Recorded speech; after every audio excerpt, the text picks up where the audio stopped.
$15 helped a whole lot of people. Hank, I got you some food. This nice man at the drive.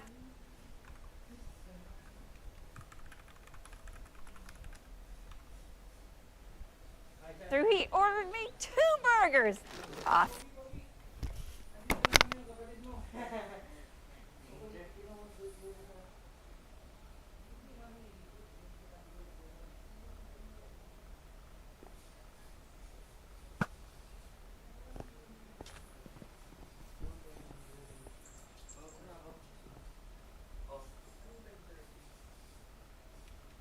Figured I'll give you one since you're always doing so nice things for me. Oh, thank you, Wendy. Ha? Manood movie. See, Chris? Told you I'd be fine. I always figure it out. It's good, too. Did you want one? Oh, no, thank you. I appreciate it. But, I got somewhere to go. It was really great meeting you guys. I'll see you around. Nice meeting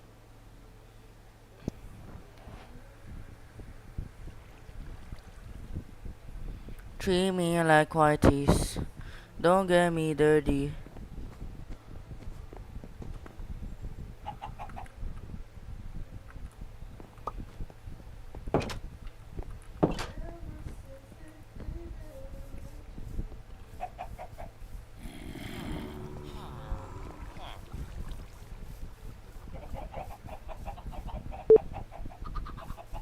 This thing's not working.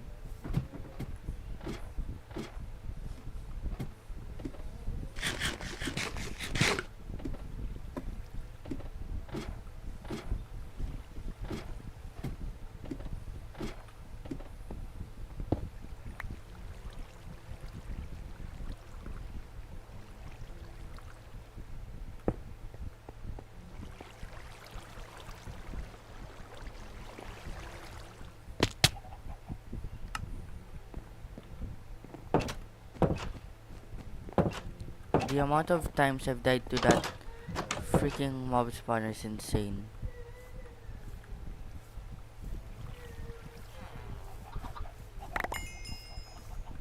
Treat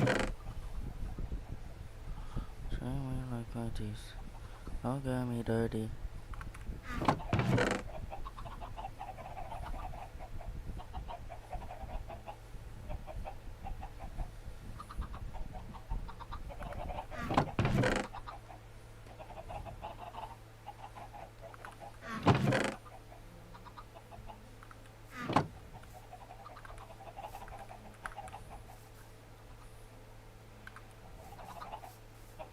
Again, everyone, oh, treat me like whiteys. Don't get me dirty.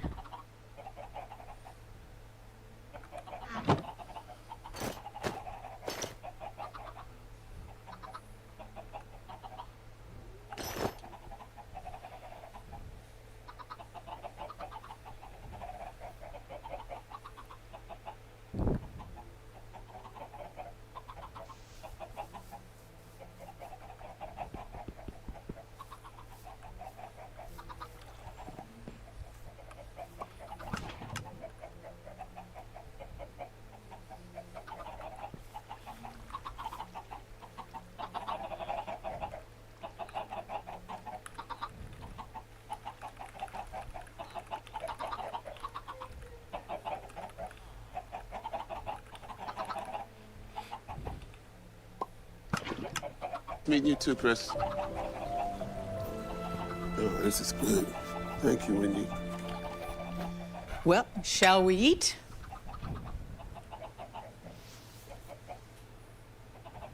Honey, Oh, sorry, Mom. I was just thinking about this homeless guy that I met. He's a very nice man. oh, Yeah, you wouldn't believe it. I gave him $15 for food. He probably only had a little bit of spare change to his name. His clothes were dirty. Probably didn't shower for a while. And you know what he did? He spent the money on other people. Every last dollar. I was shocked. I mean, who would do such a thing? Mom, are you okay?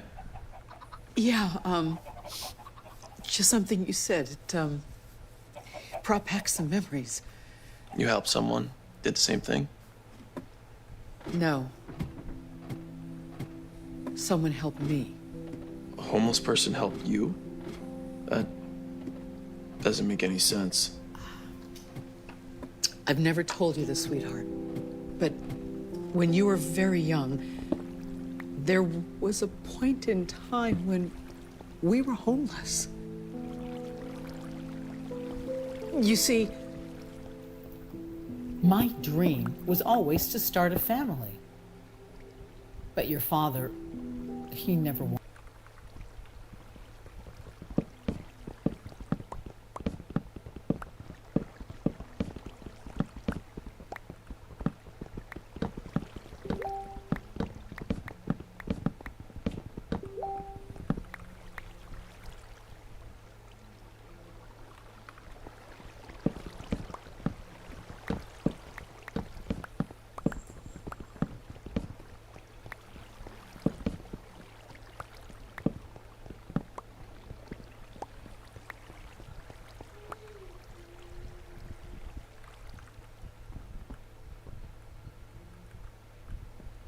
Those are zombies. Treat me like whiteys. Don't do me dirty.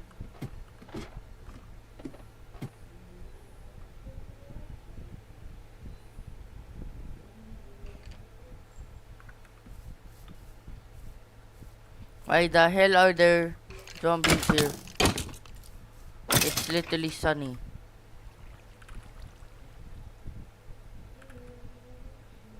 What the hell? That's why. You should treat me like whiteys, yeah, yeah. Don't do me dirty, yeah, yeah.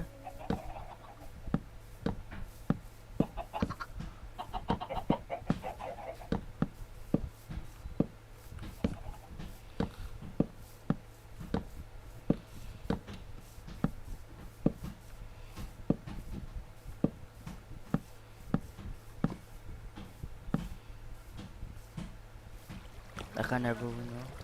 Treat me like whiteys. Don't do me dirty.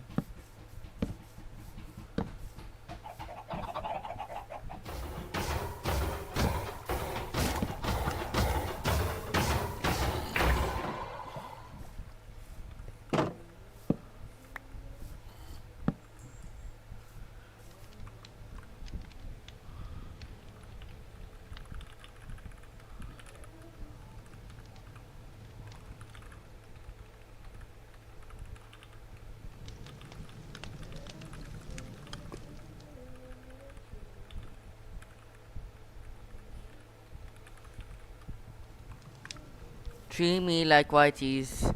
Don't do me dirty. Ah! No, no, no, no, my crops! Frick! That was close to my crops. I nearly die.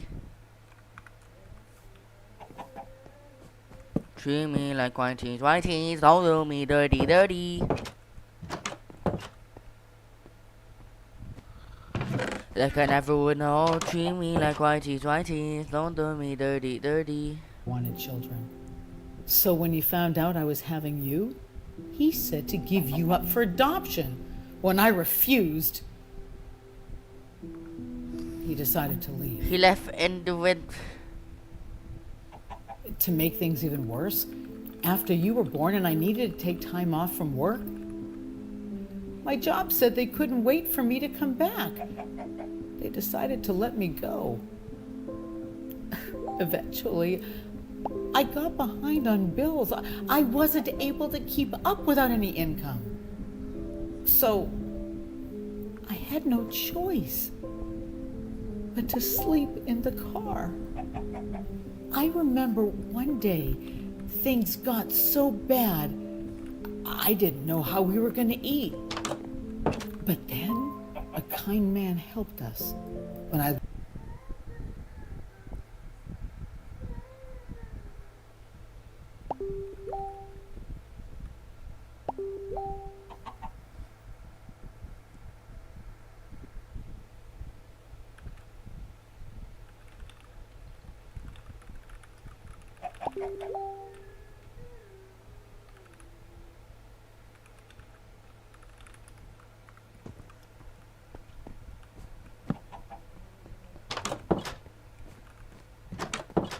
Like I never would know. Treat me like whiteys.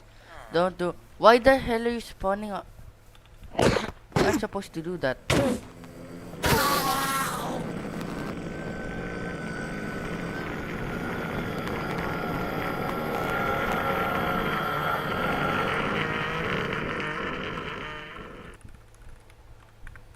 Like I never would know. Treat me like whiteys, whiteys. Don't do me dirty, dirty. Don't do me dirty.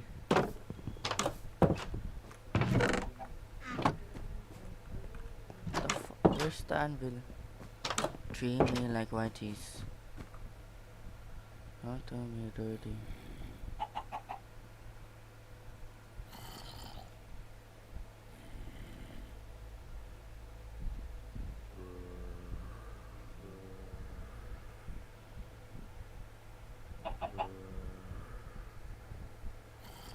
Like I never would know. Treat me like whiteys.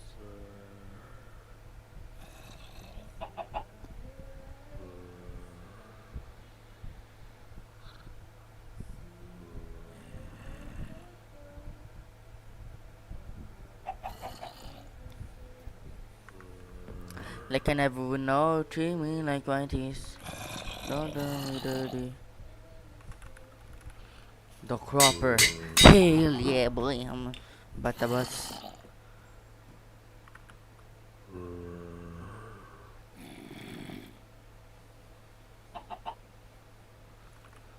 Like I never would know. Treat me like whiteys. Don't do me dirty, dirty.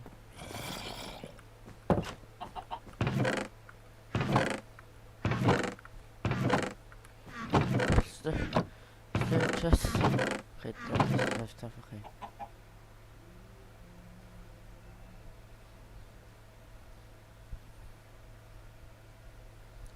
Like I never would know. Treat me like whiteys. Don't do me dirty.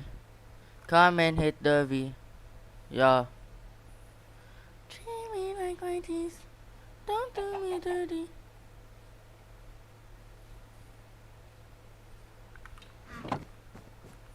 I never would know. Treat me like whiteys, whiteys. Do me dirty, dirty.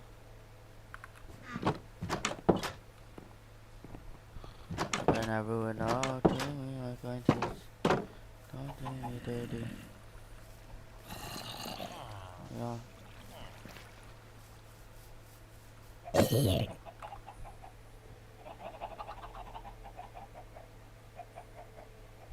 Least expected. And he continued to help, day after day, until I got back on my feet. So you see, for a few months after you were born, we also were homeless. Wow, Mom. I can't believe you never told me this story. Well, it was so very long ago. And thankfully, our situation didn't last very long. But it's just so sad to think that there's some people who can't escape it. Especially knowing that there's such good people out there. Treat me like whiteys. David, wait. Oh, just throwing away the leftovers since no one usually eats them. Did you want some more? No. I have a better idea.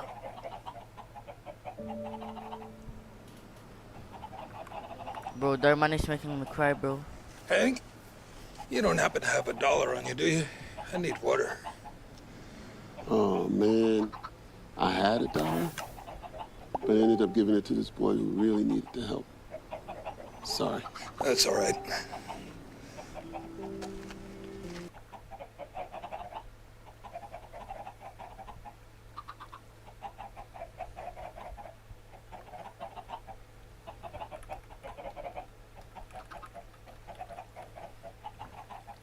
Like I never would know. Treat me like whiteys, whiteys. Don't do me dirty, dirty.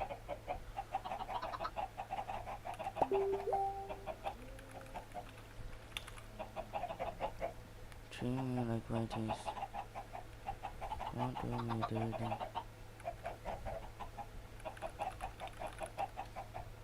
Treat me like whiteys.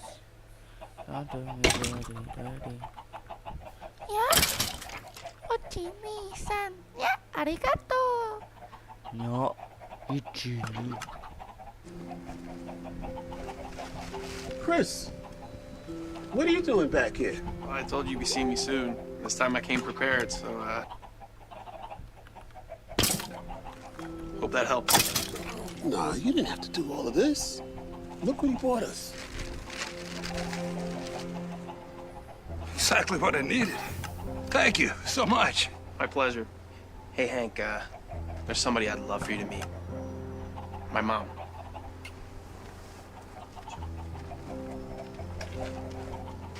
It's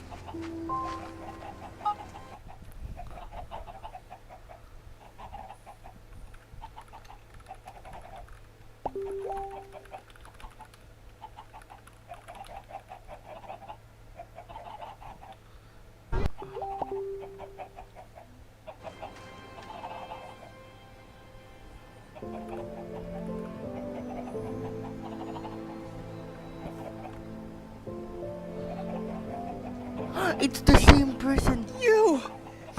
You're the person that helped us when we were homeless. I did? He did? Your name is Hank, right? You don't understand what you did for me. I was at the lowest point in my life, and you helped me get through it. Wow. That makes me so happy to hear.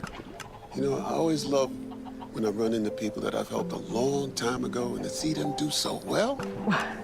Well, to be honest, I've come back multiple times looking for you. I figured you'd left the street. I didn't realize you were still here. Well, I haven't exactly had the best luck. And at my age, it'd probably be a little too late for me right now. There's not any extra food in there, is there, Hank? Oh, yeah, sure. Hold on. You know, maybe you'd have better luck if you didn't give everything that you had away. True, but either way, I manage. Thanks to nice people like you. You know, why don't you come home with us? We have lots of extra bedrooms at our place. No, I mean, thank you for the offer. I mean, you've done more than enough, and I don't want to be a burden anyway. Oh, you aren't a burden. I'm serious. And it'll give me a chance to finally thank you for what you did for us. That's a great idea. I mean, come on, Hank. I mean, you would be doing us a favor. Yeah. Besides, a wise man once told me, all the kindness that you put out in the world will always find a way to come back to you. Well, since you put it that way. Wonderful. Come on. Let's get out of the cold. All right. So amazing.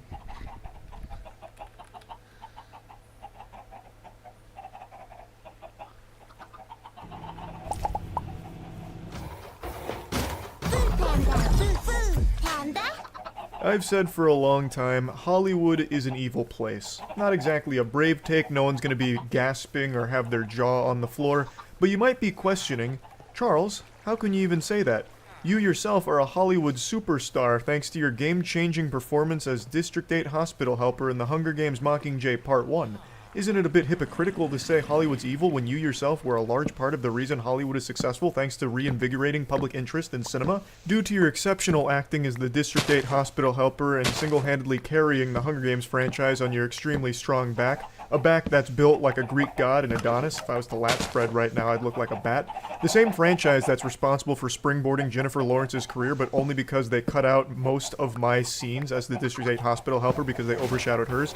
And, of course, you're not wrong, my sweet sunflower, but it's because of this level of expertise with a performance like mine, District 8 Hospital Helper, which is still widely studied across all theatrical colleges across the nation, that I am able to say with a high level of confidence that I know just how corrupt and evil Hollywood is from the inside. It is rotten to its very core. And it's extremely nice to see that most people are really waking up to how fucked up Hollywood is as an industry.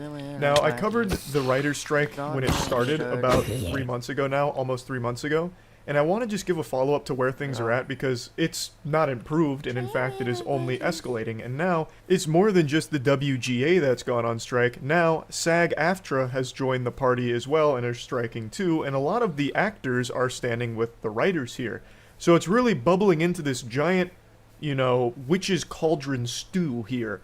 It's like when Like all I of the never will characters know, of an treat me action like movie my come together at the end to Don't fight do the me big bad dirty. guys. It's just this big team-up moment. So all the writers are coming together with a lot of actors standing beside them in order to finally get what they deserve from the industry.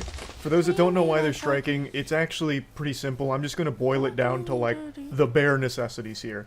Their pay is not what it should be for the work they do for these productions. Writers are invaluable to the industry, period. I know there's a lot of brain rot on Twitter that's arguing the opposite, and they keep using the example of, if writers are so important, why is there such thing as bad writing? Checkmate. They don't deserve to get paid more for writing like this, and then they'll drop an example of shit writing from something like Forspoken, which isn't even like a Hollywood production, but some of the writers that are in these unions are also working on video games, so I guess that's the point they're making. Actual little Neanderthal brain takes of, this writing is bad, so that all writers are useless. In fact, let me write it. It'll be 10 times better. And their only experience writing is fucking summer book reports in middle school. It's just a stupid take. Of course there's going to be better writing than others, right? But it doesn't mean that all writers are useless or something. It's just natural. It's the same thing with like athletes. There's going to be some athletes that are better than other athletes. It's just one of those things. So yeah, there's going to be bad writing. Doesn't mean they don't deserve to get fucking paid for their work. It's just stupid. It's beyond dumb. Writers are one of the most important positions to any production, full stop, 100%. And their pay has not reflected this. They're not being fairly compensated for their work, and they haven't been for a long time. They don't have a lot of options in terms of like royalties either. It's just very unfair to writers. And obviously the entire industry has been changing with streaming becoming more and more prevalent, and they're just falling behind on keeping writers adequately compensated. In fact, their pay has fallen, and they're not getting any, like, real reasonable profit shares or splitting or anything like that. They're just not being paid fairly. That's the bottom line there with the first component of this strike. So they've been trying to have conversations with the top brass in the industry in order to rectify this, reach some kind of amicable conclusion so they can get fairly compensated for the work that they love doing and want to keep doing. But that hasn't really happened, so they were left with no other options except going on strike. And another big component of this is AI. As AI continues to evolve rapidly, a lot of the soulless money zombies at the top of the Hollywood food chain have taken notice and have recognized that if they start to integrate AI into their productions, they can save a lot of money by not having to pay writers' salaries or pay writers. They could just start using AI in order to get their desired result. It's cheaper, they have more control over it, and clearly the WGA as well as SAG-AFTRA, like pretty much all writers, have a bit of an issue with that. So that was another one of their points, is they would really like if they didn't just fucking blast AI into the industry to try and like phase them out. Like they don't want the AI trained on their works. They don't want any of their works to be used to try and develop some kind of AI model off of it. So those are really the big things. And this has been going on for about 3 months now, and the response from the big boys has not been positive. So according to reports, they are determined to break the WGA, and now by extension SAG-AFTRA, since they're also striking at the moment. Avoiding sweets? Here's a delicious winter melon drink with... moment. So their in-game, according to the executives and the insiders here, is to allow things to drag on until union members start losing their apartments and losing their houses. They call it a cruel but necessary evil. This is par for the course for Hollywood. This really tracks. Anything evil that can be done, Hollywood does. So they're playing hardball here. They're not giving in to any demands. They're not budging an inch. They're saying, hey, it might be a cold Christmas, and you might not be able to afford to have a place to live anymore, because fuck your demands. So they're saying, like, the strategy is simple. Bleed them out. You know, when they're financially strapped for cash and desperate, starving on the streets, then they'll come crawling back to us, groveling at our feet, and then we'll dictate some new terms that they won't be able to decline. But we're not giving in to any of what they want. Now, in a sane world, I would really think most people would be behind the writers, because, I mean, it makes sense. They're not getting paid nearly as much as they should for the work they do for these massive 9-figure productions that are raking in hundreds of millions of dollars, and the writers are the ones that like make the story happen, the most important part. Like, you can't just have a movie of fucking nothing. You can't go in there and just have like a bunch of noise, right? It's not TikTok. It's not you're going to the theater for jingling keys for 10 hours. You need a story still. The writers are integral. Thus, they should be compensated fairly for it. But we don't live in a sane world. we live in a clown world. So there is a ton of people on Twitter that are saying that the writers are unreasonable and that the executives are in the right here. The executives are the heroes in the story and the writers are the bad guys, which blew my fucking mind. The fucking goofball goober CEO of Disney, Bob, said that the writer is very disturbing to him, having a wambulance moment, some fucking french fries, going over like, oh, I can't believe they're striking. It's so unrealistic. You're ruining the industry, guys. Why do you want more money? How could you be so greedy? Coming from a guy who's making $20 million a year annually, the writers are extremely important.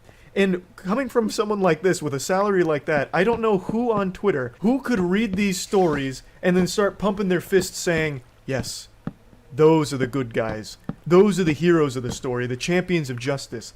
The fucking soulless husks with unimaginable wealth that are exploiting their workers, fucking their butt with a smile on their face. It makes no sense to me because, again, most people on Twitter are either children or normal working class people, not multimillionaire celebrities. So how can you, as like a normal working class person, be excited and celebrate that other working class people like yourself are being exploited? It actually just doesn't compute up here in my noodle how you reached that part of decay in your mind. Like, why wouldn't you want the workers to get paid more? Why would you want the wealthy executives to continue to nickel and dime all of their employees in order for them to make more tens of millions per year on their annual salary? Like, I don't get how, like, a normal person sides with them. Like, they're not going to give you money just because you're fighting PR battles for them on Twitter. Dumbass Disney CEO Bob's not going to find your Twitter account and start clapping for you. He's not going to just swoop in there and be like, you know what, Jacob? I am so glad you made this tweet. You're right. It is unreasonable and downright criminal that our writers want more money. It does. Where did we all go wrong as a society? Wanting some kind of profit sharing or some other compensation? It is ridiculous, Jacob, and you are right. Here's $5 million. Give me your PayPal. It's not going to happen. Like, I don't know why you're blaming writers either. There's a lot of people getting mad at writers because now their favorite shows are being affected, so they're going on a hiatus and a break because there's no one writing it. And now they're getting mad at the writers, like, just go back to doing your fucking jobs. When what they're trying to do is what every worker tries to do. Get paid fairly for the work they do. Like, I just don't understand who could be against that. I really don't. Honestly, I don't. So I just wanted to give you an update here because the writing strike is only continuing to grow here, and it's going to continue to grow until either they come to the table and start to negotiate, or all of the shows get drastically affected by the situation here. It's already affected a ton of productions, and it's only going to continue if they can't reach some kind of deal here, or some kind of peaceful resolution or something. So just wanted to keep you updated on that because this is a story I actively follow, and yeah, that's really about it. See ya.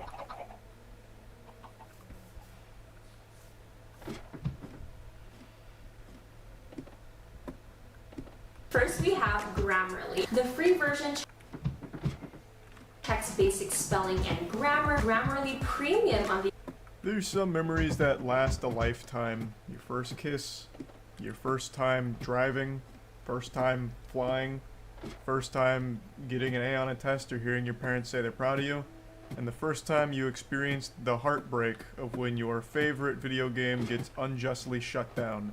If you close your eyes and listen closely, you can hear spirits breaking from tens of thousands of Echo VR players from across the world.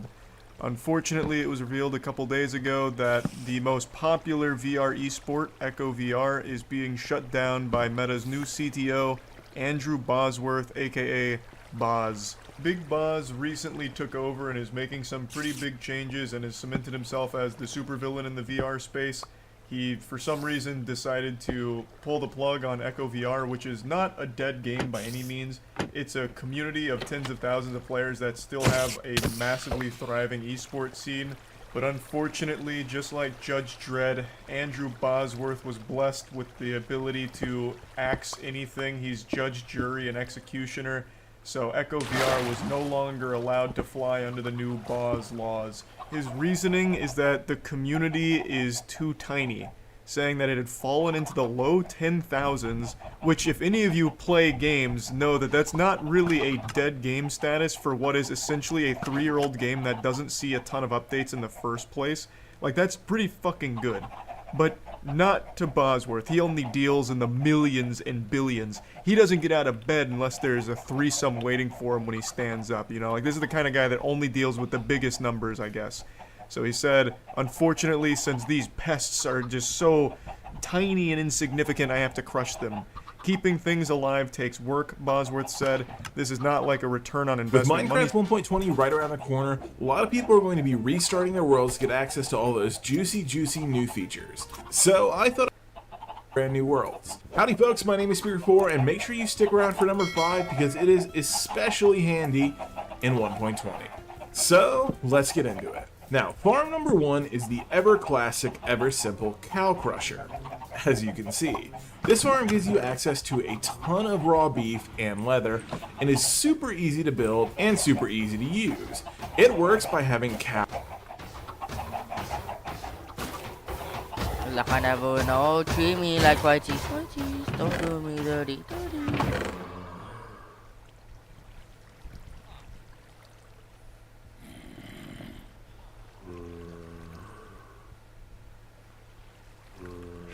Like I never know, treat me like white cheese, don't do me dirty. Give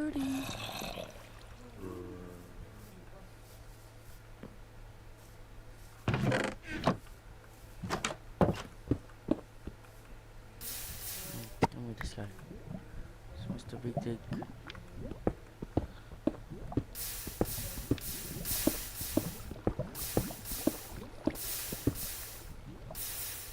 Standpoint, it's just those resources could be put to other uses that I think will be useful to the now tens of millions of people who are in VR.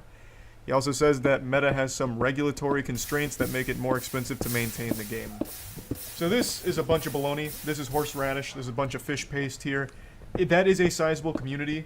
That is a pretty strong user base for a game that's 3 years old and does not get active updates. You don't have a team that's on this that's dedicated to working on it around the clock. I just don't believe that's the case. I really don't. I don't think there's a ton of resources that are spent on the game as is, and I don't think taking those resources is going to somehow curb Meta's hundreds of billions of dollars that they're losing already. I'll never understand decisions like this from companies that can clearly afford to just keep this running and maintain the goodwill of tens of thousands of players, because you cut these people off, they're not coming back. Where are they going to go? They're going to go to Horizon? No one goes to Horizon. That place is more empty than a dilapidated fucking insane asylum from the 1930s. No one goes to Horizon. The only people on Horizon are people that are trying to exchange drugs for Bitcoin, or just like really shady fucking weirdos RPing.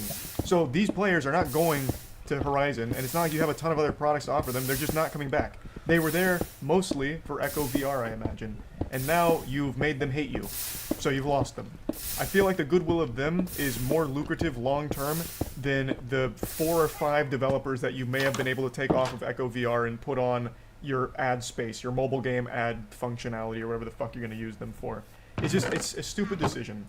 And they go very hard here. They are absolutely making sure the shit stays buried and dead. Like, they are putting it in the casket and... Hello. Cows floating in a water stream pinned down by fence posts that when you breed them, they entity cram, die, and give you some more beef. It's really handy and really easy, so let's build it. All you're going to need for this farm is one Nook fence. Treat me like white cheese. Don't do me dirty. Come and hit my V. Yeah.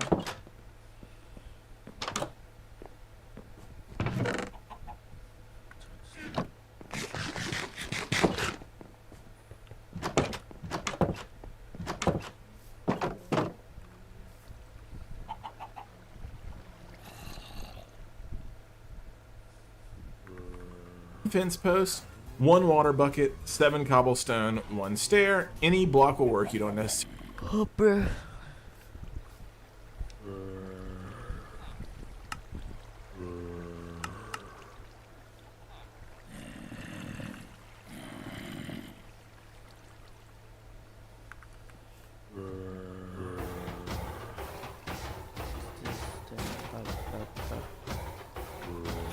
Please don't be in love with someone necessarily have to use else. cobblestone. One stair of any type, two for breeding them together.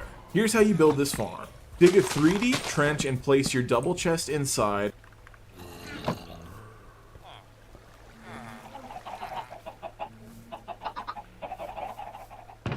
Where's my shovel?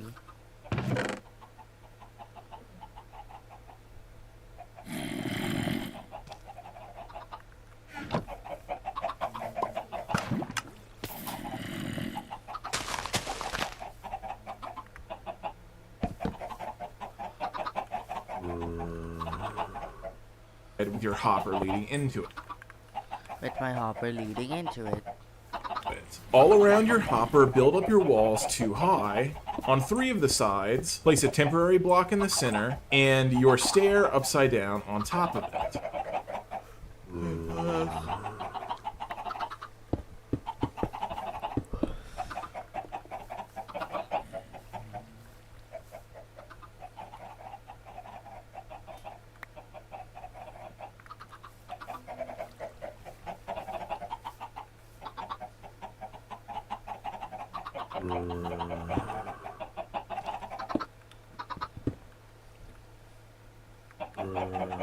This is so you can open your chest. Place your second to last block on top, your final one here, and then hop up inside. This is where your cow is going to go. If you're in survival, I recommend using a lead or some wheat to lead them inside, but for now, I'm just going to spawn them in because I'm in creative. Now that they're in here, place down a temporary block and a fence on top of them. Temporary block and a fence on top of it. How do I make a fence?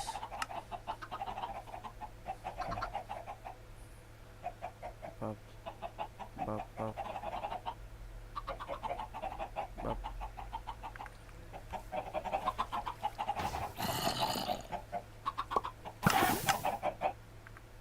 Now I need to find the cow.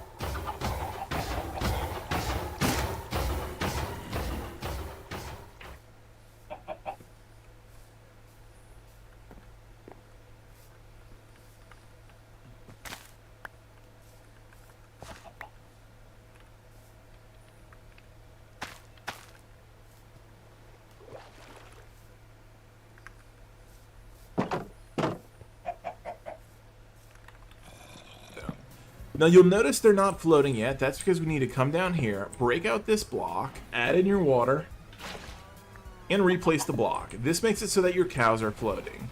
Now you're going to take your wheat and you're going to breed them up until you have 24 cows inside. It's going to take a little while, but once there's 24, the next time you breed them, all the extra baby cows are going to cause the adult cows to entity cram, and you're going to end up with lots and lots of beef. Unfortunately, it's uncooked beef, which brings us to our next farm. The auto cooker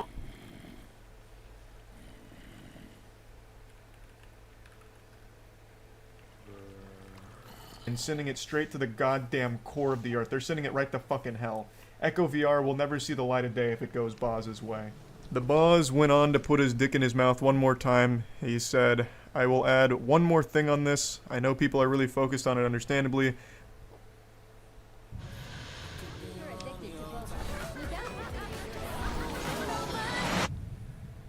Good morning, Moist Charlie Clips viewers.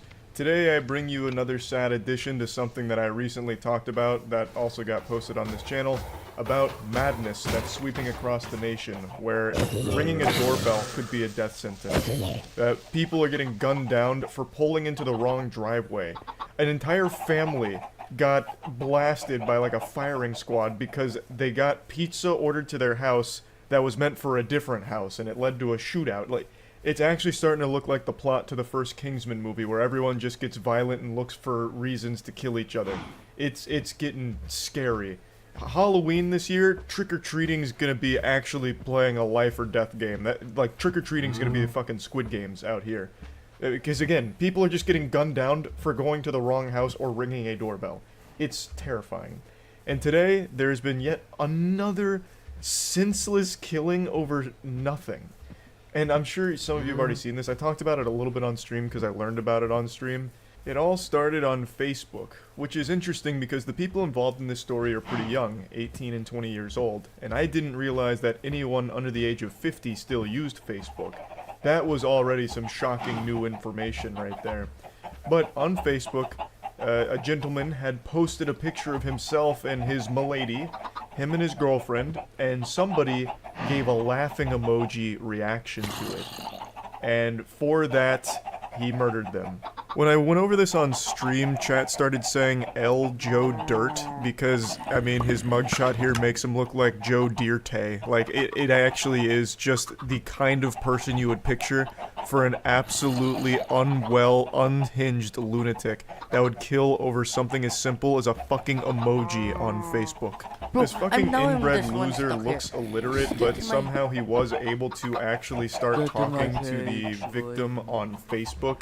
I guess in between whippets, he started responding to the guy who wrote the laughing emoji, who, you know, posted the laughing emoji, which this guy took as him dropping the gauntlet and challenging his honor. So he starts poking him a little bit, you know, trying to get some bread, huh? And shit, I don't know, you the one on my dock. Which I think he means dick. I think, or unless this is slang that I'm not familiar with, you're on my dock. Like illegally fishing off my dock, perhaps? I have no idea what he's even really trying to say there. It has to be on my dick. It'd make more sense. The fuck you even react to my shit for anyways? I'm ready though. Which is just such an unbelievably insane response. You're reacting to my shit? Okay, well I stay ready. Huh? When and where? When and where? You have the laughing emoji here? Prepare to die, bitch. The victim then responded saying, I've seen person's name on it, why would I not? So he's clearly just kind of poking here and getting a response and rise out of this guy, and he wasn't taking too kindly to it, so he responded saying, the fuck that got to do with it, you feel some type of way, that's my shorty and it's all smoke behind her too, and saying, watch and see. Eventually the two agreed to meet up at a park to fight, where Watkins fatally shot them. This was mind-blowing to me that the victim would even agree to meet up with this fucking maniac. I don't know what he was expecting to happen there, some kind of honorable knight's code like fisticuffs. Like, you know, we're gonna settle this like some pugilistic men from back in the day with our fists. Let our knuckle sandwiches do the talking. Surely this fucking weirdo on Facebook isn't gonna do anything sketchy or fishy. I don't know why he would agree to meet up at a park to fight about it when he was really just trolling to begin with. I can't believe that he actually agreed to fucking do that. That is beyond surprising. But yeah, they go to the park to fight it out, where Watkins and friends end up shooting, which kills the 18-year-old and also injures another woman. So I guess it turned into like a big shootout almost, where a lot of shots were fired. So not only was Tanner Watkins arrested for murder, but another person named Caleb Ramses was as well. All of this over a laughing emoji used on Facebook. That is downright scary, to go this far for something so little. And as people pointed out on Twitter, now Tanner's in jail for life, most likely, and that girl that he was defending the honor of so steadfast is now just going to be getting piped by other men. So, amazing decision making here from Tanner, really. Throwing his whole life away because someone laughed at him and his girlfriend. And now his girlfriend will no longer be his girlfriend. She is going to find another man while he rots in prison for the rest of his fucking life for killing a man over a laughing emoji. It doesn't get more pathetic than that. I promise you, Tanner did not have the last laugh here. He became an even bigger joke that now everyone's dropping laughing emojis on because he ruined his whole fucking life over nothing. And of course, it's also important we talk about Caleb Ramsey here, who also threw his life away because his friend had a laughing emoji dropped on him. So this guy is an even bigger cuck somehow. He threw his whole life away because his friend got laughed at. They are both massive clowns that now everyone is laughing at. Absolute fucking unbelievable idiots. It's crazy, and it's tragic because someone did die from this, and someone else was seriously injured with life-threatening injuries. Like, all over nothing. It is downright scary how commonplace this is becoming. This overreaction to everything and this immediate violent response to such small things. Like I mentioned at the beginning, the pulling into the wrong driveway, like going into a driveway to turn around, ringing a doorbell. Every single day there's a new story like this. It feels like a ton of people are just perpetually on edge and fishing for any reason to kill someone, looking for any excuse to be violent to someone. Even when there's no reason at all for it, of course, obviously. It's, I don't know, it is actually just getting kind of frightening. So, I just wanted to talk about this a little bit because this is a crazy fucking story that once again fits right at home with all of the other wild stories coming out about people shooting each other over nothing. Oh, also, there's one other thing I want to briefly talk about. I mentioned it on stream about this. Fighting in today's age is the most dangerous thing you can do because it feels like everyone wants to kill you. So if you engage in a fight, it's probably not going to stop with you getting knocked out or injured or broken up.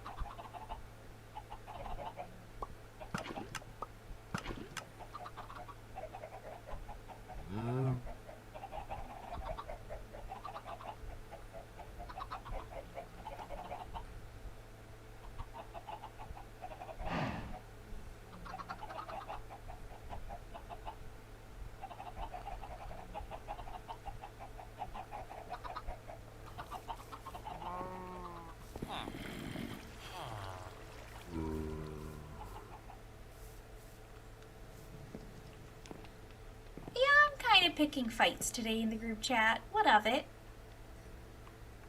Give permission to others? Give them permission for what? Exactly? Oh, and you think that they could tame me? You can barely tame me. Oh, please.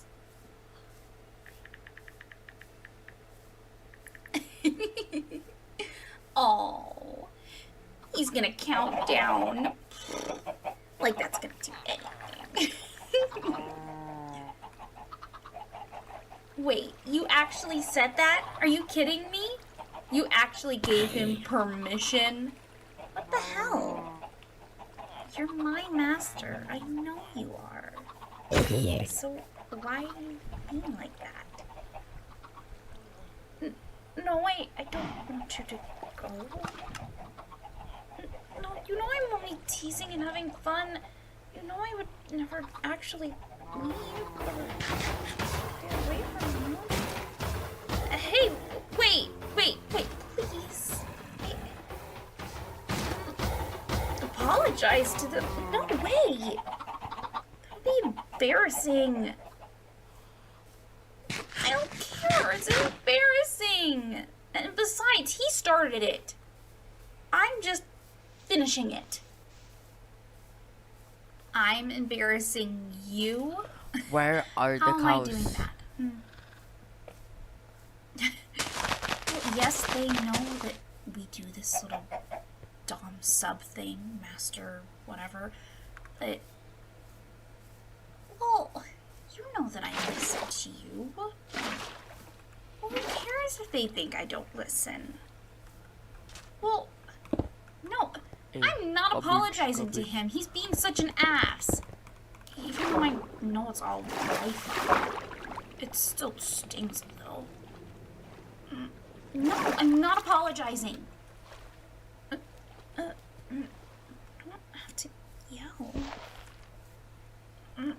Okay. Fine, I'll apologize. Okay?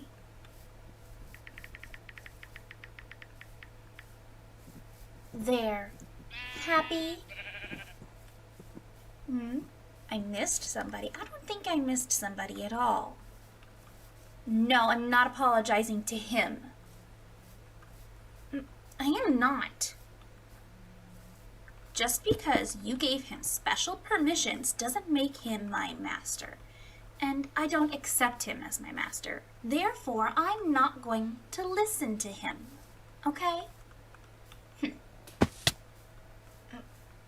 But why did you say that?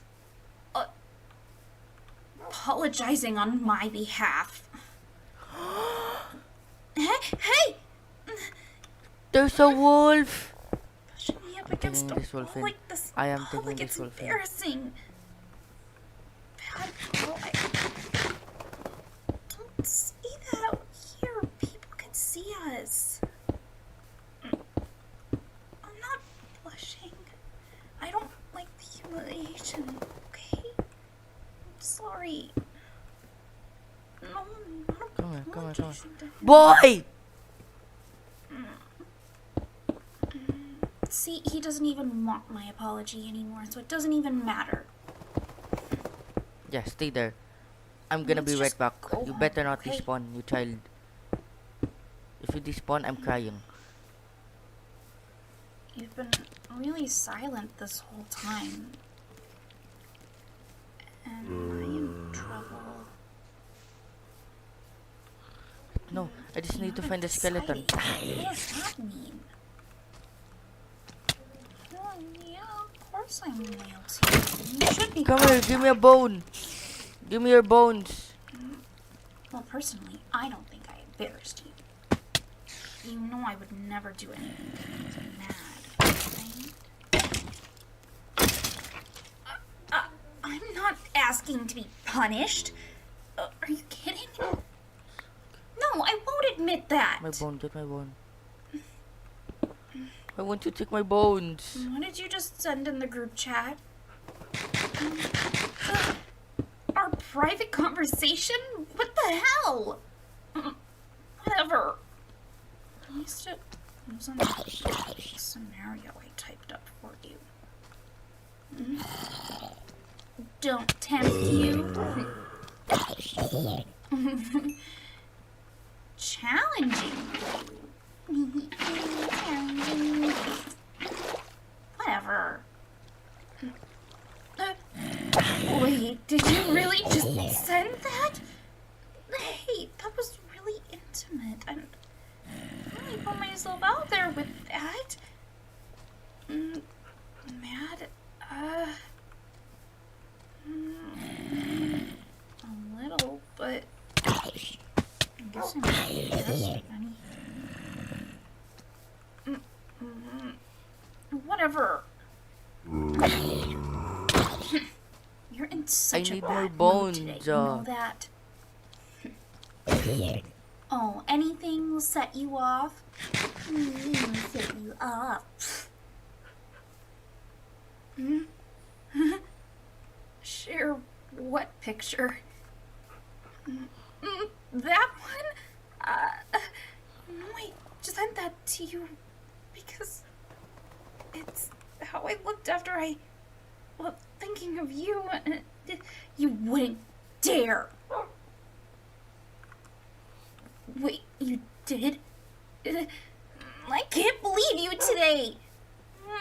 Just because you're in a bad mood. I guess I am pushing your buttons, but that doesn't mean that you can share those things with them. I don't look that mad. Why wouldn't I be mad? Well, I guess, yeah, the Skeleton, group skeleton, chat skeleton, might skeleton, be skeleton, wise skeleton. now, Give me your bones. but still, it's embarrassing. No, I don't get off on the humiliation. Stop saying that. I just can't believe Yeah, it. baby! Let's go home. Come, Got me come, a gift? come here. Come. Yeah, I did see you go into here. that store, which was weird. We don't have any pets. Why did you go into a pet store? Close my eyes. Sure. What are you doing? I am gonna sleep. You better not Is this escape. a collar? What? This is so embarrassing. Come. Cute, yeah, but it's for a dog, not a person. Yeah, it has a really cute little tag on it that tells everybody I'm your property.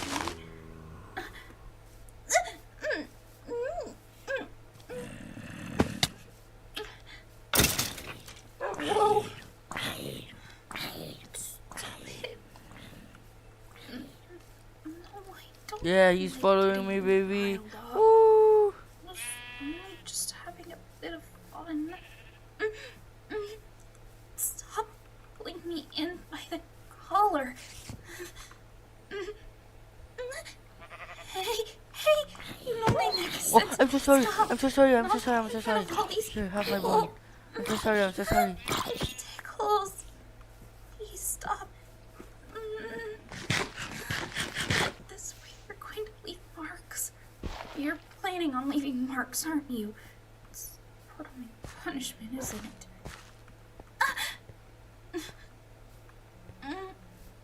Okay, yes, I'll be a good girl, okay? I promise I won't act up anymore on the way home, alright? Now, will you take the stupid collar off? And then, hey!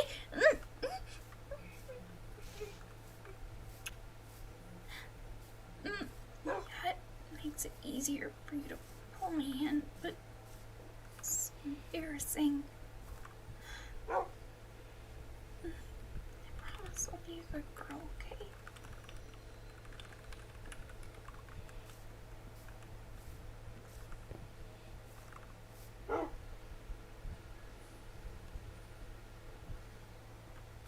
I got a doggy, a doggy doggy, a doggy doggy doggy doggy doggy doggy, doggy dun dun dun dun dun dun dun dun dun dun dun dun. So boring. Bing bing ba bo dim boom bing ding I know ba I have to bo attend dim. company parties, but I do not have to stay. However, on the other hand, Don't fall, don't fall, don't fall there. I'd love to stay for him.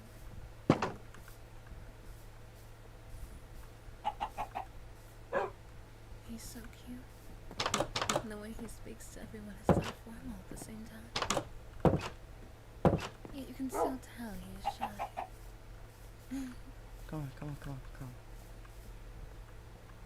on. I'm gonna go over there and talk to him casually. I know how I'm going to be, and it's not going to be too, what's the word? You're a good dog. Oh, he's a good dog. Oh, so cute. Oh. I should go find him.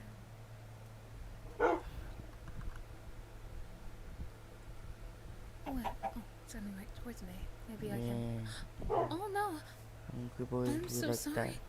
I spilled everything on your that? shirt. Kurima. But I'm such a klutz. your master has Please wants to forgive me. name you Here's some Kurimao. headphones. So we're gonna name you Kurimao. Here. I have a Kurimao. shirt Or in my name tag, office. name tag. You can come get one. Kurimao. No, really, it's okay. Kurimao. You don't have to worry about them being too feminine either. I personally order men's shirts. Come along. Let me take care of you. Please, I insist. Follow me. Say your name. What a wonderful name. Mine is Skylar. Kurimao, It's yeah, lovely to meet baby. you. How long have you been working here?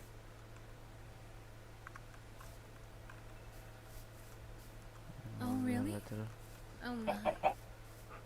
And I haven't seen you around? We must work in 2 separate buildings. Okay. Have fun, Kurimao. I see. Wow. Here we are. My office. Oh. Alright, now white or black? White or black? Tell me. No, no, no, no.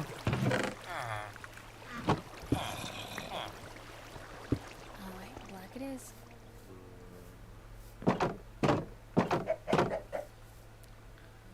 Okay. Alright. Take off your shirt. Come on. It's not indecent. You're a man, I'm a woman. It'll be fine. Besides, I help my little brother change all the time. Take off your shirt. Wow. So amazing. Getting to see more of your skin. Oh, it's amazing. Should have just made an item frame, bro. Alright, sorry about that. I was just in a little trance. Here's your shirt. Come on. Leather. I know I said I was gonna help you, but I can't. Just put it on. There's a step Kurimao. Recovering an amazing body. Just leather here. Leather. The leather's right over. Alright, does it fit you,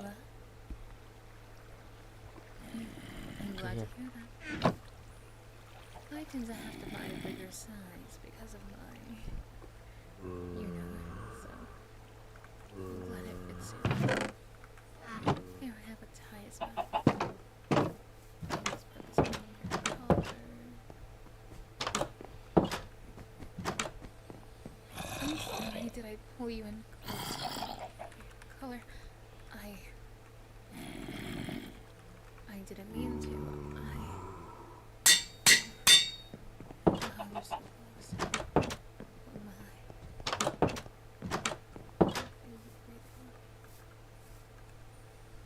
It feels like my heart stopped. You know something? I like you. There. I said it. I like you. And I think you're cute. And I want to be with you. And I want to take you back home. And I want to do so many things with you. Please. Let me take you home. I can show you what a real woman is. I want you. And I want you in my bed. And I'm not giving you an option. Come spend a night with me. I'm sorry for that little outburst. But I didn't know how to tell you. So it just all Okay, came you're a good boy, Kurimao. Some chicken, boy. I know your favorite is chicken.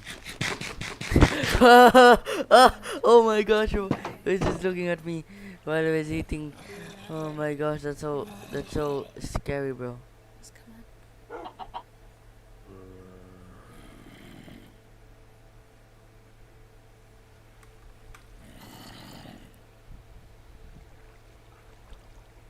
Chicken, boy. I know your favorite is chicken. Oh my gosh, bro. He was just looking at me while I was eating.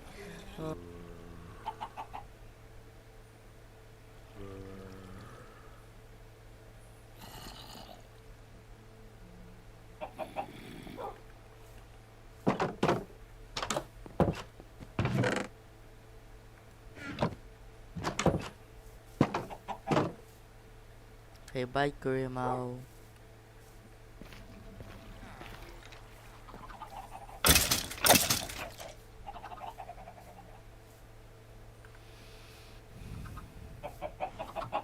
Did the cow respawn?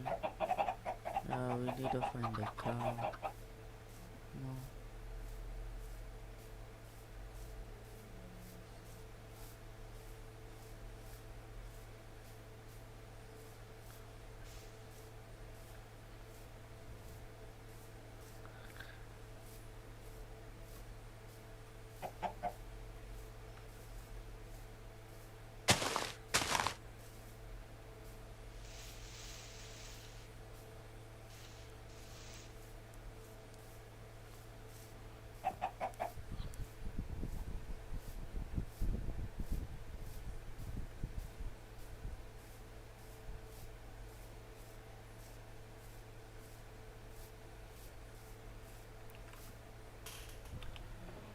Grab my hand.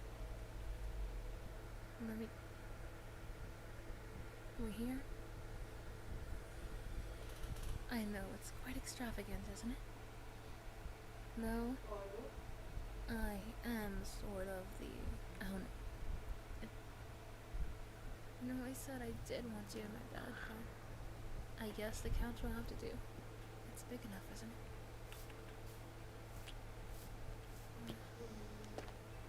I like you. Well, I'm an artist. And I want to be with you. I don't care what you say. You're mine, and mine alone. It shows you came to my house. You're here. I have you on my couch. And I'm straddled over your lap. You're so cute. And you get so flustered, you say. To make the doghouse. I want nothing more. Is your doghouse looking like this? Let me fix that. First, break the old one, but don't hurt the dog. Place 4 brick walls. Oh, no. Like that. Above that, place 4, what are these called? Dark oak blocks, planks. Place 4 more dark oak slabs, like that. On top of the slabs, place 4 dark oak stairs. There we go. Now we're gonna place a temporary plank and another one on top. We're gonna go inside, break the temporary block, and place a lantern. We're gonna place some wool or any other block. You can customize it as much as you want with any other color. Now we're gonna add fence gates on all.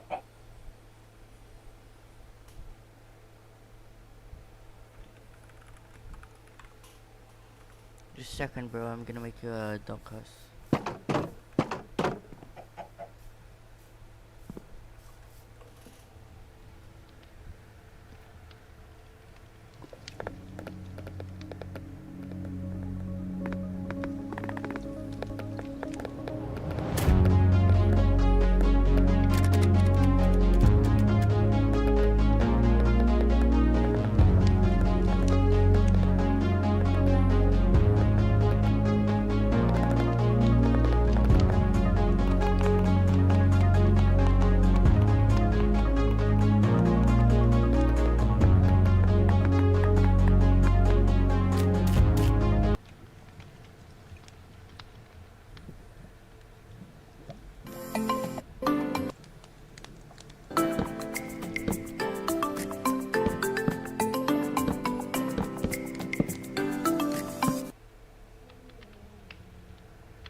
Okay, that's the design I'm going for. The second caramel. Gonna make you the best house dog has ever seen.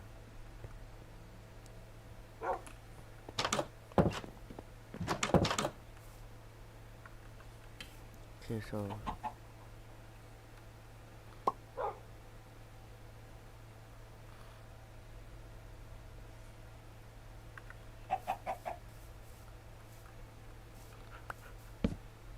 the crafting table there. And make some more fences.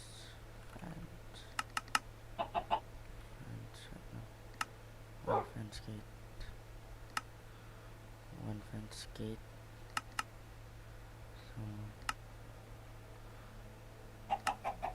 So oak fence.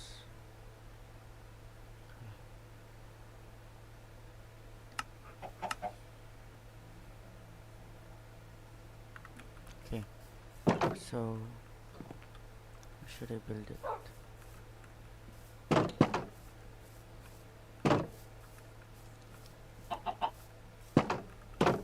Second caramel.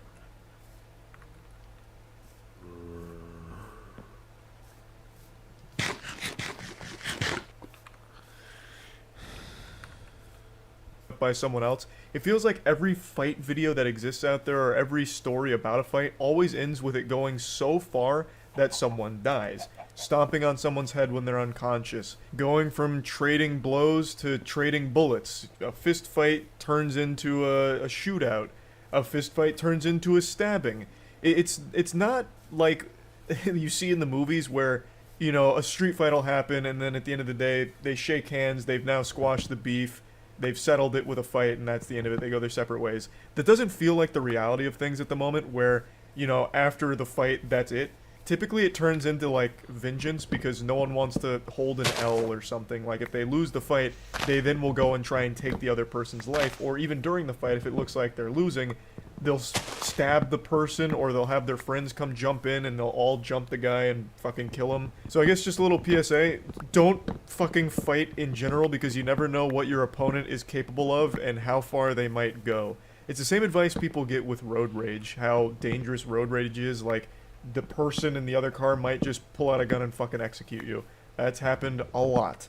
So always the advice is just, you know, grit your teeth and don't engage with it. Just let sleeping dogs lie. That's probably just the best advice when it comes to fighting in general in this day and age, because again, you don't know what the other person might do or how far they'll go. Just wanted to kind of talk about all of this because it was another sad story. That's about it. So yeah. Thanks, bro.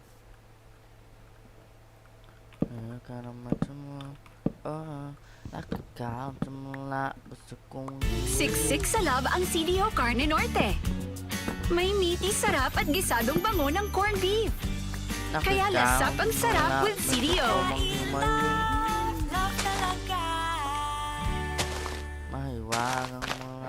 Nanalo ka raw sa promo? Baka manakaw pera ko pag binigay ko MPIN at OTP ko. Fishing scam! Yeah! I went over to my family's house for dinner a couple nights ago, and my father was raving and couldn't stop talking about a case I'd never heard of that apparently is just wrapped up. The Alex Murdaugh murder case. And in fact, it extends beyond that. The entire Murdaugh family murders. This is a very high-profile case that I just hadn't heard of until my father started lecturing me on it like I had just taken a criminology course. He apparently followed every single piece of evidence that dropped. He watched every trial, everything. My dad studied the tits off of this case like he was going there to prosecute Alex Murdaugh himself. And it piqued my interest. It made me want to learn more about it. So I went to the best goddamn channel on YouTube for things like this, Legal Eagle. Legal Eagle recently made a full, beautiful breakdown going over every single piece of evidence and every single key point in the entire Murdaugh history. So I'm going to put a link to that in the description, but I just kind of wanted to share it with all of you because this is one of the more deep and disturbing cases I've learned about in quite a while.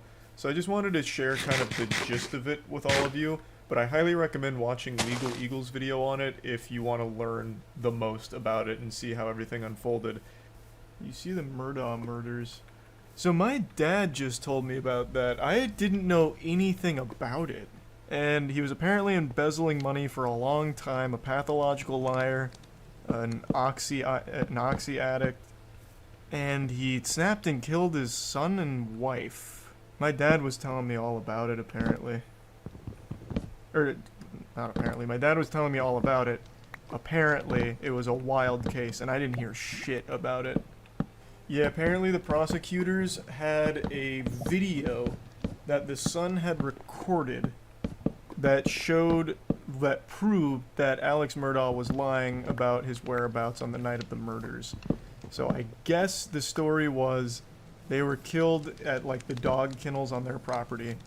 Alex Murdaugh claimed that he wasn't there that night at the kennels, and he had like a couple alibis because they had his whole phone record. Apparently he called a ton of people to try and get a couple alibis. And eventually the prosecutors showed a video that his son had recorded literally minutes before he was murdered. His son he killed also got in a boat accident that killed a girl named Mallory Beach, and also was the only witness to his housekeeper dying, and he embezzled her life insurance. Oh, what the fuck? Los Angeles area double murder expert O.J. Simpson predicted that the Alec Murdoch jury would acquit the Lowcountry lawyer of double murder. It turns out that Simpson's powers of prognostication don't really work for murders he wasn't directly involved in. It wouldn't surprise me in the least if this guy beats this case. So before I explain... It's crazy. It is crazy. We have O.J. Simpson on Twitter dropping reaction videos, giving his opinion on how another murderer could potentially beat their case. That blows my mind.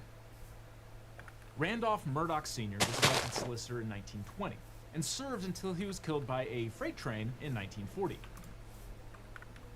Sounds like a murder. That sounds like an actual old western murder where they tied him to the train tracks. Don't know the situation, it literally just sounds like he was murdered. Now, some people suspect that the freight train incident was a suicide because no one could figure out why Randolph's car stalled on the tracks. But Murdoch Sr. was succeeded by his son, Randolph Murdoch Jr., known as Buster, who held the position for 46 years Cool from nickname. 1942. On 2 separate occasions, 20 years apart, he told jurors that if they didn't impose the death penalty on a criminal defendant, he would use his power as solicitor to release other rapists into the community. Yes, you heard that right. It's hard to imagine the worst thing a prosecutor could say in court, but I'm sure prosecutors have. Just a second, Karim. I'll be right And back. he got to keep the position? He would make these threats like, okay, if he doesn't get the death penalty, 5 rapists will go into Gotham. He sounds like the Joker. What? Elected official, so he just campaigns and pays off the right people. Yeah, but I'm sure there's still systems in place where if you're threatening to release rapists out of like a grudge, you can get fired. Like you can get like taken out. Like you lose your position, I would think. Because it was the 70s. It's not like rape was cool in the 70s either. I'm sure people weren't like rallying behind him like, yeah, that's fucking Buster right there. That's how Buster plays. Get the death penalty. Or 50 rapists. Buster, release 50 rapists into the neighborhood. The guy really had rapists in the queue to join the server. Oh, you're talking about Buster still, yeah. I'm just going to take a guess that the other Murdochs didn't use the same tactic. Alex Murdoch, the now convicted murderer, is Randolph III's son. All of this information is to show you that the entire Murdaugh line is fucking evil, basically. Now that you're brought up to speed on where Alex Murdaugh comes from, let's talk about his kids, because his kids are no saints. Legal Eagle goes into more detail surrounding some of these cases, but I'd just like to give you a quick breakdown. If you want more information, obviously watch his video on it. But one of Alex's sons, Buster, who is named after, of course, Buster Murdaugh, who came before him, is actually a person of interest in a 2015 death. A young man named Stephen Smith was found dumped on a Hampton County road.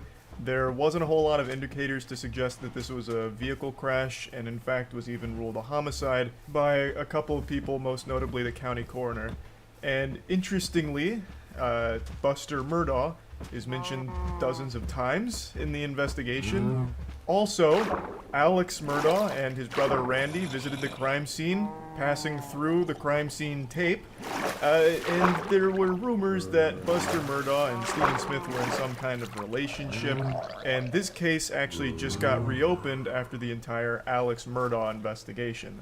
So that's all a bit peculiar. That doesn't seem good. Something smells very fishy over there with Buster Murdaugh, and he's not the only one. In fact, Alex Murdaugh's other son, Paul. In 2019, Paul and his friends were partying on a boat. At one point, his friends say Paul and his girlfriend got in an argument where Paul assaulted her, and then eventually the night culminated with the boat crashing, everyone surviving except one person, Mallory Beach.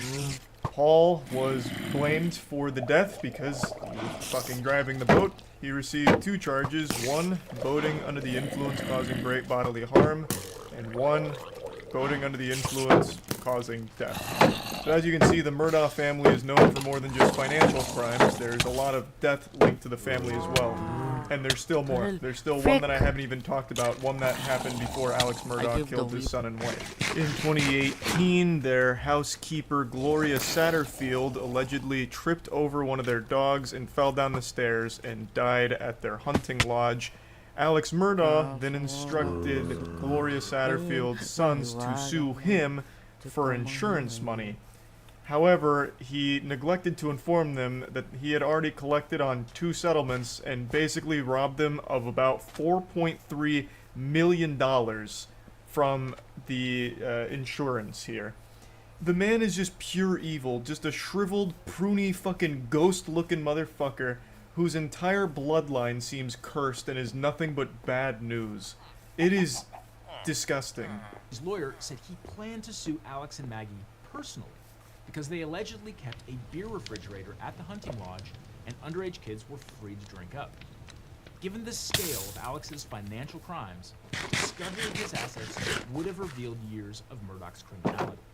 Later that same night, Alex allegedly found Paul and Maggie dead outside the kennels at the Murdaugh's sprawling hunting estate.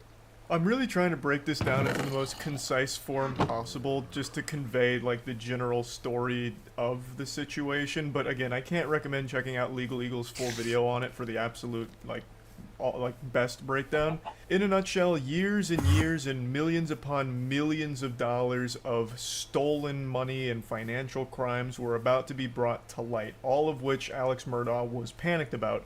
So, the main theory behind his motive for killing Paul and his wife Maggie is he needed some way of buying time to weasel his way out of this situation. I shit you not. The murder of his son, Paul, and wife Maggie, right now the leading theory is he did it for sympathy, to portray himself as a victim, and to basically just buy himself some extra time to get out of the situation because all of these financial crimes that had built up over years were about to be fucking blasted publicly. All of it was going to come to light. So that was his plan. Now, Paul was murdered before he ever stood trial for the death of Mallory Beach. But I'm getting a little ahead of the story because there was one other baffling situation that occurred involving a hired hitman that Alex himself hired to shoot and kill him so his other son could get his insurance money. So Alex admitted to stealing from Chris and blamed his behavior on an opioid addiction. And then hours later, that same day after that conversation with Chris, Alex was shot in the head. Yes. Seriously. Does this seem like a far-fetched Netflix series yet? So, now we're at the part that I know. Everything that preceded this, fucking wild. No clue. But now we're getting into the part that my dad was talking about, and now I'm kind of in the know on where all of this goes. Chat just educated me about this, so I have the spoilers here.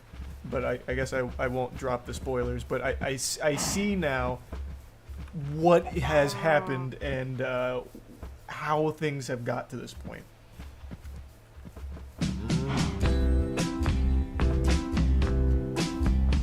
Digido Philippines online loan. Yes, but I mean, I'm okay. Alex later admitted that he hired his cousin Eddie to shoot him. So Alex's remaining son Buster could get the life insurance. $10 million life insurance policy. But apparently cousin Eddie wasn't up to the job because the gunshot Good picture, wound was National just a blaze Lampoon. that temporarily blinded Alex. Eddie would also turn out to be Alex's oxycodone deal. Alex later admitted that he stole from his law partners and clients to fund his addiction to painkillers. According to And then my dad's calling me about the Murdoch shit that I just sent him with this. Hold on. Yeah, well, did you even know about all of the Murdoch shit with his family? Like how his son is most likely responsible for deaths as well?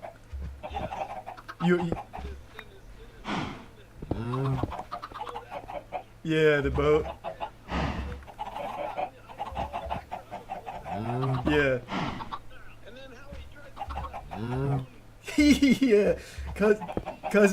Yeah, I just got to that point. Cousin Eddie to like a hitman to shoot him for the life insurance policy for Buster.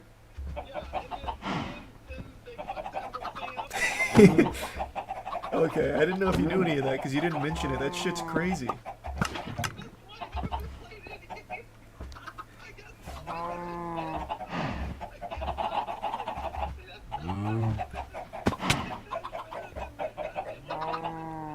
Yeah, no, this is absolutely wild. I had no idea it was like so deep reaching.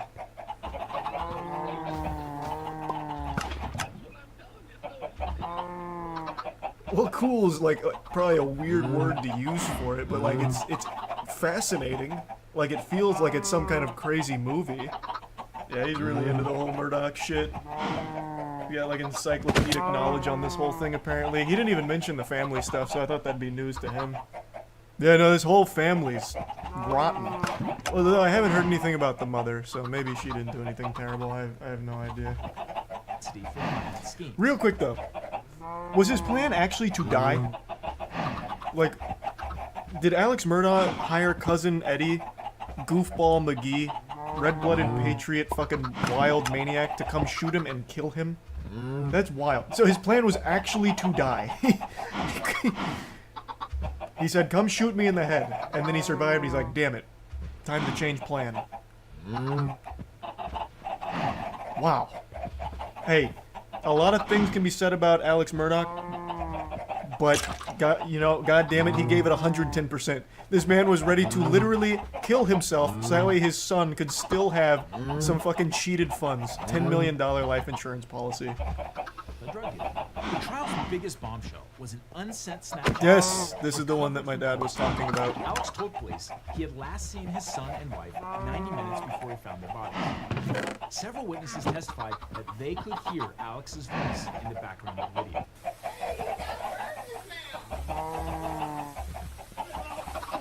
Did the My gosh, just go in! influence Alex's decision to testify on his own behalf? Almost certainly yes. Well, yeah, and I think that is very clearly his voice in the Snapchat video. Very clearly. What Alex did on the witness stand was fess up that he lied. Alex admitted it was his voice on the video. Were you in fact at the kennels at 8:44 p.m. on the night Maggie and Paul were murdered? So then he absolutely just admits to a lie right there. I do want to point out, this man's got some wild hair coloration here. This looks like a weird slider of Dark Souls creator. He looks like a French fry with like some cheese sauce on the top. That shit is going hard. Sled Agent Owen and Deputy Laura Rutter on the night of June 7th. I did lie to them, and I'm so sorry that I did. Other than lying to them about going to the kennel, I was very Holy cooperative shit. in every aspect of this investigation. When Alex's brother Randy overheard Alex trying to bribe a nurse to let him use her phone, he thought it was suspicious. And brother Randy called the police and the story began to unravel. Oh, Jesus Christ. Sled sketch artist and spent. Man, this guy just straight up looks evil. He looks actually soulless. Those are some hollow, empty devil eyes right there. 100%. Sometimes people just look the part. But in an earlier interview with investigators, Alex had actually implicated his groundskeeper. He also told the jury that someone angry about the death of Mallory Beach committed the murders. These inconsistencies undermine Alex's credibility. Then there's the mess with Alex's financial crimes. The prosecution argued that Alex's financial crimes couldn't be separated from the murders because exposure of his vast financial crimes was one of the it motives speaks to his behind characters. Maggie and Paul. Well, not only that, I imagine that also helps to demonstrate, make a character profile, right? I don't know if that is actually something that's usable in court, but doesn't that also serve to poke holes in the credibility since all of these financial crimes hinged on a bunch of lies and embezzlement and all of that? Or is that not allowed? Every single one of these, you had to sit down and look someone in the eye and convince them that you were on their side when you were not. Wow, that's hardball. Do you remember it, even one of them? If you ask me questions, but I can't remember sitting down with Dion. Alex's response? What I admit is I misled them. I did wrong, and that I stole their money. What Prosecutor Waters was getting at was this. Ladies and gentlemen of the jury, Alex Murdaugh is sitting there and looking at you and convinced you of something, but you shouldn't believe him. Just look at how he lied in the past. That's Moreover, strong Alex as fuck. testified that all of his financial bad deeds were caused by his drug habit, which was costing him as much as $60,000 a week. As for the weapons, prosecutors said casings for bullets from a .300 blackout rifle were found near Maggie's body. And the Murdochs owned a rifle chambered in 300 blackout, and the weapon is now missing. Alex also couldn't account for the clothing he was wearing on the day of the murders. His clothes had never been found. His mother's caregiver testified that after the murders, Alex tried to remind her about what he was wearing. I guess it's easy in hindsight, but I feel like even if I was in the court as this was unfolding, the second it came to that point, both of those in conjunction, I'd be like, well, he fucking did it. What kind of coincidence is that? Oh, so they were killed with 300 blackout rounds. Oh, you have a weapon with 300 blackout. That's a weird coincidence. Can you bring it in so we can just make sure like everything's, you know, all good? Oh, it's missing. Well, what happened to it? Oh, you don't know. Oh. Okay, well, what about your clothes? Can we, like the clothes you were wearing on that night, maybe they picked up some forensic evidence from the real killers. Oh, you lost your clothes.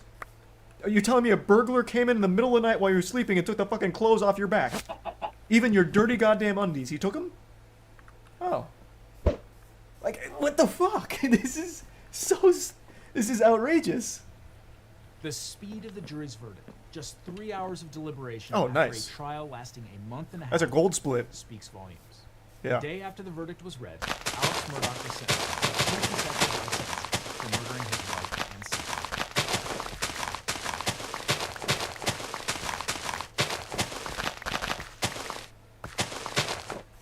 From the latest gadgets to the trendiest fashion, from fresh groceries to your favorite skincare, from food coupons to your baby essentials, get everything you need on Lazada.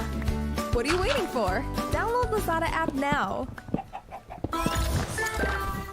It's not often I like to spend a lot of time and play around in the pig pen when it comes to internet beef. I usually like to put that beef on a taco and just eat it one time, and I don't think there's any reason to go back for seconds.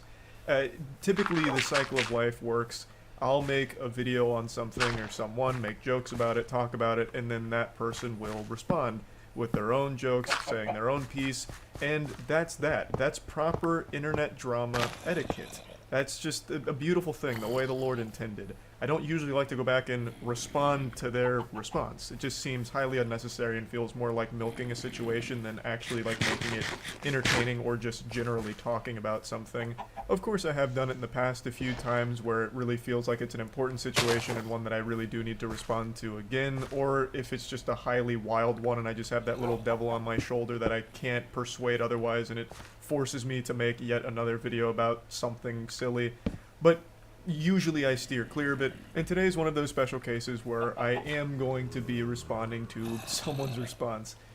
2 days ago now, I made a video on a self-proclaimed super wealthy guru who was talking about how he could take your girl because he has so much money, and if you make less than 10k a month, you shouldn't go to the gym. You're a fucking idiot if you go to the gym. It was just really embarrassing stuff, and I was just pointing out how silly and stupid all of it was, just making fun of him. And he didn't take too kindly to it, so he put on his extra small big boy pants and said, "Alright, bub, so you want to tussle with the lack of muscle? I'll challenge you to a fight." So he made a fight declaration to me to, like, box me. And this is the main reason I'm talking about this goober again. When you challenge someone to a fight because they made jokes about you, I feel like you lose on the spot because all you're showing is that the jokes hurt your feelings. They got under your skin. So now you're coping with this defense mechanism of, I'll beat you in a fight because of what you said. And I feel like that's just the ultimate fucking L. Now, let's walk through this hypothetical. Let's say I took up the malnourished Martian on his fight offer, and he beats my ass. He brutalizes me somehow. He takes his McLaren out, and he's like, "Get a load of this, tough guy," and he starts wailing on me. What does that change about everything I've said about him? It's all still the truth. All the jokes are still applicable. It's just never fully computed with me because it always comes across as even whinier and more pathetic, at least in my eyes. And I'm sure the reason he's doing it is just for the sake of soaking up as much attention as possible. He makes it very clear in the beginning of the video that he's doing all of this for views, so I have no doubt that's the play. But what if I was to accept his offer? I feel like that would be his legitimate worst nightmare because I am 100% sure he's never thrown a punch in his life, not even in his dreams, because his bones would shatter. And let's not forget, I do keep that big iron on me. And these pythons, they don't play nice. But being in great shape doesn't correlate to being a great fighter. So who knows, maybe this guy absolutely could slap me around in a physical fight. But we won't find out because I don't plan on accepting the offer regardless. It was by this guy Penguins, whatever his name is. Brother, you have the video up on the screen. What do you mean Penguins, whatever his name is? You could have just opened your eyes. Are you too wealthy to just read? Can you read? It's Penguin Z0. He was talking a bunch of crap about my video. So we're going to respond. This is my reaction. Okay, we're not going to get heated in this. I'm not really massively triggered. I just want to take advantage of the views. So we're going to get right into this. Immediately, this little weasel's already lying. I wasn't talking crap about his videos. I was talking shit about his videos. Yeah, I don't only own a McLaren. I used to have a 570S that was white. If you follow me for a while, you know this. It's a convertible drop top. Okay, I had that car, sold it. Got a yellow Maserati, then got bored, and I was like, I gotta get another McLaren. So I have a McLaren, a Maserati Ghibli. That's a 1 of 5, by the way, which costs way more than this entire fucking YouTube channel's ad revenue on a monthly basis. And then... Man, he's really putting that egg on my face right now. I look real silly. This guy means business. He's got a lot of expensive cars. Holy shit. And he sets the record straight. The McLaren isn't rented. He showed the keys.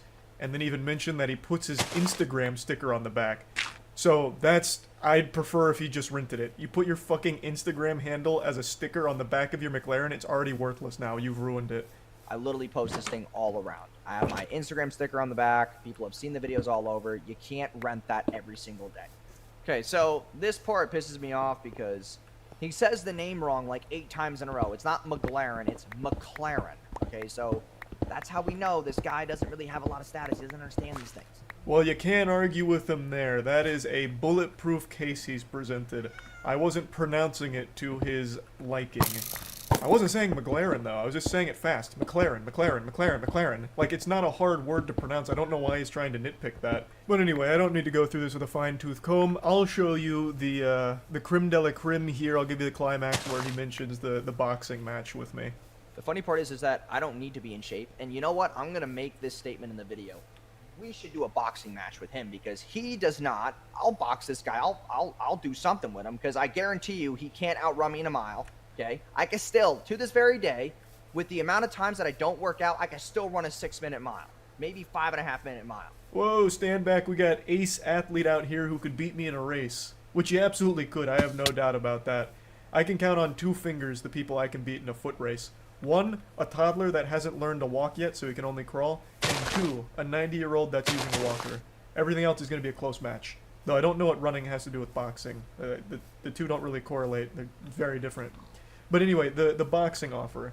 This is what I'm saying. I find that to just be completely worthless. Like, that has nothing to do with anything I was saying at all. If I was making the claim that I could beat his ass, then that boxing challenge holds a lot of water. Then that holds a lot of weight. I was just making fun of him. I've just always said, like, if you challenge someone to a fight because they hurt your feelings, that's an embarrassing look for you. It'd be a very different story if I was the one instigating, like, oh man, this guy, I'd beat his ass all over the place. I'd beat him like a drum. Then him challenge me to a fight's like, okay, he's stepping up.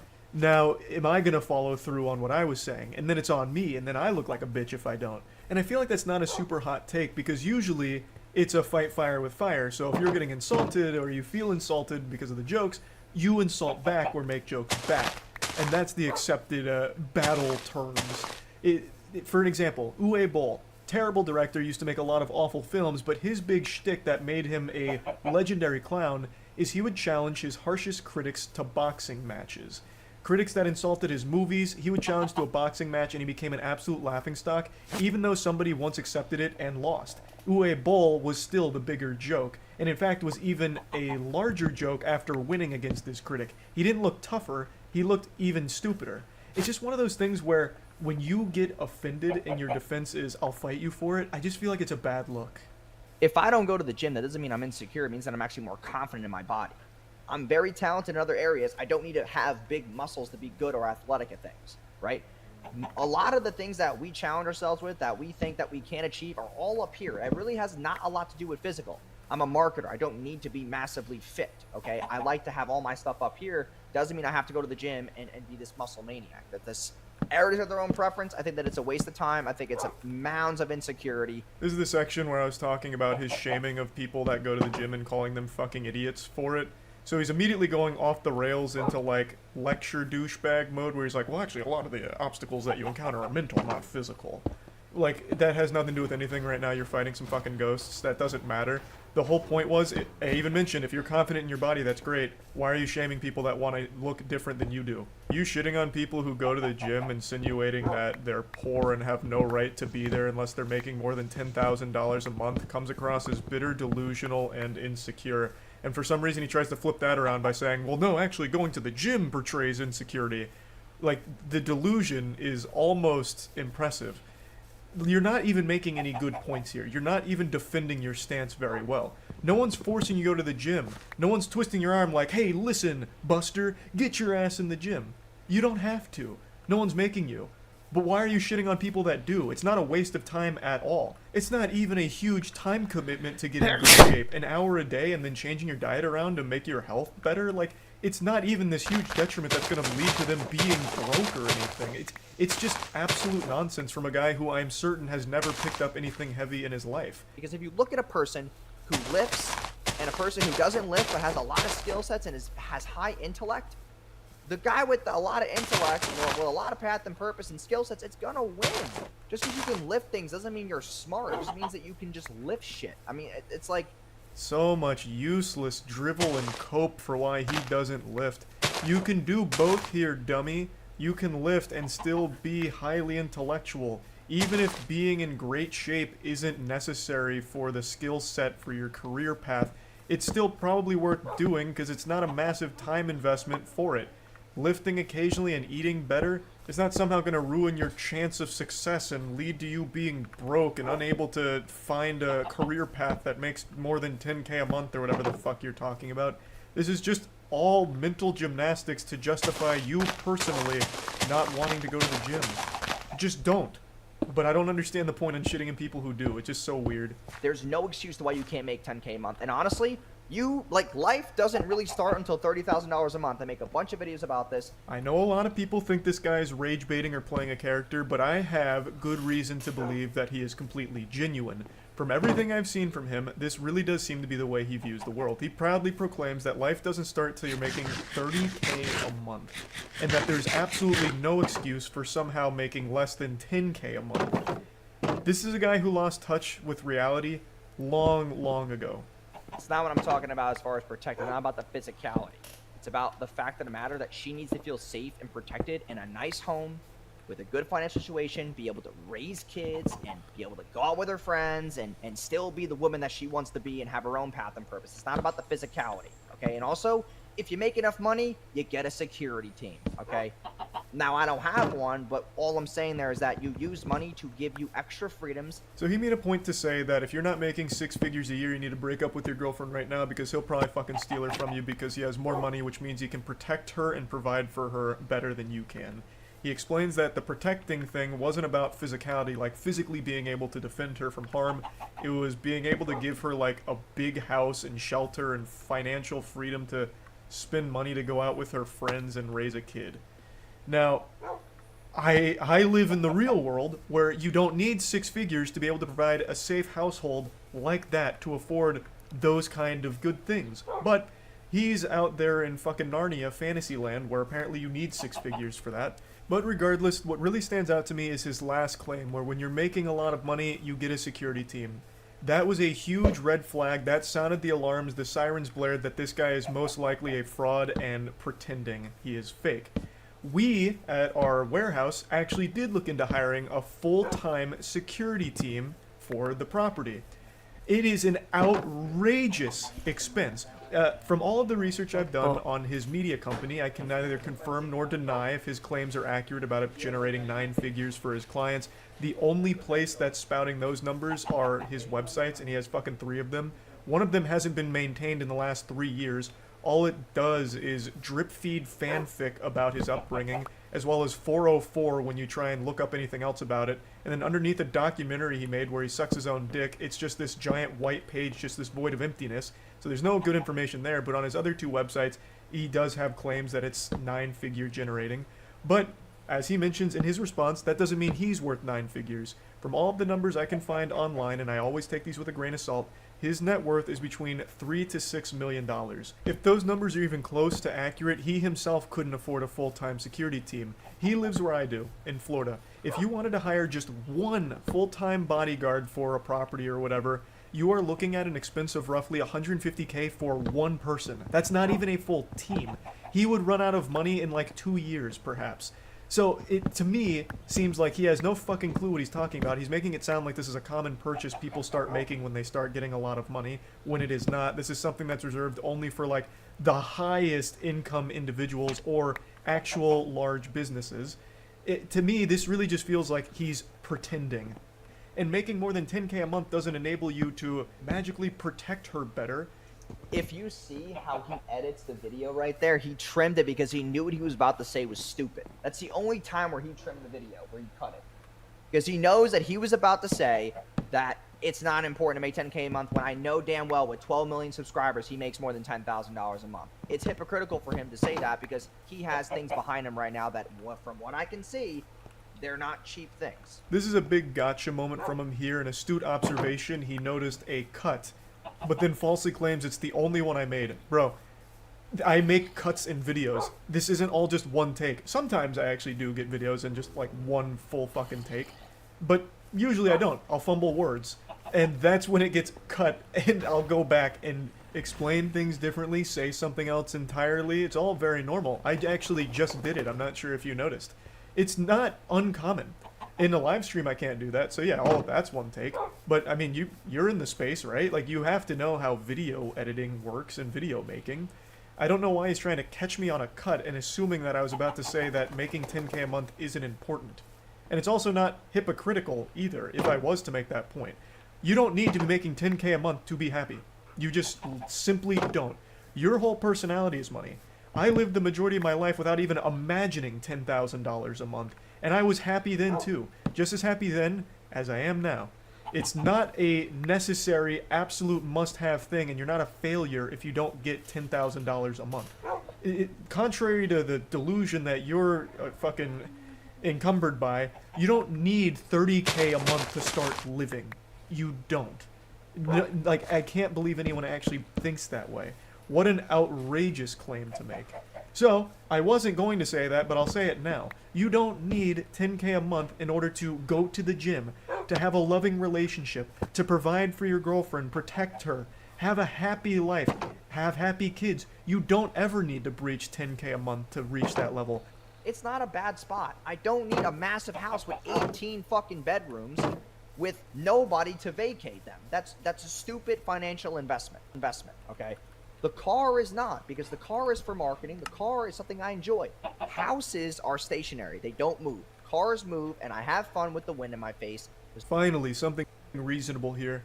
I pointed out that his house tour is a very nice spot, but it's not a mega mansion, which confused me because he's all about flexing his cars, for example.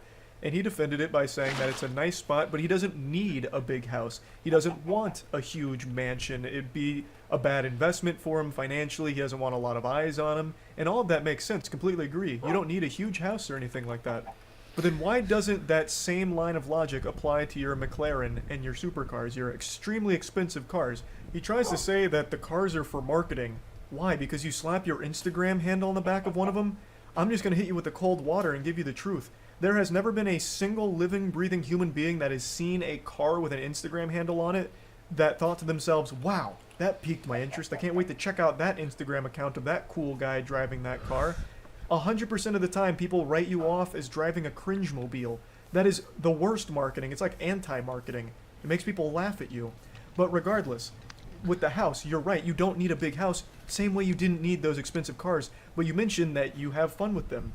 Well, I'd actually understand if you did have a mega mansion because it'd fall in line with what you were just talking about, where guys who don't make 6 figures a month need to break up with their girlfriends because they can't protect and provide. If you had a big house, you would be providing for your girlfriend, right? you mentioned that you have a girlfriend. I imagine she lives with you. You mentioned people live with you. Wouldn't getting a huge house pretty much be exactly what you preach? You're giving her a great place to be protected in, provided, afforded luxuries, raise a kid in. Like, that falls more in line with what you're saying than owning these worthless supercars. Like, that feels like it should be so much further down the list of priorities for your money.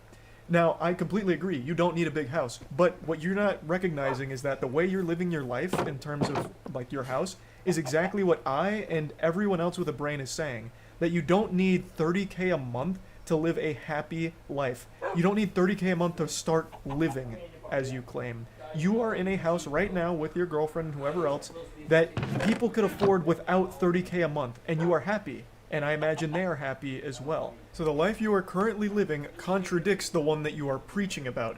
You are living a lifestyle that is not 30K a month. You are living something that people can live right now without even coming close to that. And yet you're shitting on them if they don't reach it, and shaming them for not making that kind of money.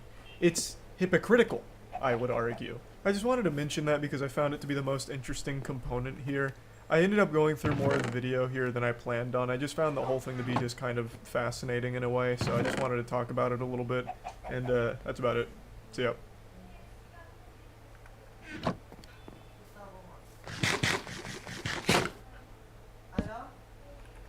YouTuber apology videos are always highly entertaining, but I've got something especially wacky for you. Mami, may papakita ko sa'yo.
Ito siya, yung tubig niya, tapos Ay, ang cute naman. pagkain niya, Ay, yung ang bahay cute. niya, May damit pa. tapos yung phone niya, Ano yung red? ano, Color niya. fish. Alis niya. Ang cute Ay, naman. color pala. Ang cute. Nakagigil naman. Parang si Suso naman. Sabi niya, sino nga sa yan? Ba't sinasabi mo cute?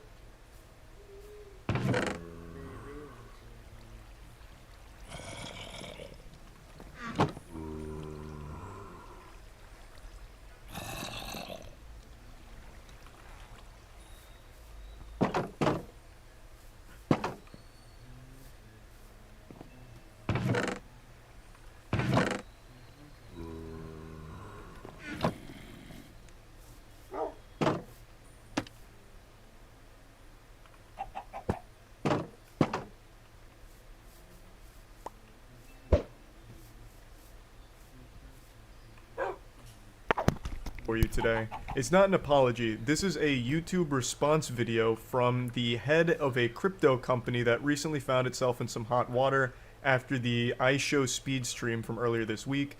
For those that don't know, iShowSpeed is a huge YouTuber who did an entire stream earlier this week dedicated to shilling for a very shady crypto company called Paradox Metaverse. Since then, Speed has apologized, called it a big mistake, and wants to move on and learn from the experience. And I'm not here to tell you how to feel about all of that. That's up to you. I'm not Speed's PR manager or anything, and I'm not really here to talk about Speed.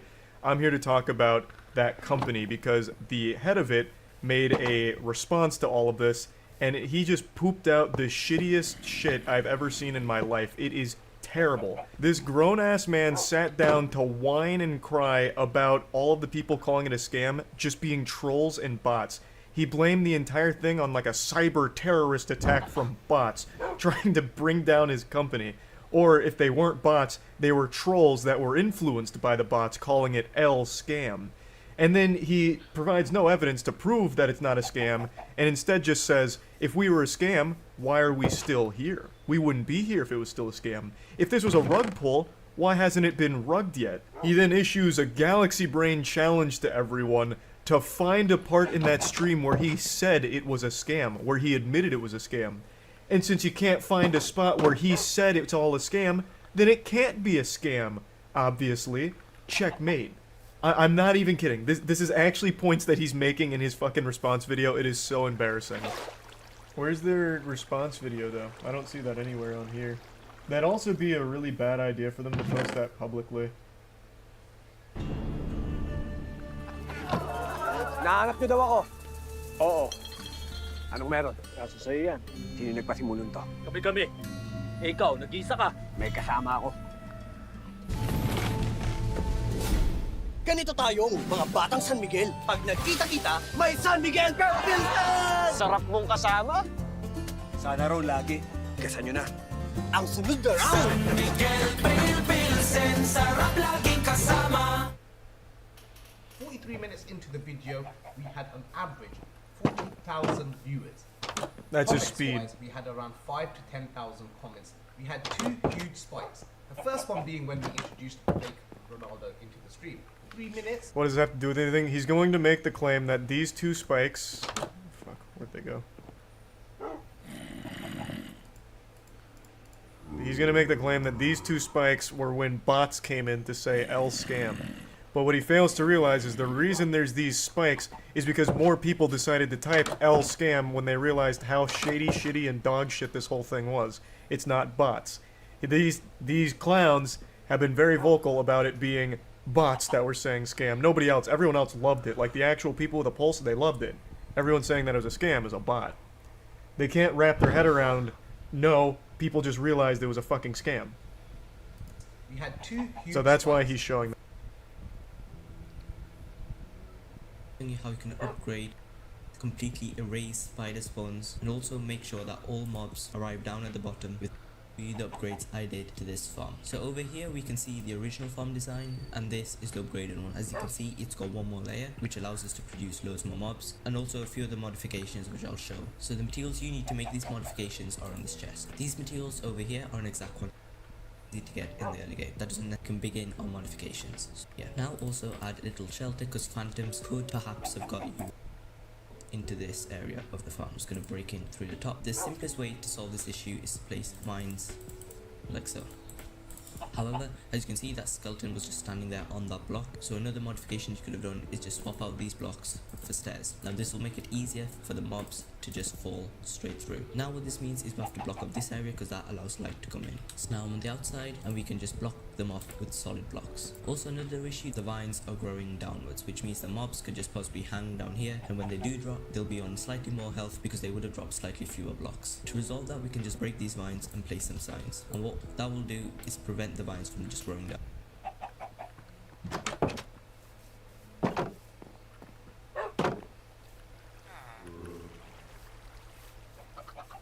Here.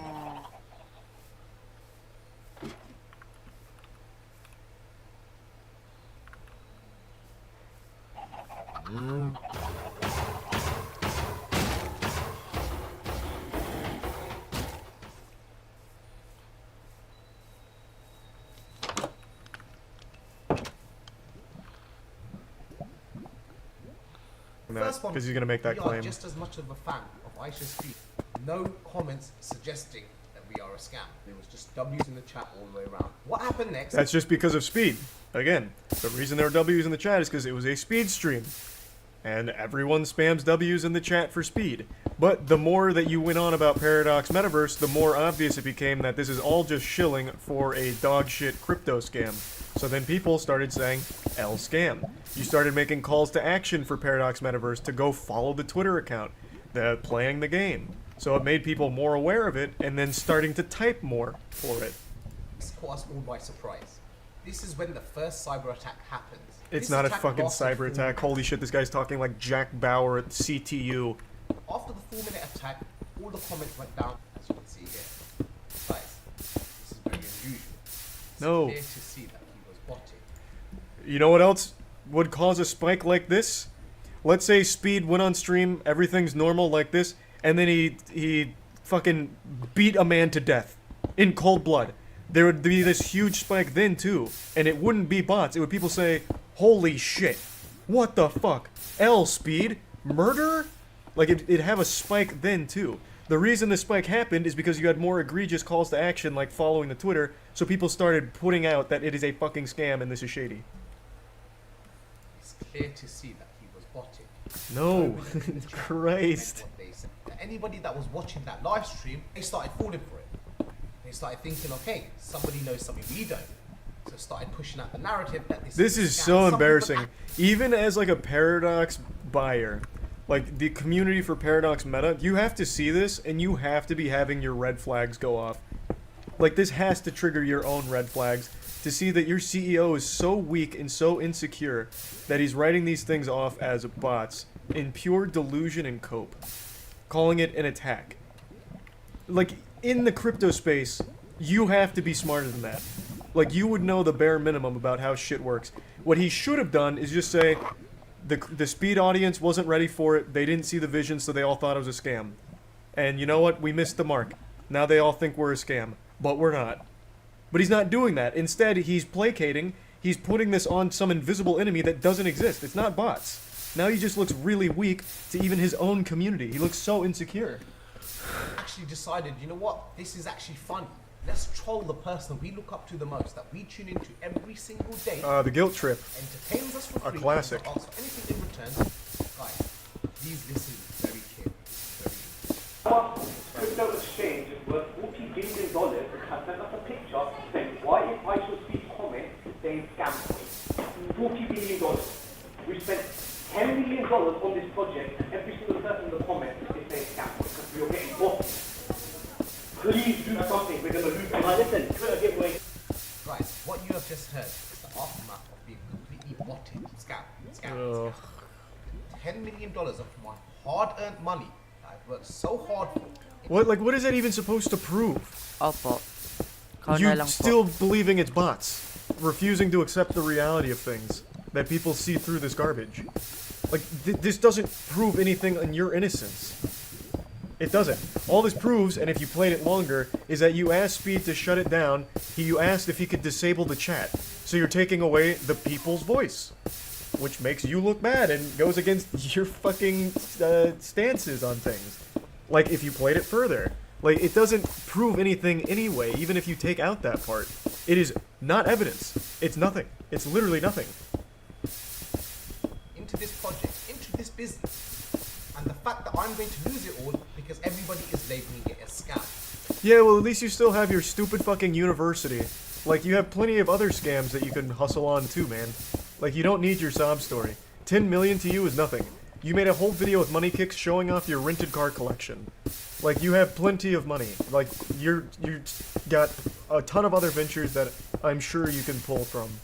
At no point did anyone say we are going to scam anyone.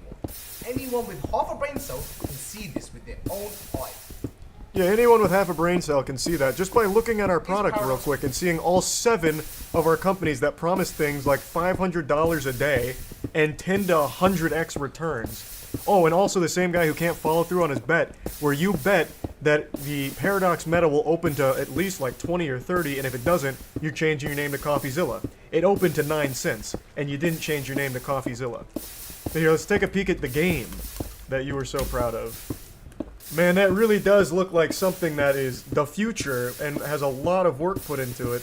Using so many assets, so many fucking standard packages in the what is this, the Unreal Store? I can't remember.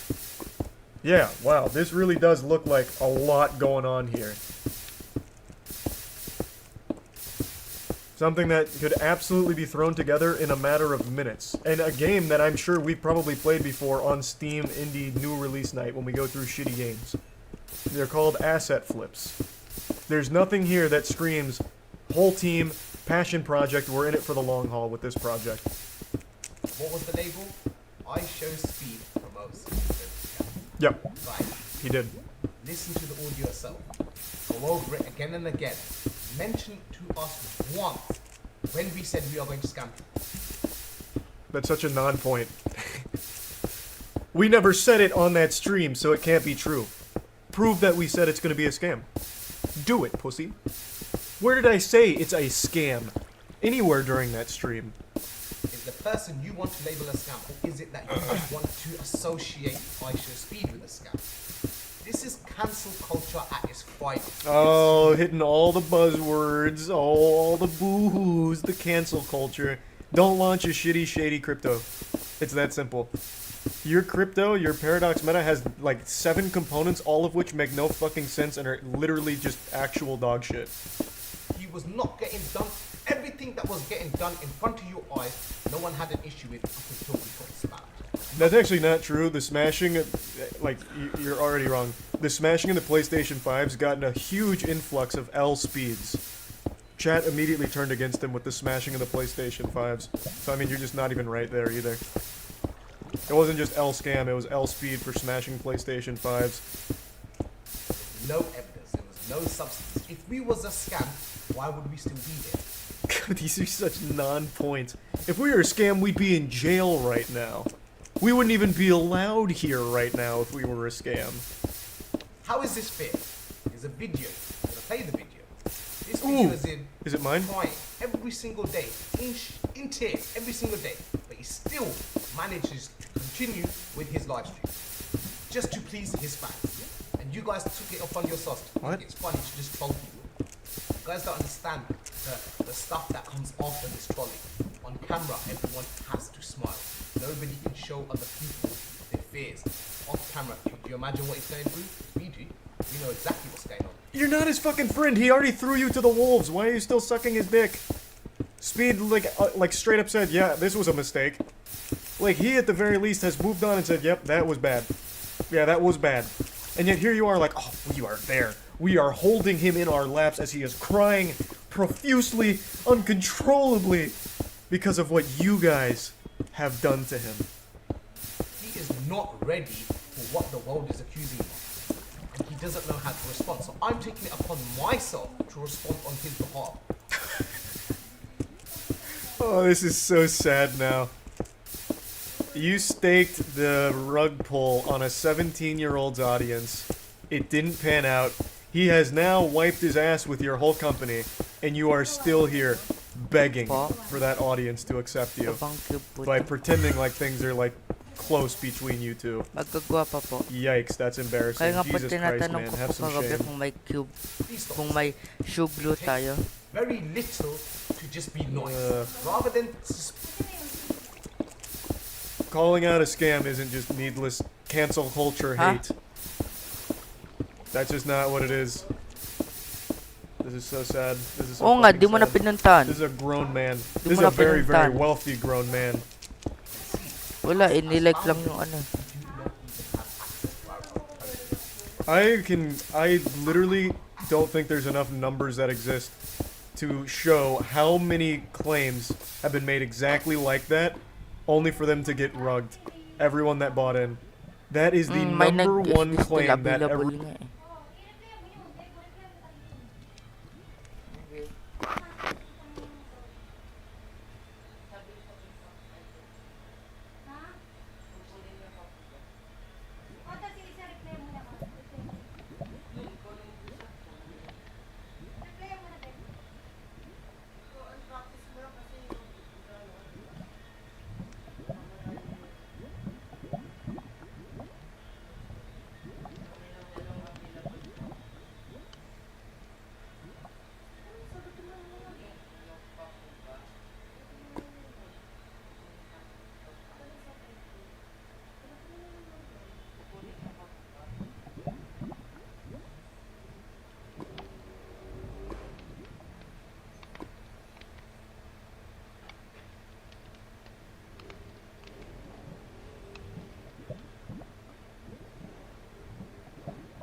daw si Inon, kailangan daw ng thermometer.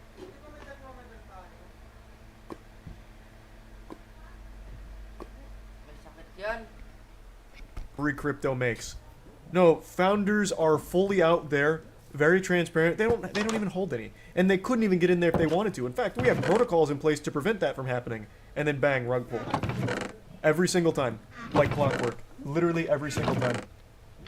Still my favorite to this day, there was a Twitter account called War on Rugs, which is a Twitter account dedicated to showcasing and warning people of rug pulls in the crypto space.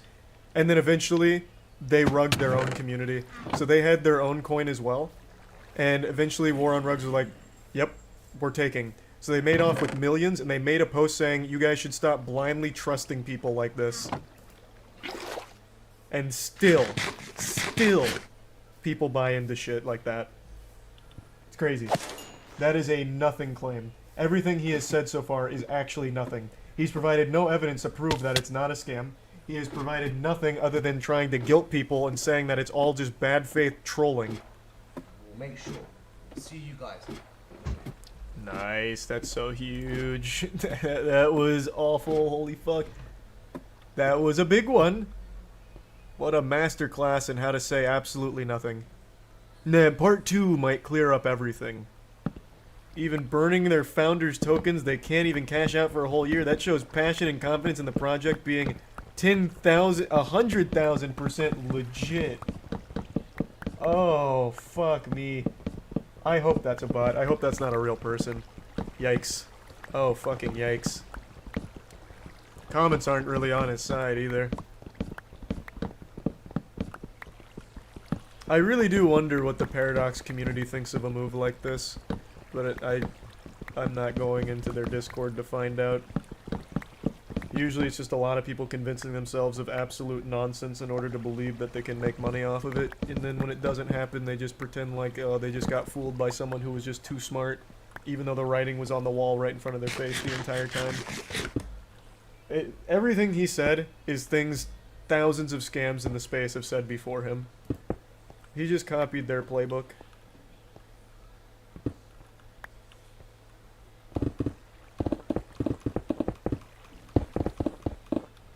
No.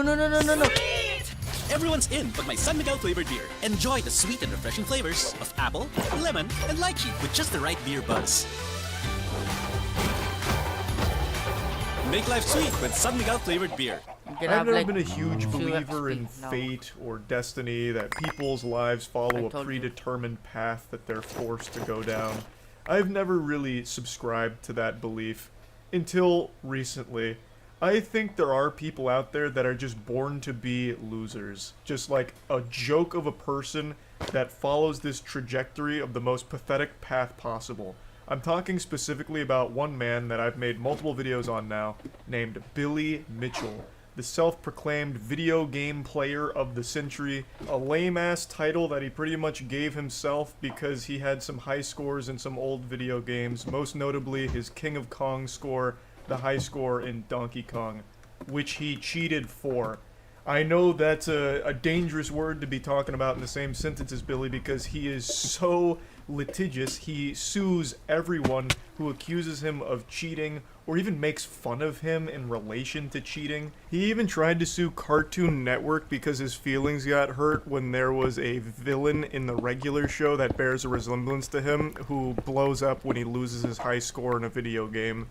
And he got so offended, this sensitive nematode got so fucking upset about it that he tried suing Cartoon Network and subsequently got laughed out of court for it. So not only is he so pitiful that he fakes his video game high scores, but he also is an insufferable douchebag who legally comes after anyone that makes jokes about him or talks about him in a bad light.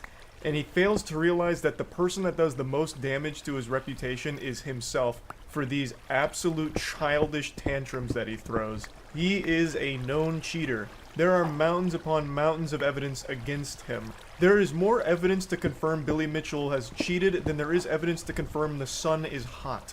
He is a fucking cheater. But even if you want to disregard all of the evidence that currently exists, Karl Jobst recently made an amazing breakdown of new evidence that just surfaced that 100% confirms that he has cheated his scores. The video is amazing. Karl Jobst, I recently made a video on about Billy Mitchell because he is being sued by Billy not once but twice. One of them because he used a meme that insinuated Billy as a cheater. It's beyond comical at this point, but now all of that seems like it's going to be completely washed. You can just wipe your ass with a lawsuit at this point with the new evidence that surfaced that Karl Jobst highlights here. And I'd like to go over the whole situation here with you and show you some highlights from it. I'm also going to put a link to Karl's video in the description so you can check it out in its entirety. Overall, I'm just super excited about this and extremely happy to see where it goes from here because this should 100% put the absolute kibosh on all of his lawsuits since the truth is now known. No matter, like, if you disregard all of the other evidence, this one is completely irrefutable, I think, and that's great. Billy Mitchell, man. He just can't stop collecting these L's.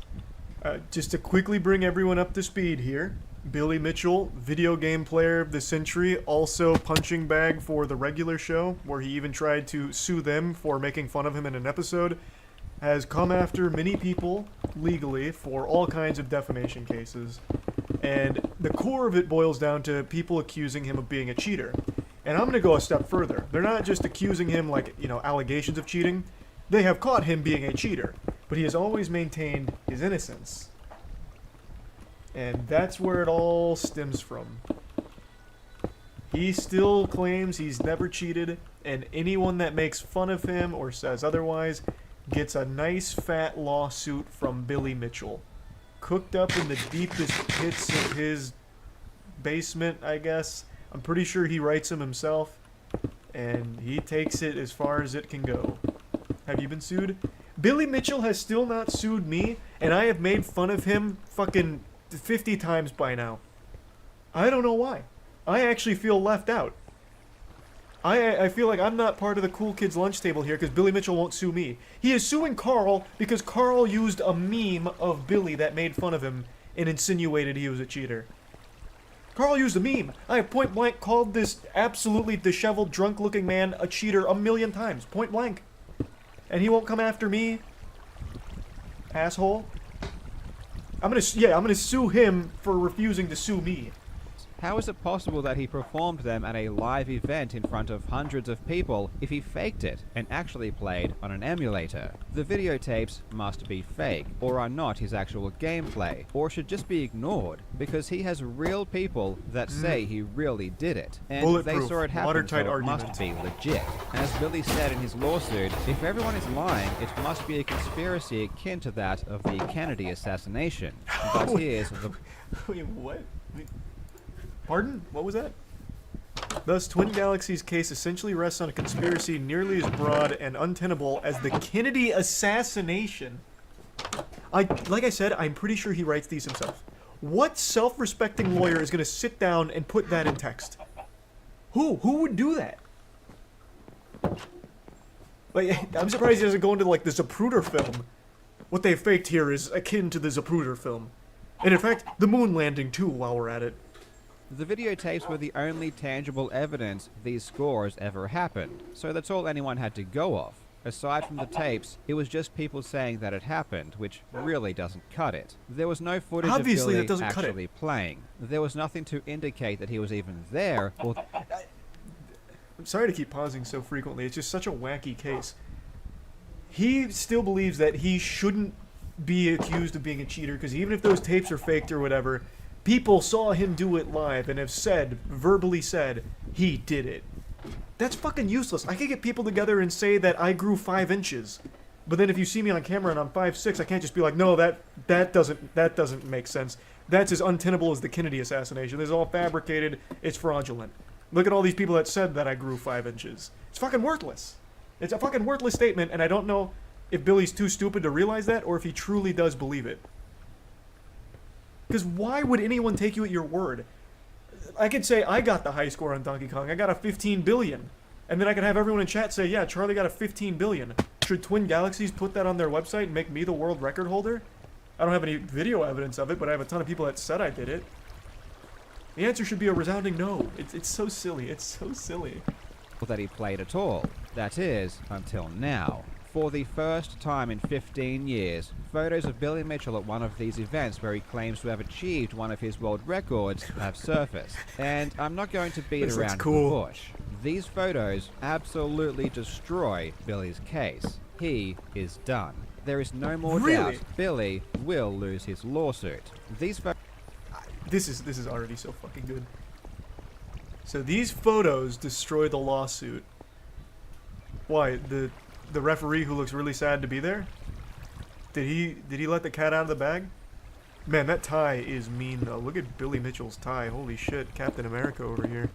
These photos do more damage than anything that has come before them, and I'm not exaggerating. Even if you disregard all of the videotape evidence, Billy's world records would still be disqualified, and he would still be banned for lying just because of these photos. So how is that even possible? Let's find out. I really hope you enjoy.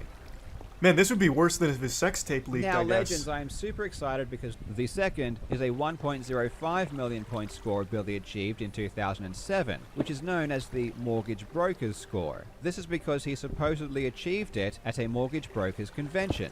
The videotapes for both of these scores show footage that isn't legitimate. This is a fact, and it's why he was banned. But aside from... Oh, let me read that one more time. It's been a while since I've seen this. It is inarguable that he was cheating, by the way. It's not allegations. It is legitimately inarguable. I can't remember. Did we go over the entire evidence package on stream at some point, or am I having a fake memory right now? Maybe we did it on the podcast. Because I do remember going through at least a good chunk of it. Quite a while back. Number 3 is just a single sentence. During the event, Billy played in a very large convention room and interacted with and performed in front of thousands of people, myself included. And? It's... Oh, this is all one person's statement. Oh, I thought this was 5 or 6 different statements from different people. I was like, what the fuck? There's nothing more there. This is one person's account. Okay. This is part of the whole thing from her statement. I was like, Jesus, come on. I don't know, I feel like going through the whole thing. But I guess a written testimonial claiming that they saw it, that's all you need. Surely there's no such thing as lying, and many of the members I worked with are still active members now. All this information is very available, very public, and quite memorable. Sheila, why are you writing that with so much attitude? You're not the one on trial for cheating or anything. That was a very aggressive sign-off. This leaves 3 Ha? Preprint po pala yun. Okay po, mamaya.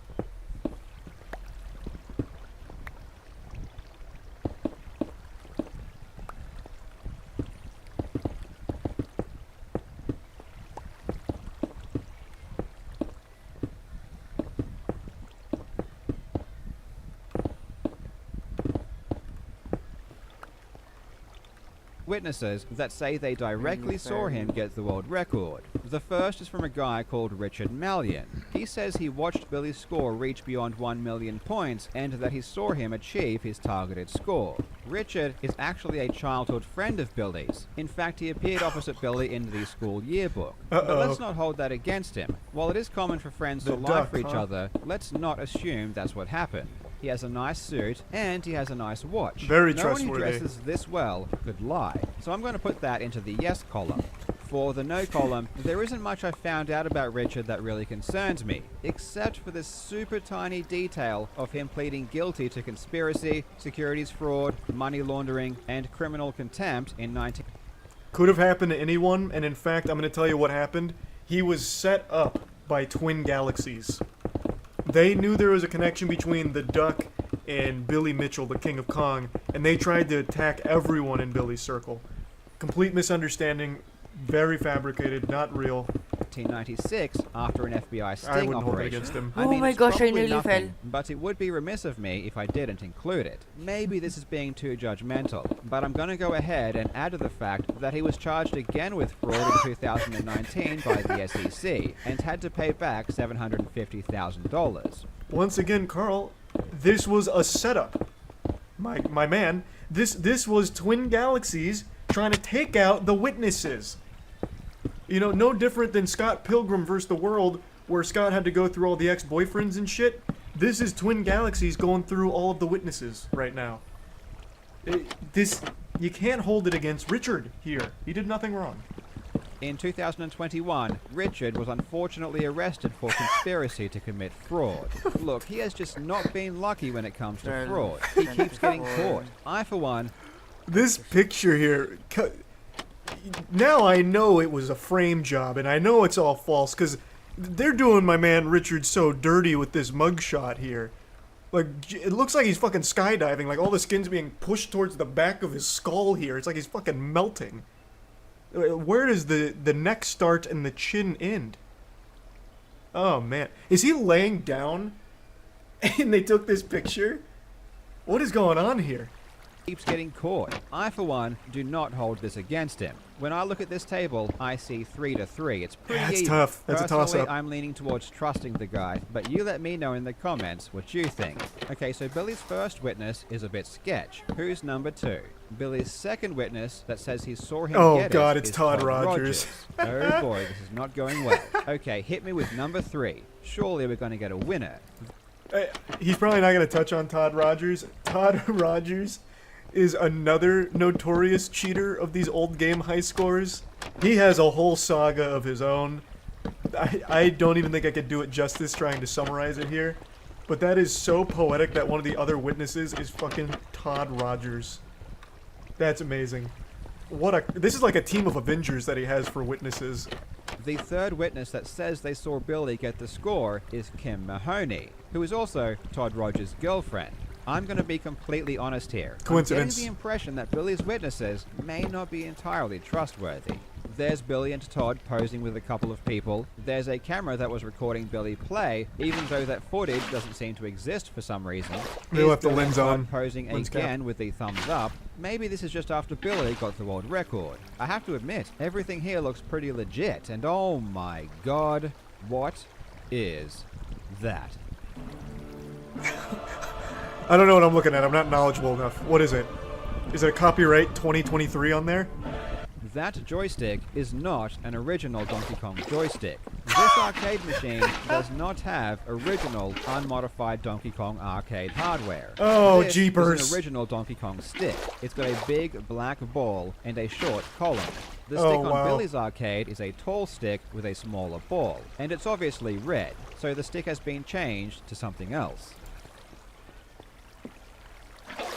Easily explainable. This machine was considered so legit that they had to change out the stick. Otherwise, because people were fighting each other to compete for high scores on it because it was so fucking real. So the stick just got worn out from overusage, but the machine, that's the only thing that's been changed. That much I'm sure of. Or, you know what, that's a good point. This could have been a special edition cabinet that was sent to Billy Mitchell by Nintendo. Po. So na po yun, dami ko na pong nakain, mami.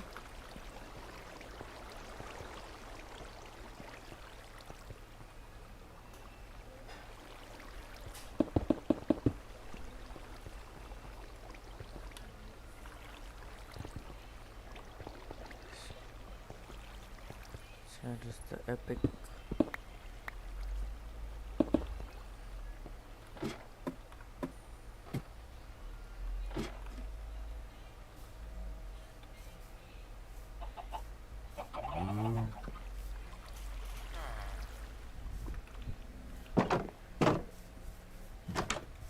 Yes. Kurima.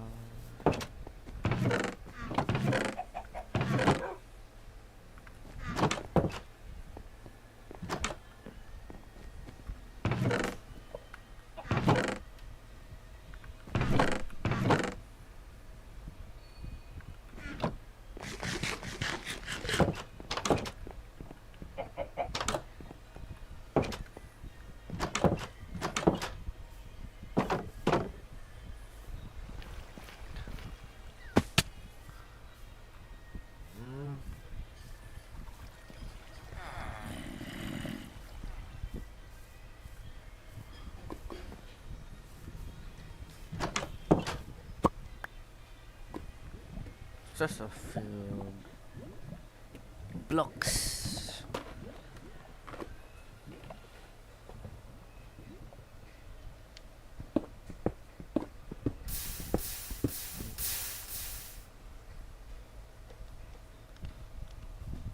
Know themselves.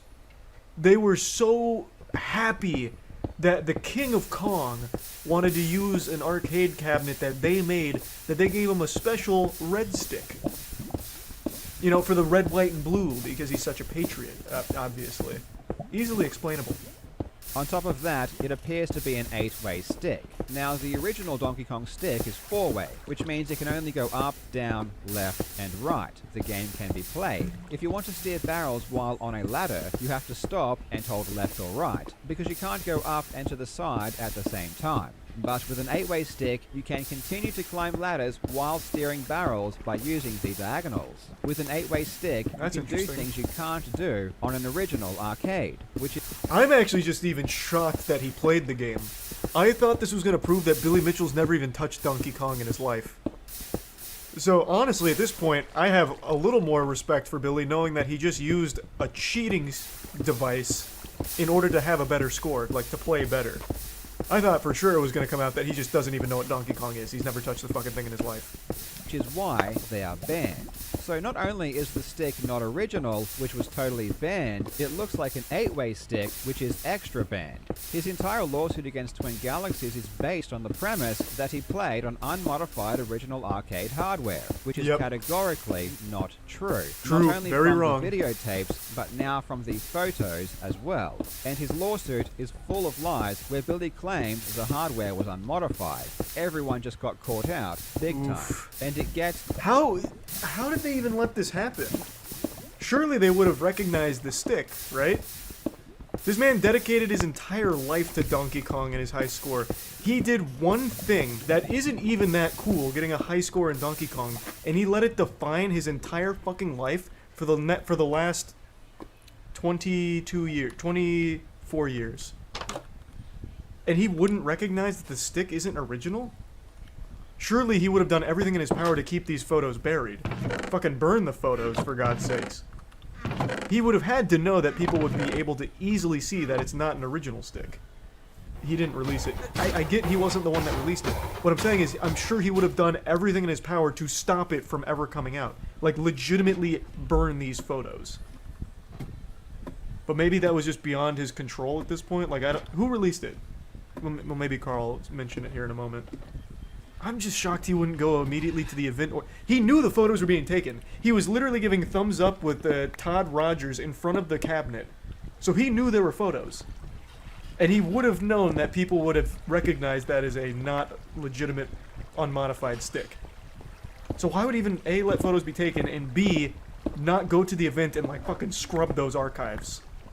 You may be wondering why Billy would lie about something that can so obviously be disproven. That's what I was just talking about. The answer is that Billy didn't know these photos existed. In What? fact, the entire Donkey Kong community didn't know these photos existed. They were only made public recently, and not by Billy Mitchell. These photos were never made public, and they were only retrieved now by directly contacting the organizers of the convention. That blows my mind. He literally gave a thumbs up multiple times with Todd Rogers in front of that machine. Who was he giving the thumbs up for? He knew pictures were being taken. What did he think happened to that? What? Wait, what? This is a cool angle of Billy, though, I will say. His hair looks even more like a Lego block in this angle. But I still just can't believe that he wouldn't remember photos being taken because he posed multiple times for them. I'm also surprised that it took this long for someone to contact the event staff from the mortgage thing. I feel like a lot of people would have thought to do that a long time ago, but maybe just now they finally found the photos. I cannot wait until this goes to trial, and Wow. you best believe that when it does, I'm going to cover it. I'm excited, and I think you should be too. Because am. this is going to be a lot of fun. As always, thank you so much for watching, you legends. I hope you are having a fantastic day, and I will see you in the next video. This is also great news for Carl. This is a big Carl W as well, because he is currently getting sued by this goofball, this goober.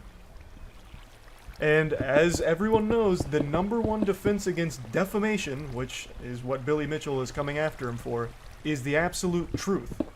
And now, it seems, it has been proven beyond a shadow of a doubt, he cheated. Thus, the case against Carl is fucking kaput. It really just goes to show you, sometimes the simplest means and like the simplest explanations are the most effective. Hey, so you got this at a mortgage convention, what year? And where was it? Why don't I just give them a call? Maybe they have photos. Hey, you guys have any photos? Oh, we do, yeah, you want them? Yes, please. Bang. And now it's all over for Billy Mitchell's case. Aren't frivolous lawsuits illegal? Yeah, but it feels like a lot of people get away with doing that. He's made like an entire fucking career off of frivolous lawsuits. Has he actually won any lawsuits? My man, I don't think he's even had one of his lawsuits make it to a trial. They get thrown out so quick. But it's still expensive for the people he sues. It's still a headache. It's such an absurd thing to ruin your life over. Alright, let's not get carried away. Billy Mitchell didn't ruin his life over this. He's not gonna go to jail. He just has a legacy of being a fucking joke of a person and an insufferable asshole for all the frivolous lawsuits he tosses at people that make fun of him or point out that he's cheated. He hasn't ruined his life. The man has a fucking hot sauce deal, for God's sakes. None of which I think he earned, by the way. He has one accolade, and it's high scores at Donkey Kong. That he fucking cheated. So in fact, he got dealt a really lucky hand. He got one thing that he's never let go, and he's somehow found success from it. Might want to tone it back before he sues you. He can't anymore. He literally can't. Because the truth is now abundantly clear. Even if you set aside all of the inarguable evidence of him cheating, now these pictures that have come out confirm it even more beyond a shadow of a doubt. He legitimately can no longer sue anymore. Why do these confirm he's cheating? Oh, if you weren't here, I'll give you the quick explanation. So the whole claim is that he got the high scores on an unmodified original hardware. However, now that these pictures are out, you can see it's not. So the original hardware did not have this stick. It had a small black stick. So it had a black ball on top and the stick. Not this. So immediately that disqualifies all of his records because it is not unmodified hardware. He's lied about it. It is clearly modified. Oh yeah, and it's an 8-way stick apparently, which is another banned device because it gives you an advantage. You're able to cheat the game a bit more by being able to go in the other 4 angles here diagonally. So this stick right here just throws out everything he's ever claimed. It's just a stick cover. Well, it wouldn't matter. You know what? Let's play ball with you. Let's assume that is a stick cover and the original stick is still under there. That is A, still not allowed, and B, impossible, because here's what the original stick looks like. It's a tiny little goofy, like almost doorknob. Not that long, stretched one. So it can't even just be a cover. It is a completely different stick. Chode versus grower. Yeah, I guess kinda. The OG's more chody. Not only that, I bet there is an emulator built into the arcade box. We're setting aside all of the massive amounts of evidence talking about it being on emulator, not original hardware. We're setting all that aside and just going by what we can physically see from the photos of the event, where it is clearly modified. You don't even need to touch all of the deep analysis, which also confirm that it's illegitimate. You can just look at the photos from the event and still get the correct answer that it's fake. I'm curious to see how he decides to fight this. You know he will not admit it. So, I'll make a prediction, and right now I'm on fire with my predictions. I think the way Billy Mitchell tackles this is the exact way that any fucking geriatric person would. It's all fake Photoshop, AI, fabricated. He's going to claim that these photos are fabricated, they're AI generated or AI enhanced, something like that. The photos are fake. They've done something with the knob. It's, this was an original knob, but they've edited it all out. He's going to harp on it being photoshopped and doctored. 100%.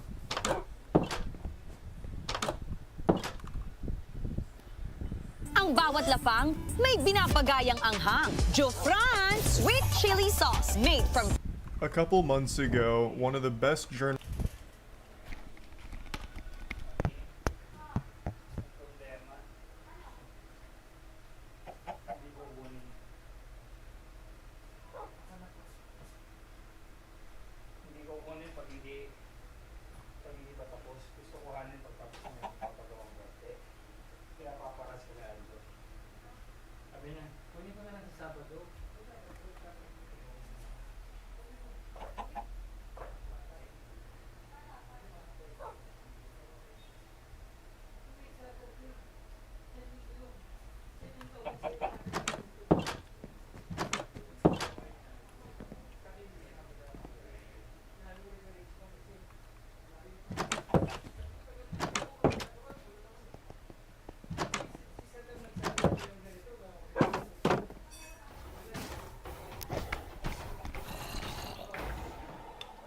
journalists on the planet who also happens to be a YouTuber got his house firebombed due to his investigations into a large network of corruption in Australia. I really do mean those words earnestly. Journalism is in such a poor spot right now. Modern journalism has about as much respect as the bronies did during the early 2010s. You remember that community of adults that used to jerk off to My Little Pony? In fact, I would argue that people have more respect for them than a lot of journalists these days, and rightfully so. It's an industry that thrives off of just feeding shit into the mouths of everyone that happens to come across their headlines. They're either writing meaningless articles, not focusing on anything important, writing blatant lies about shit, or just generating their own controversies to farm rage bait clicks from people just to drive traffic to their site. I'm sure you're tired of me whining about this one example I'm about to use because I've used it like 20 fucking times now, but I just think it's perfect to encapsulate what I'm talking about. There is an article Kotaku published proudly where it was all about the author mishearing a lyric in a Super Smash Bros. Song and thinking they heard a slur, so they wrote a whole article attacking Nintendo for it, demanding an apology and a response. Like, that is just the perfect example for what I'm talking about. I'm already getting lost in the sauce talking about this again and ranting. The reason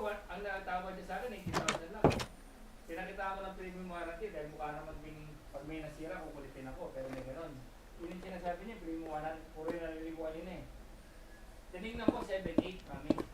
Alam mo sabi ko ganito na lang. Huwag magkaigi tayo. Kasi masasagot sila, di ba? Bibigay ko na lang sa iyo premium marketing. 7-8, di ba?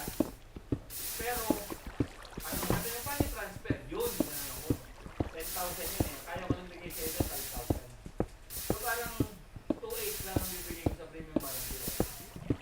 Para na hindi siya maanuhan, mabigatan. Nakakami.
may mga request pa.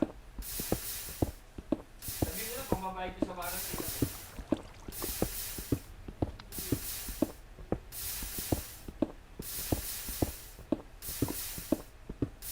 Ako nakaulad na namin. Ngayon, nagkataon na nandun tayo. O 570. Pag uwi na 550, hindi ko nakikita eh. Kung tumalikod, nakahabol ko ba? Hindi ko pang habulin sa telepono. Pero kaharap ko yun, nakita ko yung tura na yun, hindi makatawad sa akin yun. Mabait pa, hindi nakapulong. Hindi mo bibili ng cash. Ako mo?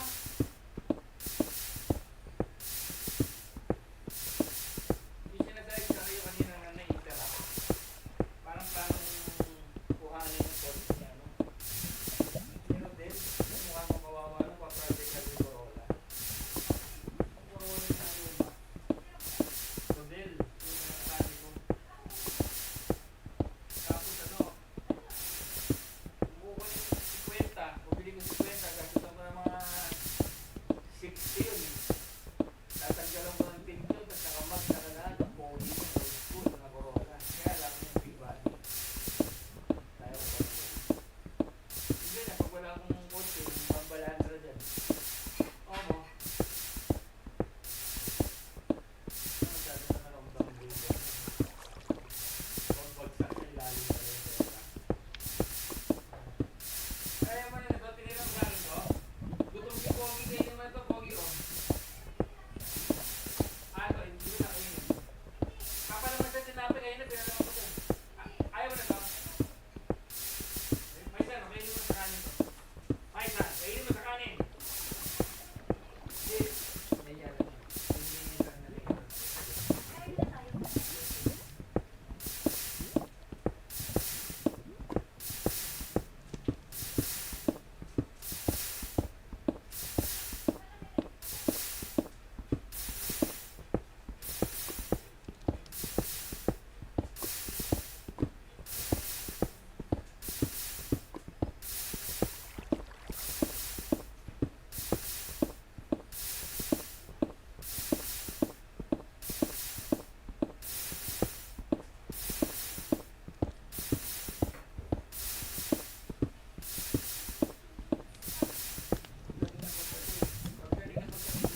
Pero nabasa mo yung doon na lang tayo magpaano.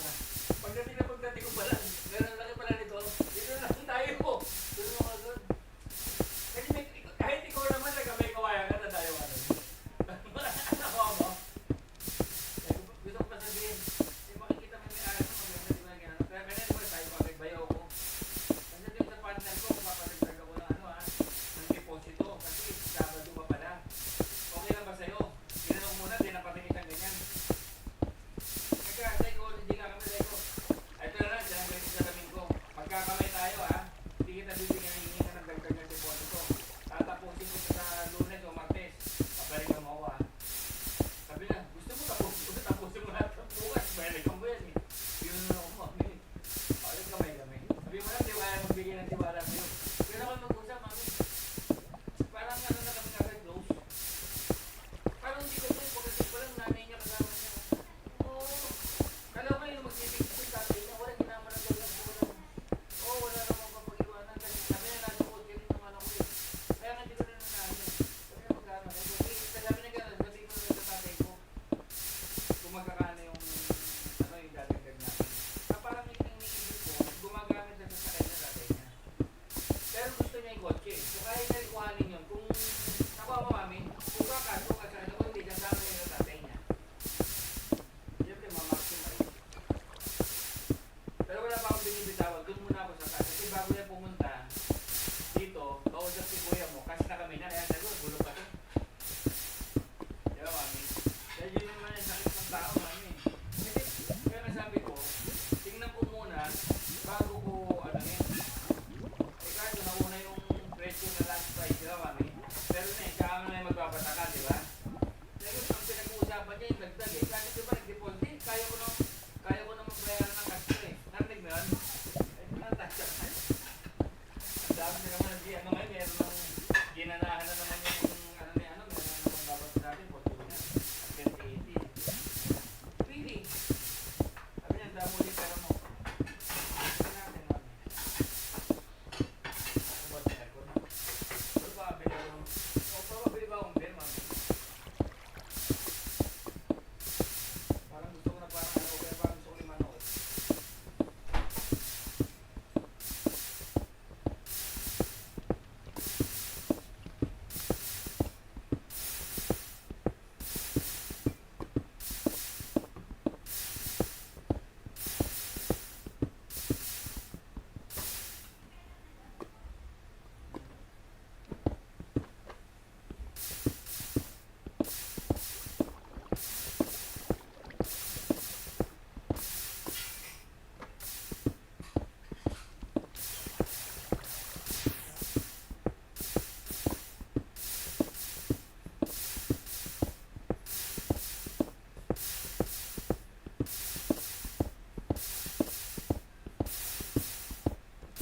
para mabayaran ng lumis. Napagawa natin dati Tera, naiwan lang yun eh. May pinagawa tayo sa Tera, pinawalan din ha, pero alam ko meron. Kaya nga sabi mo sa kanya, naiwan yun, hindi napagawa yung mali, kaso nilalambing ng bakya. Ngayon ang maganda naman, abangan ni Anjo doon, tapos sasabay sa kay Anjo para makukuha na niya yung UX, hindi na siya hindi na siya mag-commute. Ha? Sabi mo na sa kanya, nagawa mo rin yung Tera, bye, kaya lang merong naiwan na maliit. Na dapat naman talaga hindi gawin, kaso nakita ng bayan, ha? Kami na lang kamo mag-usap kahit ako na bahala, bibigyan ko rin siya din, ha? Sige Nod, ha? Salamat. Sige, pakitawagan mo, ha? Sige.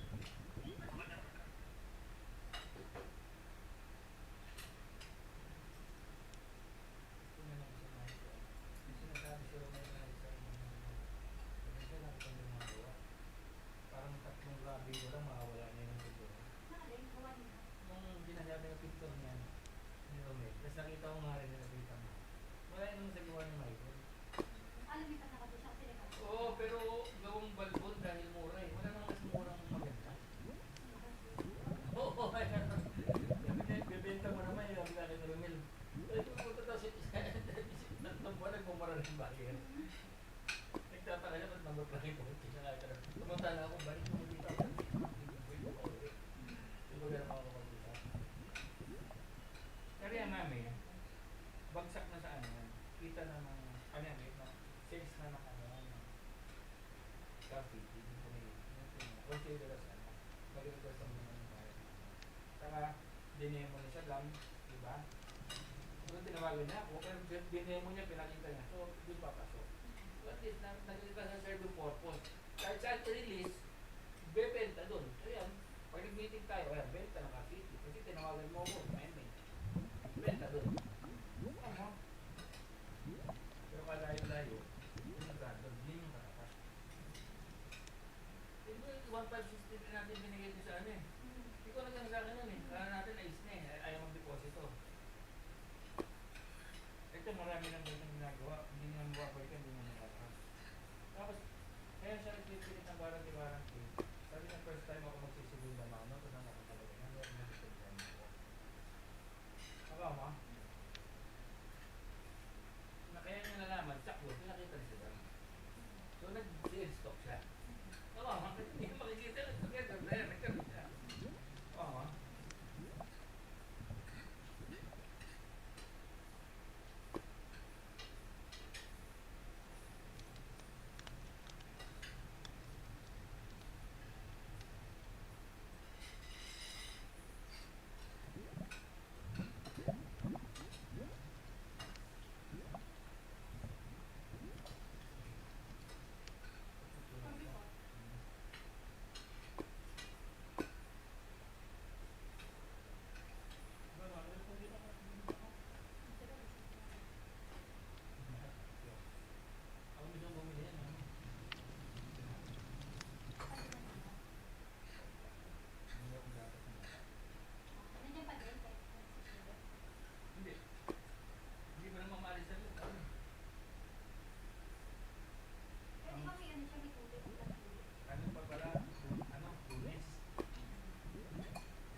kawayan, 80,000 lang ako.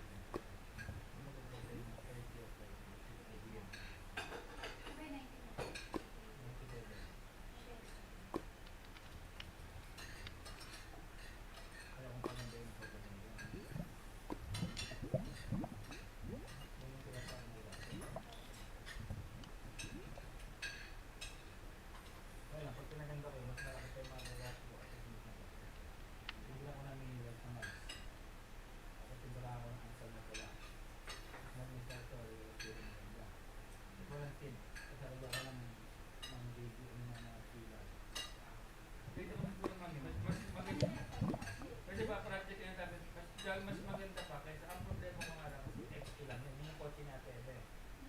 Kung naging GLI sana. Kaya lang, maganda lang na 1.3 yung hotel. Pero kung natapos ko yun, automatic. Kung natapos ko yun, ano yung iwilingunin mo na luma? Ako kami. Bibili ko sa kanya ng 50, ako nabibili. Pag ginastos ako isang daan, kaya ko isang beta naman.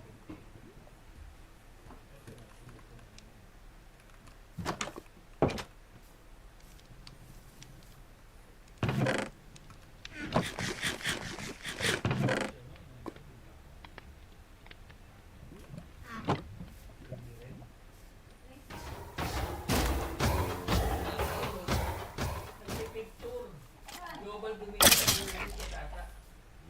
Okay lang yung bumili ka kay Tata. Robert. Ako yung parents na nakilala doon. Ako rin yung nakasampan ng barko. Ano wala ka mga barko? Oo, kaya parang may nakuha ko. Tapos nandun ako, alam mo ko, tapos pinamili daw.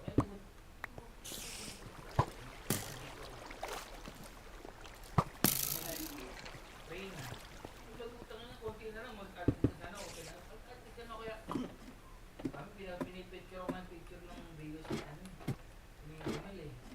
Tapos papadala ako kay Jana eh. Magkakano nalagay. Tanong naman na ako. Respeto. Saan mo ginagawa ng klase ko? Bago magbenta ng kotse na ako.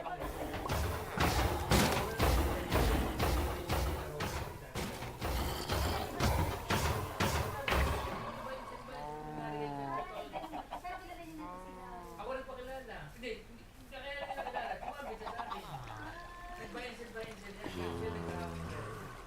Pero ako yung nag-ano sa kanya ng unit. Tapos nakilala na sila Robert, sila Tata. Tumatambay siya sa office ko. Parang sa June Martinez. The reason I'm even mentioning it is because Friendly Jordies does real, meaningful journalism. One of the very few in the field that does. He's a political commentator, a YouTuber, and a comedian, and he combines all of these into extremely hard-hitting investigations into corruption in the government, and he presents all of the information factually, with sources, with evidence, and delivers it in extremely entertaining ways. So it's palatable to anyone, even if you're not in Australia, it gets you educated and it entertains you. It is just the perfect blend of everything you could ever want from a journalist, really.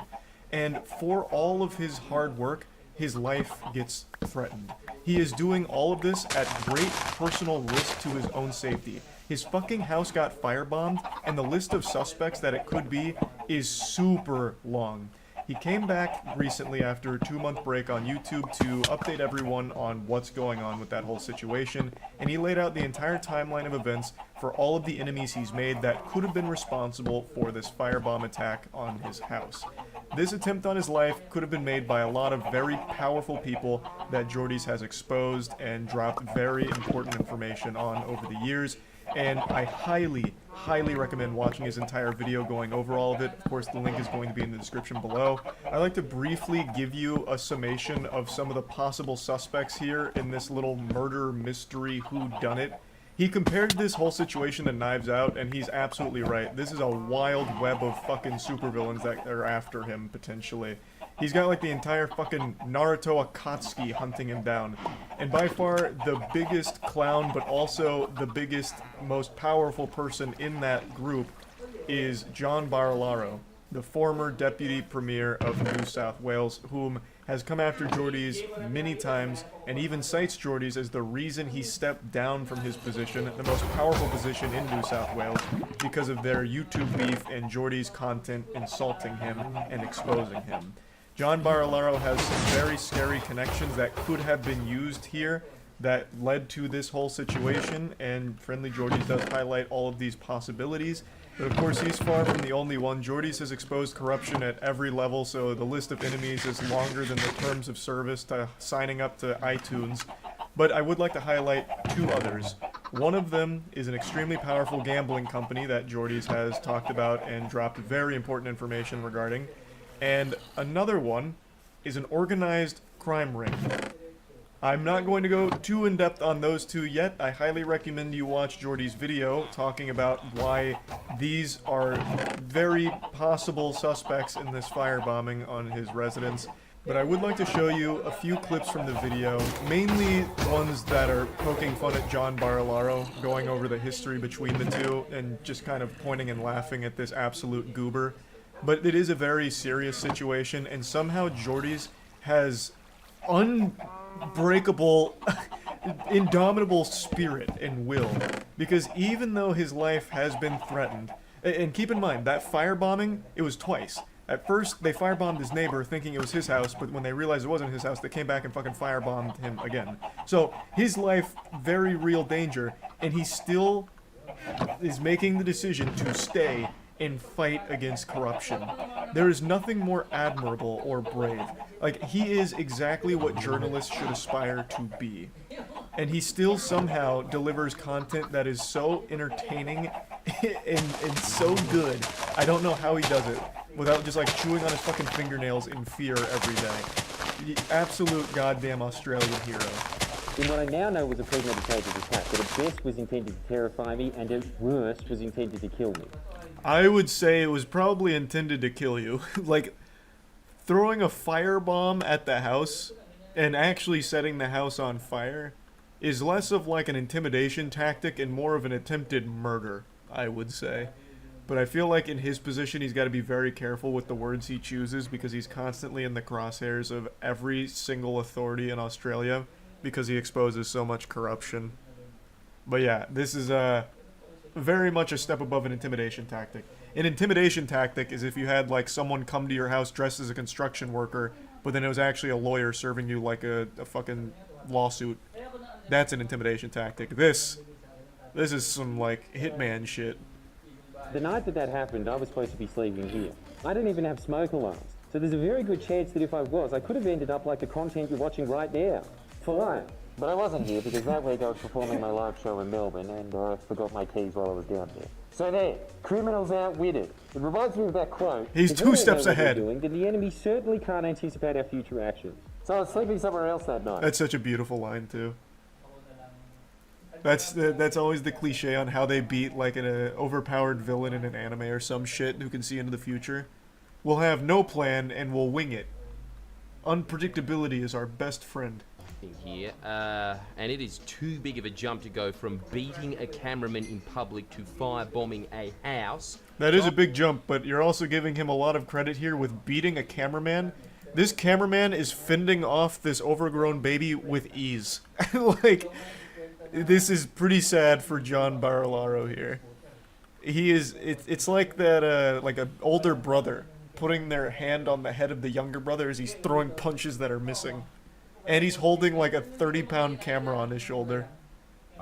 John Barilaro had this palatial multi-million-dollar estate that he Airbnb'd as a side hustle to his other gig, being the leader of a state. This is the dumbest thing you could do, right? Like, especially since the other half of the time, it's not Airbnb, that's where he lives. So we thought, wouldn't it be good if we film a video on the history of all the shitty things he's done, but film it at that Airbnb? Because as you've probably gathered, or haven't because you're that dumb, I'm filming at your estate. And I want you to be the first to know that I f***ed in both your guest houses. Oh, Stooge, we tracked the video. It's coming from inside the I don't know if house. that's true or not, but that's such a fucking flex. This guy actually sounds unbelievably stupid. Like, legitimately, observably stupid.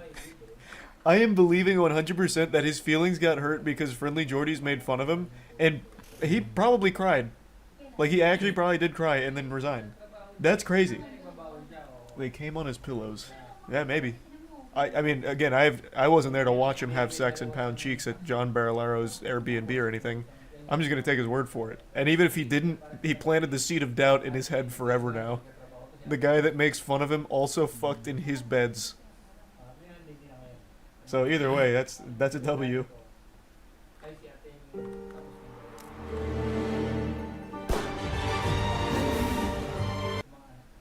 John was demanding the police conduct a bug sweep of the property. Something that would cost the taxpayers $10 And a blacklight, despite please. the fact we We need to paid know if he almost actually that fucked much here. to stay at the property. Just imagine how stupid and entitled it is to be deputy premier and lease one of your primary residences out to anyone. I never considered doing this before, but say a property developer wants a favour, they could very easily get material to blackmail you. Hey, I want to pop in here real quick once again to drive home the absolute insanity of this situation. John Barilaro, the most powerful man in New South Wales, was listing his actual primary estate as an Airbnb when he wasn't staying there. That is levels of stupid that not even Saints Row was able to tickle. John Barilaro has the brain of a child still struggling to fit a square into a square hole. I don't know what could have even led to him believing that was a decent idea at all. Like, maybe it's 30, 40 years of eating paint chips and boofing asbestos. Like, I don't know. Like, how he could have thought in his position that listing his actual residency as an Airbnb was smart. As Jordy's does list, there was a lot worse shit that could have come from this. Shit could have been planted in his estate that would have got him in huge legal trouble. Blackmail. It could have been bugged. Like, there was so much that could have happened here because he lists it as a fucking Airbnb. Honestly, John's lucky Jordy's was the one to do this because it could have been so much worse. He got off easy by the only thing scandalous happening in his estate was Jordy's slamming ham in his bed. Like, he could have found himself in much, much, much bigger trouble. In another video, I called Barilaro up and attempted to ask him about allegations surrounding him and extramarital affairs. Turns out, John's intimate relationships would eventually come under scrutiny no. in a hearing concerning his boss's John. intimate relationships, but that's a story for another day. I didn't know this at the time, but these videos caused John's office to contact the New South Wales Police Force just days after their release, specifically the Counter-Terrorism and Special Tactics Command. God, what a flex. You grilled a man's cheeks so hard that he called in the Counter-Terrorism and Special Tactics Command. Fucking Jack Bauer had to be put on your case because you bullied this guy's feelings so hard. Jesus Christ. Now I think he fucked someone that's not his wife. Now, I mean, I know nothing about him or the case, but now because he called in fucking CTU, the Counter-Terrorism Unit, now I think he absolutely cheated on his wife. He went too hard to prove he didn't. Now I know. Now I feel like he's covering something up. Magaling You see, you gotta. There's a fine line between like a proper response and an overkill. And when you reach overkill, you're basically already guilty. Oh no, John. The defamation lawyers draft up this absolutely schizophrenic letter detailing all of John's grievances with the videos I made, including that I called him a greasy little scroll. He needed That to was clear too the far. record on that one. Let everyone know that's not true. Go behind. They were pretty quiet. Seeing insults in writing on a legal document is crazy. On behalf of the guy that we exposed and made fun of. So we've been served, and what they gave us, in my honest opinion, is another one crock of shit. That was. Does he not actually have to? revealed with- So he's been sued a million fucking times. Does he actually ever have to even defend himself, or does it get thrown out pretty quickly? Because this man has collected more lawsuits than I have Pokemon cards at this point, from the feelings he's hurt. Yeah, he's had to defend a few times. Okay. Because, like, I've seen the sheer number of them, and it is overwhelming. But I also know quite a few of them get thrown out. Like, even in the description of this one is being thrown out. So I was just wondering if he ever even had to actually go defend himself, or if they eventually just drop it. Then on the 4th of June 2021, my producer Christos walked back to you. Oh, I know this one. Meeting our lawyer Mark that day, so he had the document. Yeah, this was a big clip when it came out. they're giving away evidence and trying to run away with it. Yeah? What's happening? They're just fighting him. Run off with evidence. Okay? Who are you doing this? You're out with... Jesus Christ. Come on, Connie.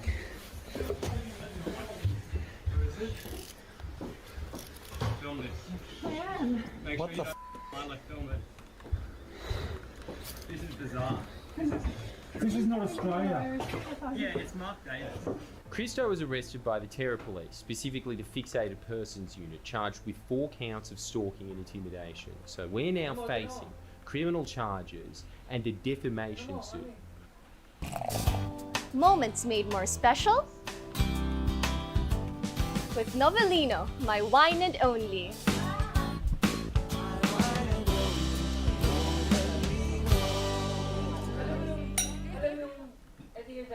The guy looks like he get. Well, I mean, in defense of John Barilaro, he literally did kind of get cucked by extension. Because this fucking idiot put his personal residence up as an Airbnb, so friendly Geordies went and had sex there. Like, his estate got cucked. So of course he's going to be sad forever.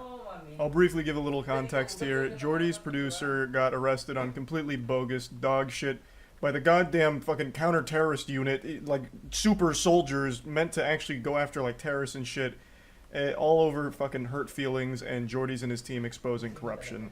It's an absolute affront to God. It is just downright wrong and fucked up what happened to Geordie's, his team, and everyone involved here.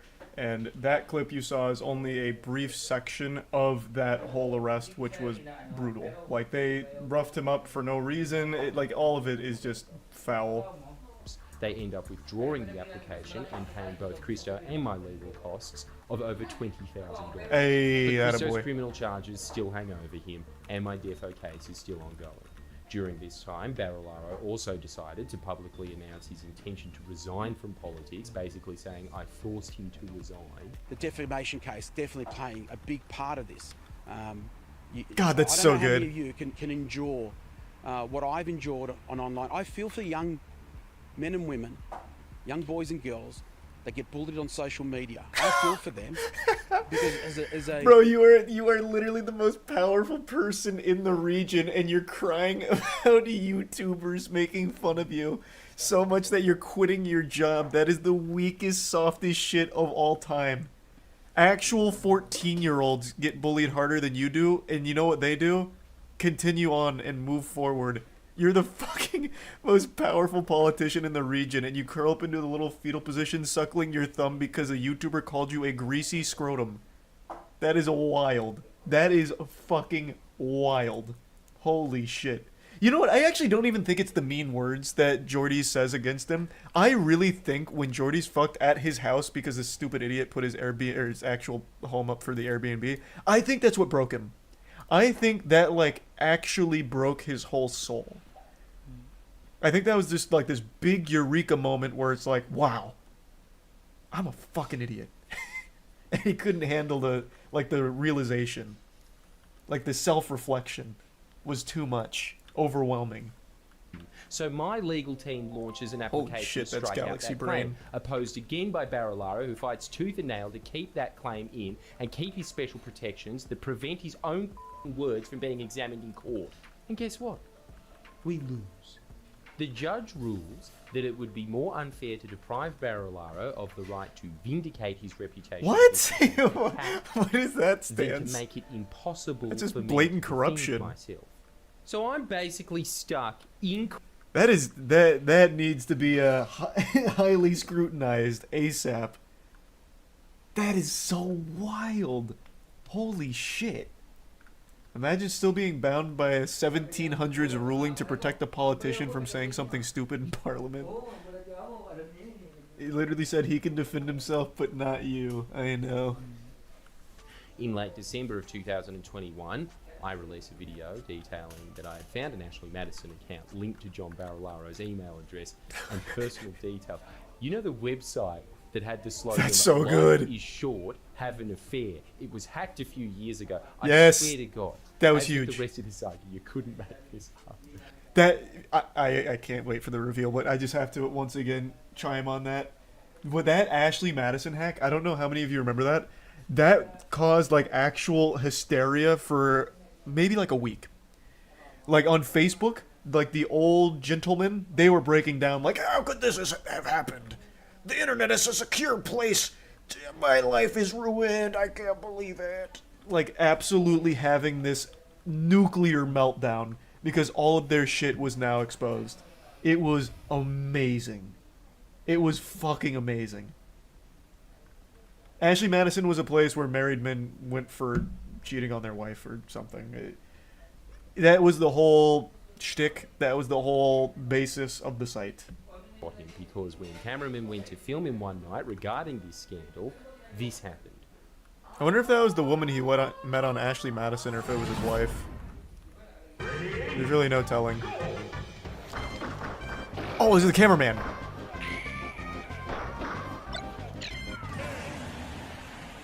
It was a Hey, long come on. and... Please. The cameraman wins this. John took the most damage. John was the one that hit the blast zone here. Cameraman's got 30 pounds of fucking iron on him. And he is still just manhandling John with one arm.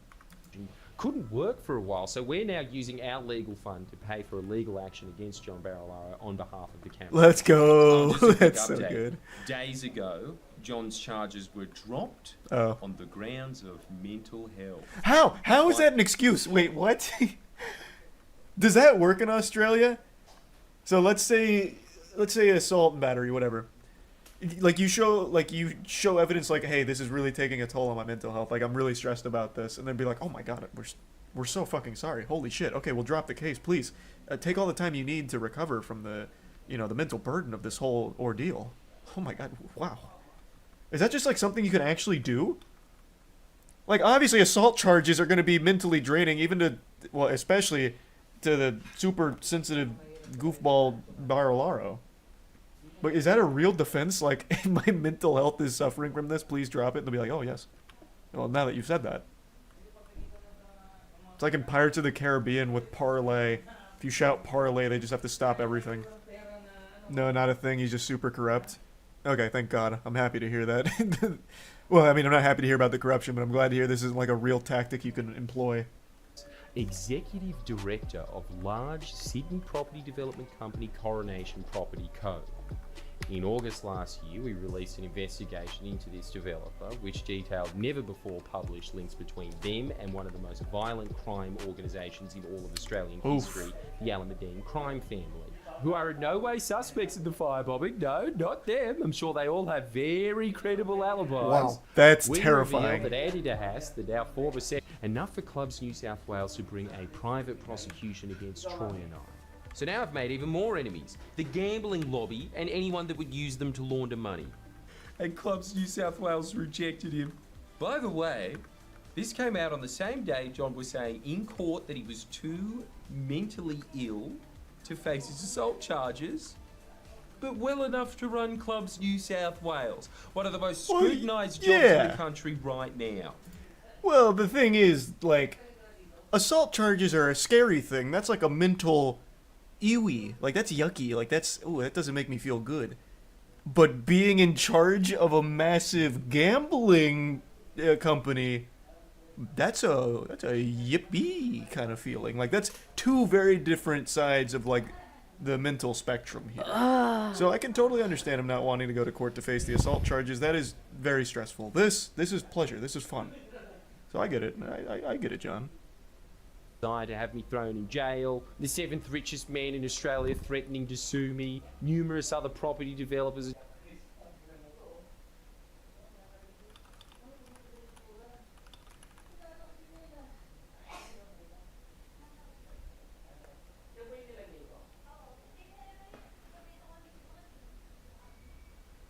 So wondering how to use activator rails in Minecraft? This video is going to explain where to find them, the crafting recipe, and how activator rails work. Let's start with where to find activator rails in Minecraft. There is a 27.1% chance of finding 1 to 4 activator rails in minecart chests in mineshafts. The crafting recipe is 6 iron ingots, 1 redstone torch, and 2 sticks can craft 6 activator rails. To place an activator rail, hit the use button or right click. An activator rail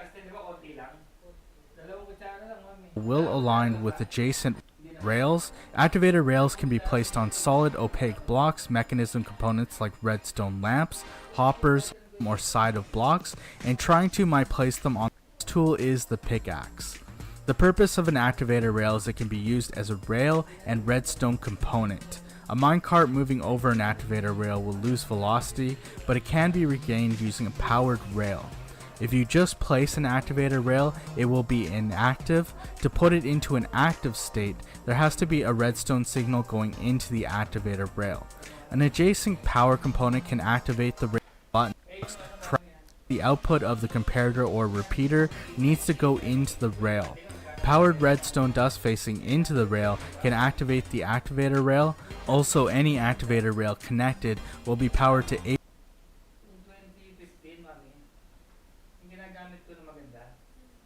Ginamit natin sa sa tractor, tapos ninatamata tayo. Tapos nung binenta mo, nalungkot ako. Kasi taksakan ng sariwa, di ba, mami? Ay, binenta mo na. Wala akong kotse, ito like sa'yo. Ganun yung magiging dating pagkatapos. Kung di sa gas-gas, kung binibenta, kahit 2 gulong sa...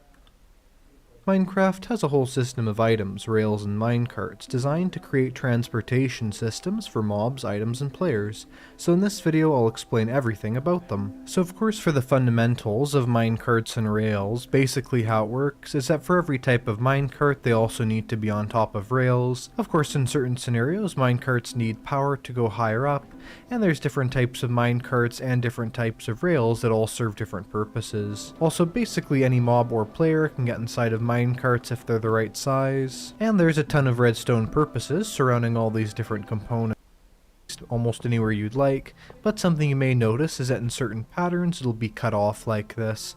That's because you can't turn and go upwards at the same time with standard rails. However, another important thing to be aware of is that rails cannot go down 1 block, then up the same block. It just doesn't work. And they cannot go down 2 blocks at once. Difference between all other rail types. Let's go on to right here. We could power this minecart and make it go up the hill like this. The thing is though, with powered rails you cannot make them go in circular configurations, and so because of that, if you wanted to, let's say, make a circular track that goes infinitely, you'd have to do something like this with powered rails all connected to a redstone torch, or even just to a lever. Either of those will work to power these on. Maybe even a redstone block if you want. Then of course you get on the minecart and have that minecart go on there forever. But then to stop it, all we have to do is right click on that again.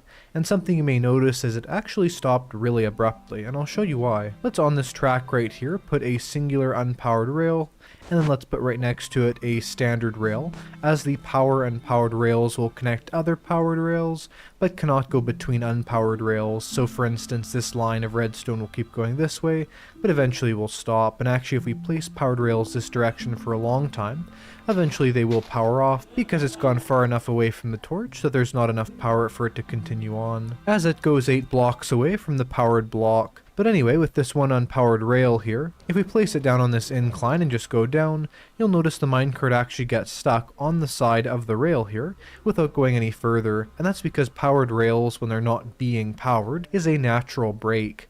This is actually a really cool thing, because what you can do is you could, let's say, have a minecart ride like this, where you go on it and it's basically completely still. Of course I'm pressing W here so I actually go forward. Up here. Also, instead of just having to punch minecarts randomly to pick them up, the trick to basically like the same as it only just gonna stay there. Rails and powered rails. Now the opinion tends to be fairly split on whether or not detector rails are worth it, but more or less here's how they work. If a minecart goes on top of a detector rail, it'll power the other rails next to it, or really will power anything else next to it. It's kind of an alternative to laying out powered rails and just having them always on.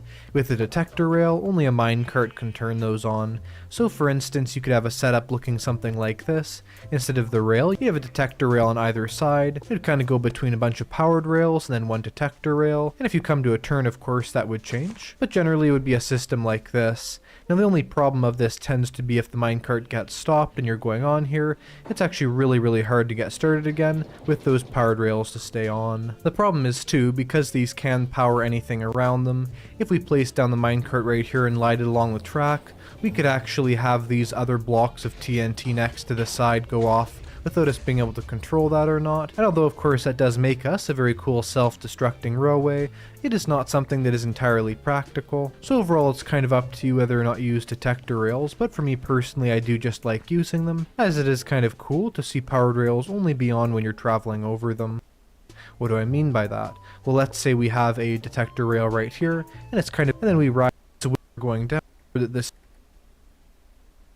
plate. And now finally for the last used rail, and that is the activator rail. The activator rail will basically do only a couple things, and it does need to be powered on for this to happen. So if we ride over that, nothing's going to happen, but if we power it and then ride over it, basically it'll just hop us out of the minecart automatically there, as I did not decide to get out there. It simply automatically got me out of the minecart. So that's the first thing it does, is it ejects mobs from minecarts, which is definitely a funny use, but again I'm not touching anything. It just automatically pops me out right there. What is interesting though is if a minecart just sits on top of one of these that's powered, it'll actually rotate back and forth like that, which I think is being used to visually represent it trying to get a player out. And because of that you can actually use this in build to sort of look like a crusher or a grinder of some sort. The only other thing it does is it can disable minecarts with hoppers. So if a hopper minecart goes over one of these, it'll just stop picking up items. Now this is disabled and you can see it definitely is, it's not picking up anything. Minecart with command block. It definitely takes up to thousands of rails. Here's a good trick to not have to deal with that if you don't mind using duplicators. Basically start by placing an observer going downwards, then place another observer going up into that, and block. So put two observers in here, place whatever it works with every time. Rail farm is now done, and you can see here every time it goes back and forth, all those rails there pop off, but they also stay on the actual track. And so because of that, we're getting an insane amount of instantly duplicated free rails. Now to be fair, a lot of servers don't allow duplication on them, and a lot of people consider duplicating to be cheating, but it's completely up to you, and it is always a decent method if you don't have an iron farm or a gold farm, and you want to get yourself a ton of rails. Let's move on from rails though, and go to minecart. 5 of them are obtainable in survival. First of all, we have the command block minecart, which works basically how you'd think. If it's over an activator rail, it'll turn on.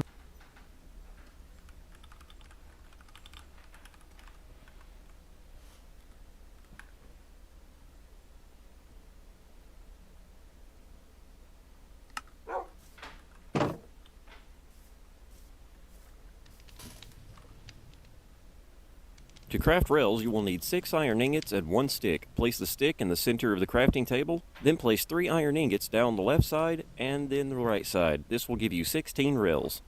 To So I need iron. Lots of iron.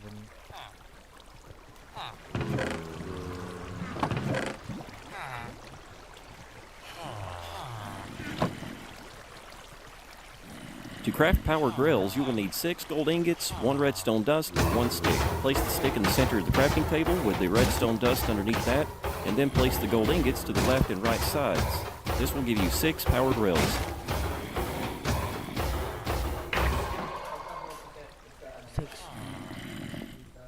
They have gold. Yeah, and I also need redstone.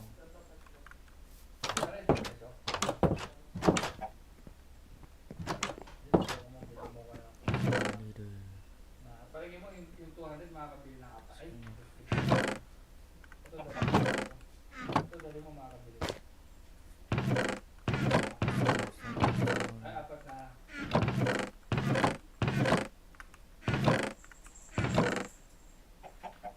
Redstone. Forgot I could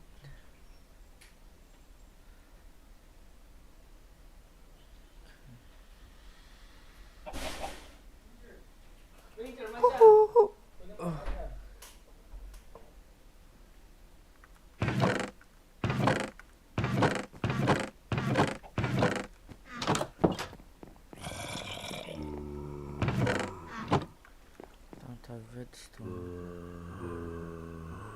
Smithing table.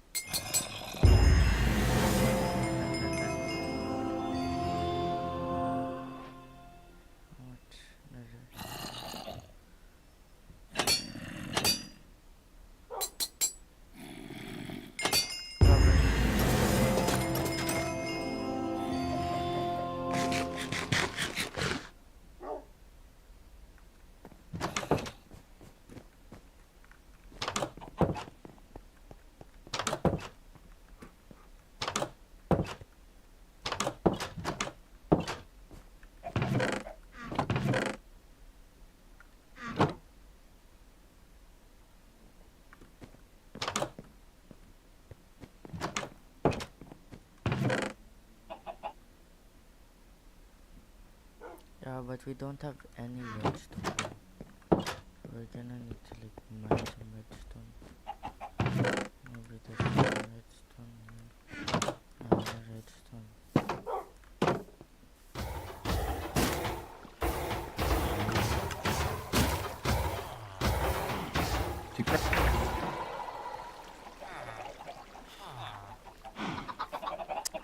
Stop using powered rails in Minecraft. Do this instead. Put a boat down, then place a minecart and push the minecart into the boat. Get into the boat and you can go uphill without powered rails. The controls are reversed while in the boat, so hit S to go forwards and W to go backwards. The minecart boat is just as fast as a minecart on powered rails, and if you put a mob in the boat, it won't slow down, so this is perfect for transporting mobs.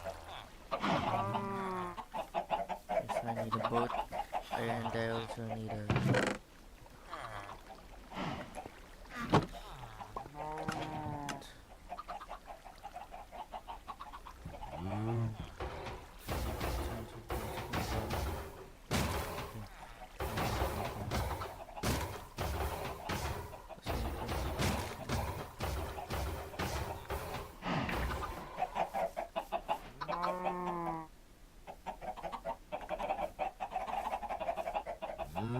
Also need some like that.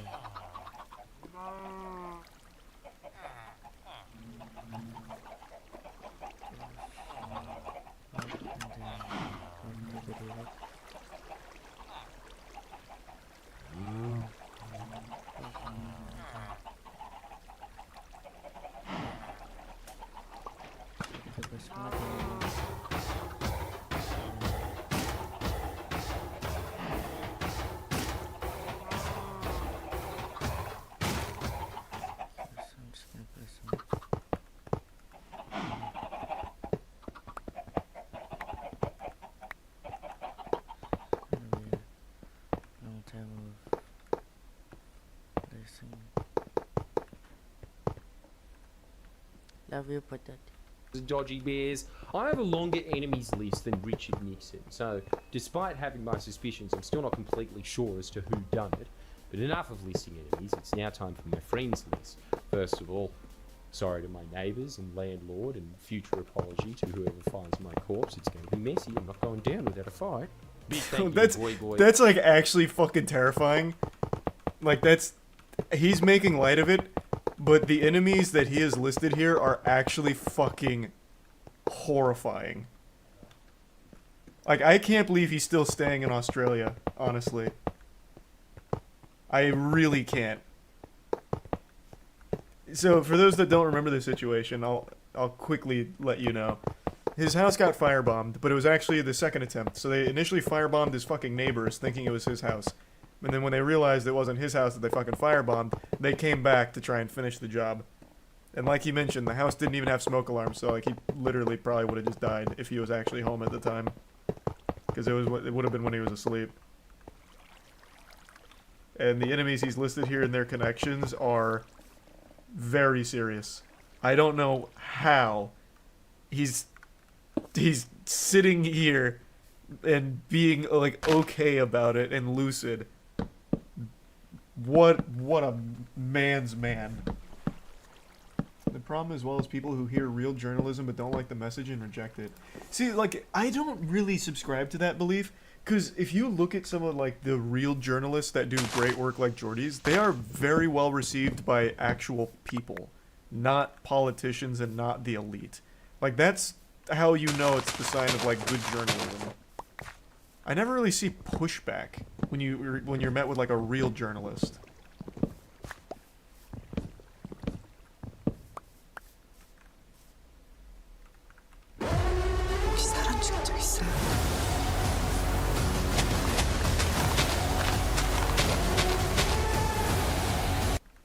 I would just watch the cross-examination. That's what I'm looking for. That's what we're gonna be catching up with. We gotta talk about her fucking Dr. Evil outfit. She is unironically dressed like Dr. Evil. It's crazy. I saw so many comparisons. Kim Jong-un, Dr. Evil, Mao Zedong. Those are the three main ones. This is exactly what the outfit looks like, though. She looks like an angry dictator wearing this. I don't know who is, like, guiding her here. I don't know what the fuck they're doing. They must be a real big Johnny Depp fan. Those are some weird clothing choices. I can't even imagine why she would choose these clothes. It makes no sense. Yeah, so all I know going into this, I tried to avoid spoilers. I know they caught Amber Heard on her lie about donating the $7 million that she got from the divorce settlement. She just kept saying she was pledging $7 million from the divorce settlement without ever actually donating it over the course of however many years she's been divorced from Johnny Depp. Which is a pretty big lie to catch someone in. Just looks like an unbelievable asshole. He promised you you would never see his eyes again. Isn't that true? I don't recall if he said that. And the last time you ever saw Mr. Depp was when you met him in San Francisco. This is coming out swinging. 2016, right? Yes. This lawyer goes in. It seems like it. She's already kind of come out the gate firing. You want to enter in it. I have to imagine, though, that's not the reason Johnny Depp doesn't look at her. That's like some anime shit. I promise she'd never see my eyes again. It's probably he really doesn't want to look at a woman who has uprooted his entire life with all kinds of crazy shit. Please, I just wanted to hug you and say bye. I wanted to end that. So it sounds like they have new evidence. I've never heard this. No, because I'm nothing to you. And I will always be nothing to you. No, we'll never see each other. I can't really understand what's being said. Take my fucking glasses off. You will not see my eyes again. Oh. Love you. Well, I guess that was real. That's you and Mr. Depp in that recording. That is. Hello, Johnny Depp. Johnny Depp, man, I'm a victim of domestic violence, and Yes. I know it's a fair fight. It sees how many people believe or side with you. And the man you beat up numerous times. Ooh. Right, Miss Heard? I could never hurt Johnny. Vicious. You're here in this courtroom because Mr. God Depp damn. finally told the world that he is a victim of domestic violence. Or, as you said to him in that recording, who was going to believe that Johnny Depp, a man, is a victim of... Stop using powered rails in Minecraft. Do this instead. Put a boat down, then place a minecart and push the minecart into the boat. Get into the boat and Put the boat. Place a minecart into the boat. Then ride the boat.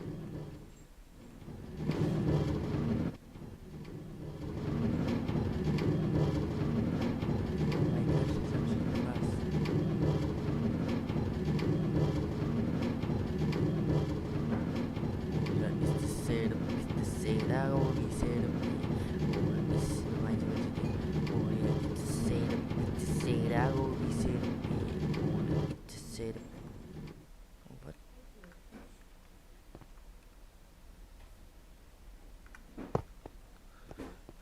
I knew that would happen.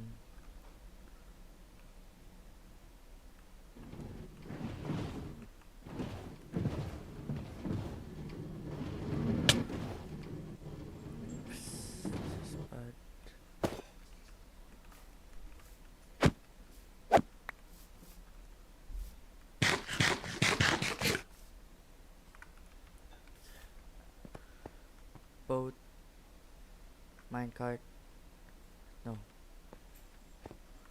Place minecart, go there, ride boat. It's a setup,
Nagsuka po si Ranger.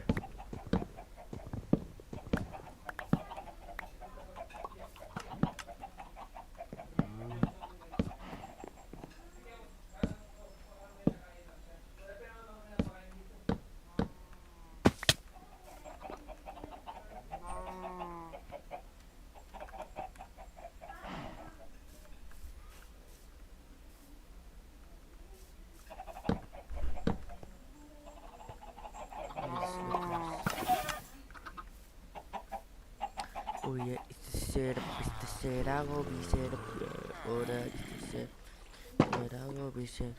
Ba't ka nagsuka, Ranger? Wawa ka naman. Pa. Oh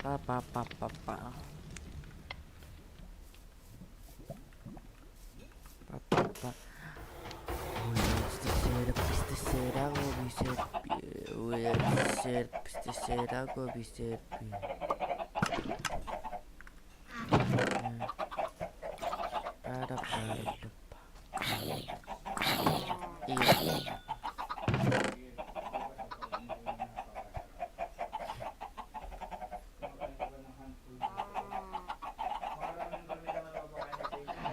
Yippee-yay! It's the setup, will be set up.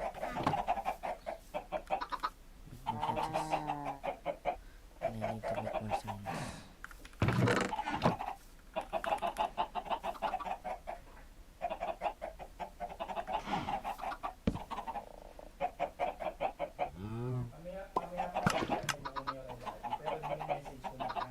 Ano pa kukunin? Tipo.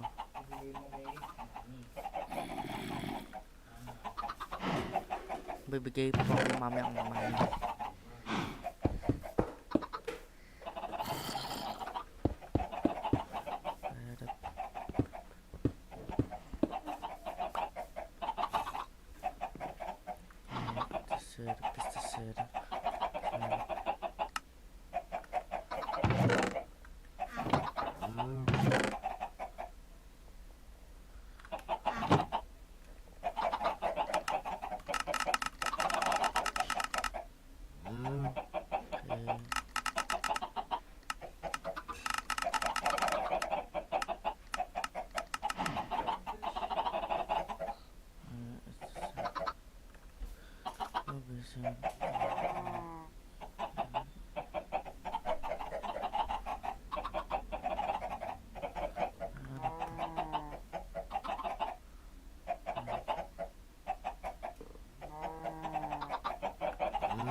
It's the setup, will be setup.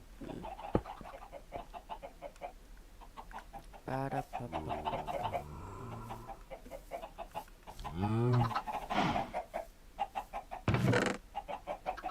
Oh yeah, it's the setup, will be setup.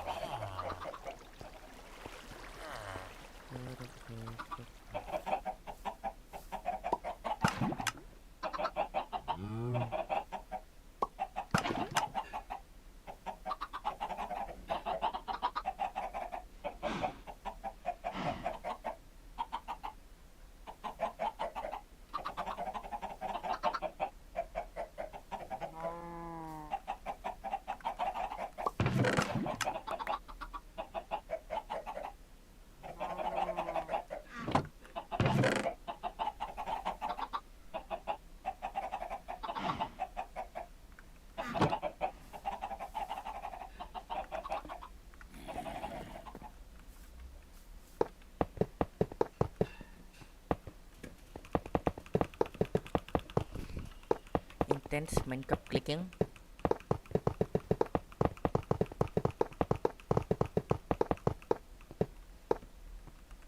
Intense Minecraft clicking.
Let's get physical, physical. I wanna get physical. Let's get into physical. Let me hear your body talk. Body talk. Let me hear your body talk. Let's get animal. I wanna get animal. Let's get into animal. Let me hear your body talk. Body talk.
Let's get animal, animal. Let's get high up, high up. I want to get high up. Let's get into high up. Let me hear your body talk. Your body talk. Let me talk. Train station.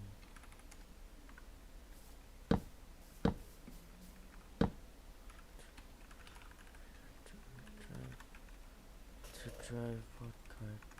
To drive boat cart is to go forward. Forward.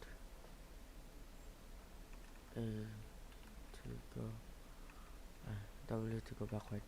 To go backward. Let's try this boat cart out.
forgot that works.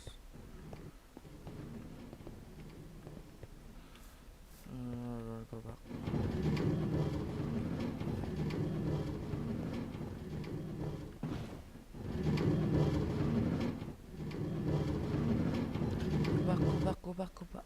Frick you.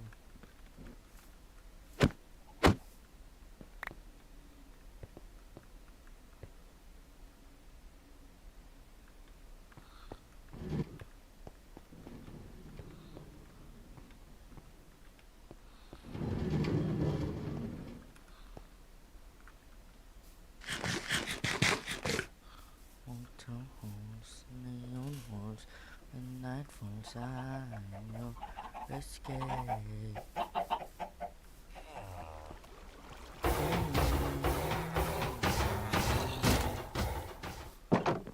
I'll give something to you. If you don't have to,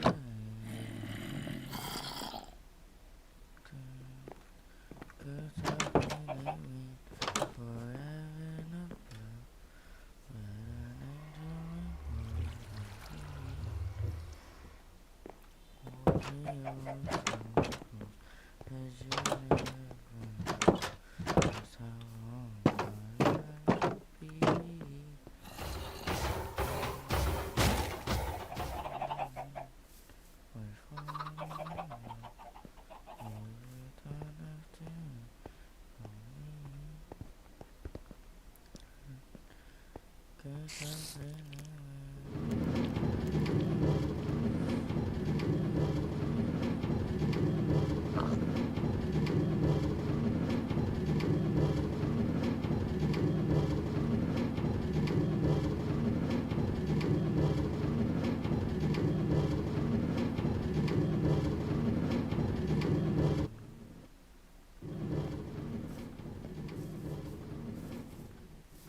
Cause you never know just how long my life will be.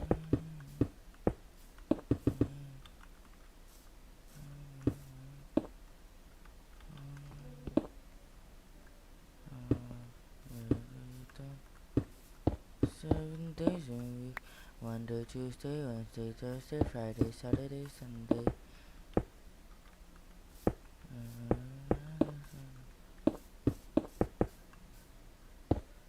7 days a week, Saturday, Tuesday, Wednesday, Thursday, Friday, Saturday, Sunday. Why do I like the K-pop song, bro? Sunday, Tuesday, Wednesday, Thursday, Friday, Saturday, Sunday. Treat me like my teeth. Don't get me dirty.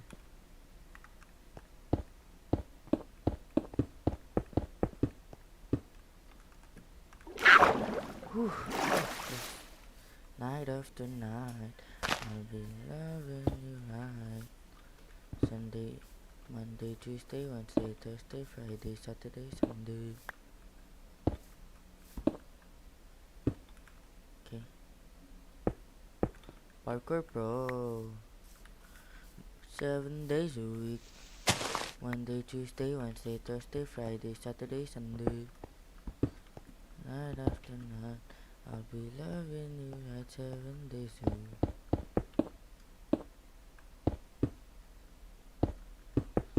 Monday, Tuesday, Wednesday, Thursday, Friday, Saturday, Sunday.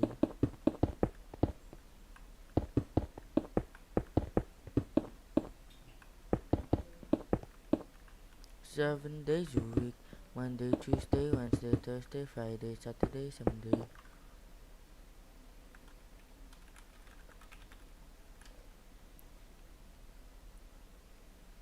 Monday, Tuesday, Wednesday. If I tell you that Dove's new product has 3% niacinamide and 10 times collagen, it's a... Ay, para sa face yan. I think it's a new face zero for dark marks. Another part of your body deserves...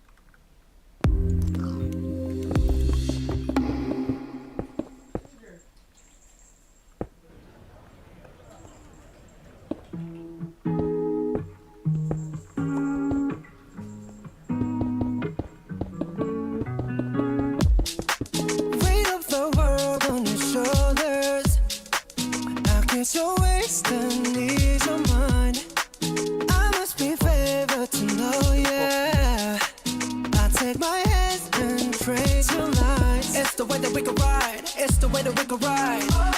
Think I'm meant to win another life, so break me up another time. You're up around me and you give me life, and that's why night after night I'll be loving you right. Monday, Tuesday, Wednesday, Thursday, Friday, Saturday, Sunday. Monday, Tuesday, Wednesday, Thursday, Friday, 7 days a week. Every hour, every minute, every second, you know night after night I'll be loving you right 7 days a week. You love when I jump right in. All of me, I'm a foreign. Show you what devotion is. Deeper than the ocean waves. Wind it back, I'll take it slow. Leave you with that afterglow. Show you what devotion is. Deeper than the ocean waves. It's the way that we could ride. It's the way that we could ride. Think I'm meant to win another life, so break me up another time. You're up around me and you give me life, and that's why night after night I'll be loving you right. Monday, Tuesday, Wednesday, Thursday, Friday, Saturday, Sunday. Monday, Tuesday, Wednesday, Thursday, Friday, 7 days a week. Every hour, every minute, every second, you know night after night I'll be loving you right 7 days a week. Monday, Tuesday, Wednesday, Thursday, Friday, Saturday, Sunday. Monday, Tuesday, Wednesday, Thursday, Friday, 7 days a week. Every hour, every minute, every second, you know night after night I'll be loving you right 7 days a week. Tight to take control, tight to take your soul. Take your phone and put it in the camera roll. Leave them clothes at the door. What you ain't for? Better come and hit your goal. He jumping in both feet. Going to the sun up, we ain't getting no sleep. 7 days a week, 7 different sheets, 7 different angles, that could be your fantasy. Open up, say, ah. Come here, baby, let me swallow your pride. What you want, I can match your vibe. Hit me up and I'ma cha-cha slide. You make Mondays feel like weekends. I make him never think about cheating. Got you skipping work and me. Fuck it, let's sleep in. Yeah. Monday, Tuesday, Wednesday, Thursday, Friday, Saturday, Sunday week. Monday, Tuesday, Wednesday, Thursday, Friday, 7 days a week. Every hour, every minute, every second, you know night after night I'll be loving you right 7 days a week. Monday, Tuesday, Wednesday, Thursday, Friday, Saturday, Sunday. Monday, Tuesday, Wednesday, Thursday, Friday, 7 days a week. Every hour, every minute, every second, you know night after night I'll be loving you right 7 days a week.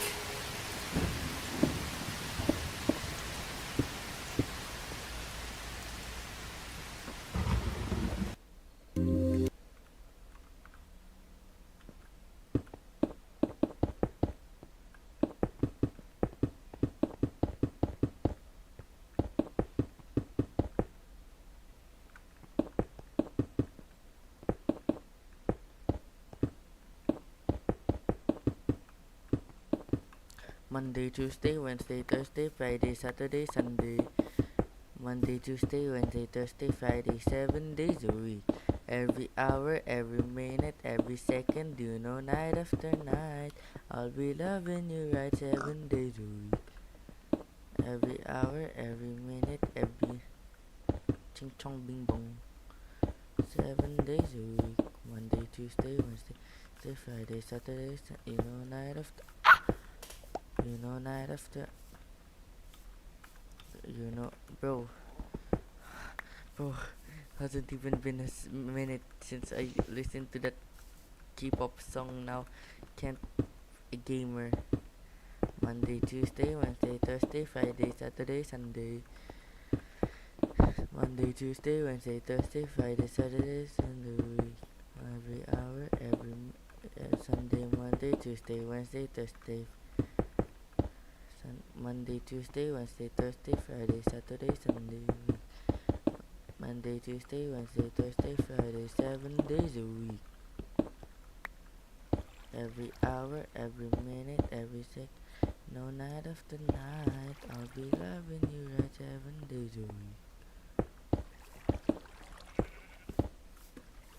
7 days a week. No night after night I'll be loving you right 7 days a week. Every hour, every minute.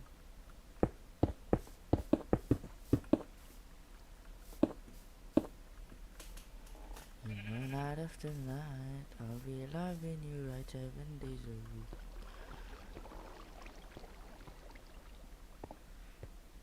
Monday, Tuesday, Wednesday, Thursday, Friday, Saturday, Sunday. Every hour, every minute, and no night after night. And I've been here 7 days a week.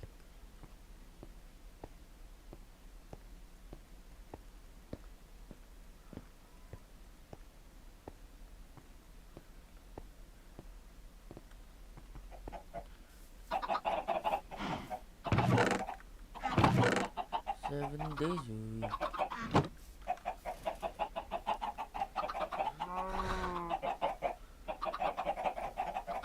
Of domestic violence. My God, they're cooking Amber's cheeks right All due now. respect, I She's kind wasn't of going saying in. it because he's a man. I was saying it because he's a man who beat me up for 5 years. He is an abuser, and you can look either of us up online and figure out who's being abused online. That's a really bad play, Amber, because when you look up your name plus domestic abuse, even aside from Johnny Depp, you get the actual criminal lawsuit with you and your ex-girlfriend where you beat her up. So, like, you wouldn't really want people to look you up plus domestic abuse, even outside of Johnny Depp. She's on the ropes right now.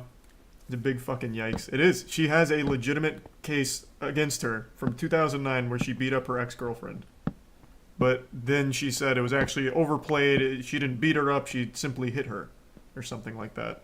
So there's no medical records reflecting any injuries to your face after he hit you several times. I did not need to go to the doctor at the time. Despite hitting you several times that you lost count with rings on his fingers. That's correct. I did not seek medical attention. Other than my therapist. Well, there's no injuries to the face, as she Testified just to another confirmed, incident in March of which means that statement was a lie. 2013. You didn't produce any photographs after that alleged incident, did you, Ms. I don't know if I took one or if it's included. I'm not quite sure which ones. You didn't show any pictures to the jury after describing that alleged incident, that your lip went into your teeth. You don't remember that, right? You didn't show any pictures to this jury after describing that incident, right? I don't believe I've seen that picture admitted. That picture doesn't exist. I don't know which one you're talking about. We have pictures from March 2013. What do you mean? What the fuck? The only picture that you've produced. Who is coaching Amber for, like, debate team here? Like, a high schooler? This isn't... Granted, I've seen very little, but this usually isn't how it happens, right? Usually, it's a lot more concise and pointed as opposed to obtuse. Because she's already completely thrown out this entire picture with this strategy. She confirmed that this is the incident where she claimed Johnny Depp hit her so many times in the face she forgot or she lost count. And then the picture to back up that evidence is a bruise on her arm which shows no injury to the face, which immediately discredits that photo. She is terrible at this. I know she fired her entire team beforehand, but didn't she replace them, or is she just going solo? That's a real question. I don't know. Did she, like, hire a new team after she fired them? Oh, it was her. Oh, that's right. It was a PR team. Oh, that's right. I forgot it was a PR team. And you didn't take any pictures of your bloody nose either, did you? I did not. But pictures were taken of you in Russia, though. Isn't that correct? Yes, that's correct. We had a press or a dinner. Let's please pull up Plaintiff's Exhibit 1248. And this is you and Mr. Depp in Russia for the Lone Ranger premiere, correct? Oh man, what a stinker of a movie. I believe in promotion of the movie. It wasn't the premiere, if I recall. You don't have any visible injuries to your face, do you? None that you can see. Admit. Exhibit 1249. All right, 1249 in evidence. Damn, paparazzi's actually really helping this case. You were in Russia for the Lone Ranger premiere, right? That is correct. And you have no visible injuries to your face, do you? None that you can see. Even though Mr. Depp whacked you in the face so hard that your nose bled? He did. While wearing chunky big rings, right? That's correct. Ah, sounds reasonable. I have to imagine, now granted, I'm no pugilist, if you're getting blasted by, like, rings on fingers, it'd probably be kind of similar to, like, brass knuckles in a certain extent, right? That'd cause some serious damage, right? And she's still gonna sit there with a straight face and be like, you just can't see it, but it's there. This is only 1 hour and 55 minutes, and I feel like it's a speed run by dismantling half of her claims already. That's already through, like, 3 of them. Man, she's really going in. She said, alright, I'm gonna take this down, but I also have a lunch scheduled for 3 hours from now, so let's make it quick. It also helps that Amber Heard's doing a terrible job at defending herself. And you haven't produced any pictures or any medical records reflecting a broken nose after the Met Gala in May of 2014, have you? I have given everything to my lawyers. Everything. I've turned over literally everything. You need to fire those Is it assholes your then. testimony, Miss Heard? This is a picture of you and Mr. Depp. Man, that makeup really The fixed event. that broken The night nose after right Mr. up. Depp allegedly whacked you in the face so hard you thought he had broken your nose. He did run me in the face. I did think he broke my nose. Ice will cover up swelling? Ice reduces swelling. Normally the swelling after that kind of injury is not as bad as you might imagine. And for me, it wasn't that bad. Bro, I have a picture of it. if you even get hit in the nose with like a basketball off of a bad pass, that shit puffs up. Let alone getting hit with a giant ringed fist. These are not good claims to be making, Miss Turd. Man, geez, there are so many pictures.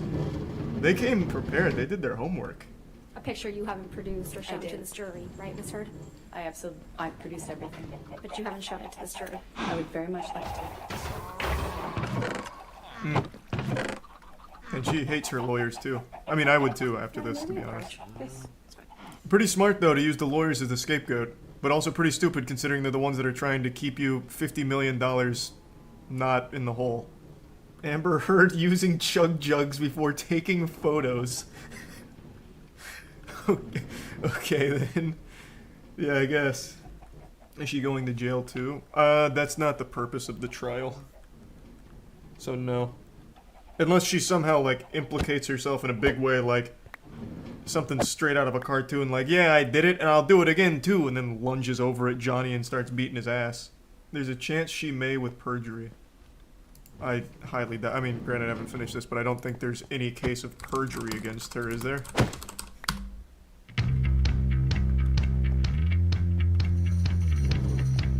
Digito Philippines online loan.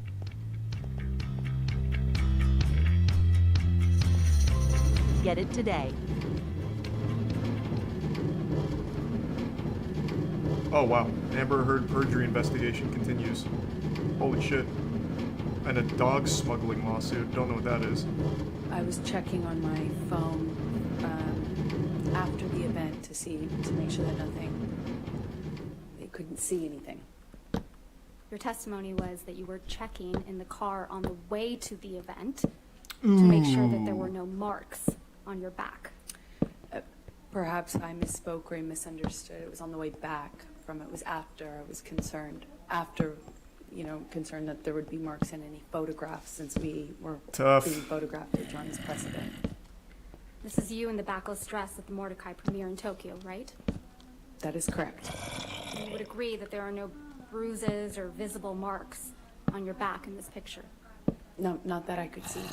I'll show you one other photo. If we could please have plaintiff's exhibit 1257. I see a mark. That's what I was wondering. I thought this was a scratch, and I was like, oh, so she did have a scratch. But I'm guessing this is a tattoo? I don't know what that is. It is a tattoo? She has red text tattoo? Oh, it's just actually supposed to be red. Why? That's weird. I've never seen red text tattoos before. Makes it hard to read, I imagine. There's a tier 1 grade, tier 1 red, and tier 1 Wombraman. And there's some Quick and Kyle and Shoe. Spelling error? Oh, true, yeah, I guess maybe her original text tattoo was spelled incorrectly, so like a teacher, she came in with the red ink above it for all the corrections.